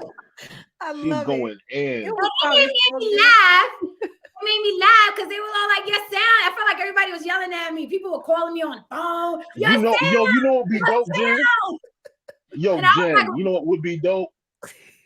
Jen, you know what would be dope? Jen, what? If you could take that beginning of that, and you could have one, and you brought in one of your comedy dudes to do a voiceover over probably what you were trying to say over that. and they would have like a Spanish accent over that. Oh my goodness. That would be hilarious. Yeah, Absolutely hilarious. I was so passionate. I was so on fire because I was like, listen, we are going to FBI this shit, all of it, and we gonna do this, and these motherfuckers did that and that. And people were like, the building's on fire! No, Chef, they actually have to live in Chicago. Like, if they want to be a Chicago police officer, they must live in Chicago. Like, they can't have a South suburb address. They must be a city employee. wow. So it's not about, I know that they do get tax breaks and help, but that's not it. If you're a city employee, you have to live in a city. That's Chicago. It's just like a Chicago thing. I don't know why. I guess maybe like in other cities, it's like, okay, like for instance, Washington, like Maryland's so close, you can get there in like 10 seconds, but the suburbs, and in New York, like a lot of New York is same way. Mm-hmm. So other states don't have those same requirements, but Chicago do. If you are city employee, you have to live in the city. So weird. I wish they would update that, but that's how it is. Yeah. So that's what it is. Yeah, I'm gonna have to take that part out. I was on a roll. I was like, these motherfuckers be gone. I can't wait. I'm gonna watch it. I'm gonna watch you. I mean, I was just like, and it sounded like Charlie Brown, like wah wah wah wah wah. But then eventually you did it again, right? And I had to leave and come back. Oh, you had to so from now on, when I came up, I'm gonna ask everybody, can you hear me now? Yeah, you got to watch the chat because we was trying to tell you last time, like, hey, we can't hear you. You ain't hear nothing. You was like, right. Yo, Jen, I made a joke. I made a joke. I was what like, she said something good. You was going. Yo, Jen, I was like, yo, somebody insult her so she could look at the chat. I was. I knew something was wrong when I saw Alicia calling me. If somebody, that's what caught me. I was like, and Alicia calling me, something happened, and I was like, oh, yeah, that's what I did. I text your regular phone. Remember last time I texted your regular phone? You saw it like 4 hours later. Like, really? What's going on now? I'm like, girl, we didn't got past that part now. We on the next live. we didn't heard your whole opinion now. Yeah, it was funny. Well, ladies, I gotta call it. I can't believe I did 5 hours of shit, man. This was a great. Remember, used to do 7 hours, Jen. You used to be on here. Oh my goodness. She would be live, and it would be like live the whole time. People would be just jumping on. Like, I was like, well, I'm gonna make these hours.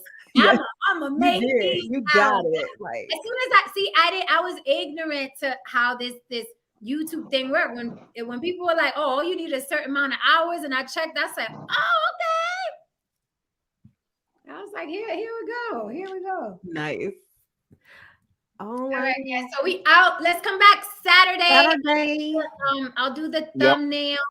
I've studied some of it, but I want to be well versed because this is an important conversation and people, and we may reach out to some flying monkeys and they may see the stream and realize that they are flying monkeys and they need their own. They should cam up. They should cam up and give their side. Right? That would be cool. Why being a flying monkey is necessary or something.